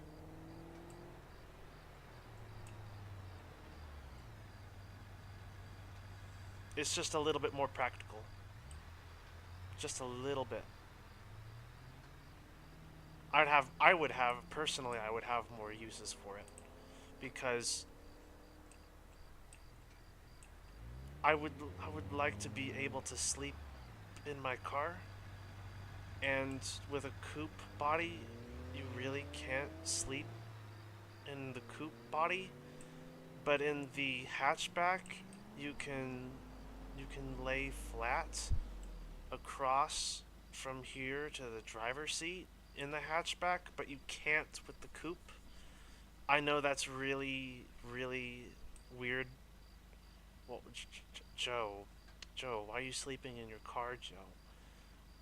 I would like to be able to do that. I would like to be able to do that. You can't really do that in the coupe. You can do it in the liftback. I've also known people who have slept inside their GR86s, and that actually kind of made me like the GR86 a little bit because there is this a video of a guy who really likes the ocean, and he'll go sleep in his GR86 at the port just to be close to the ocean. And I'm like,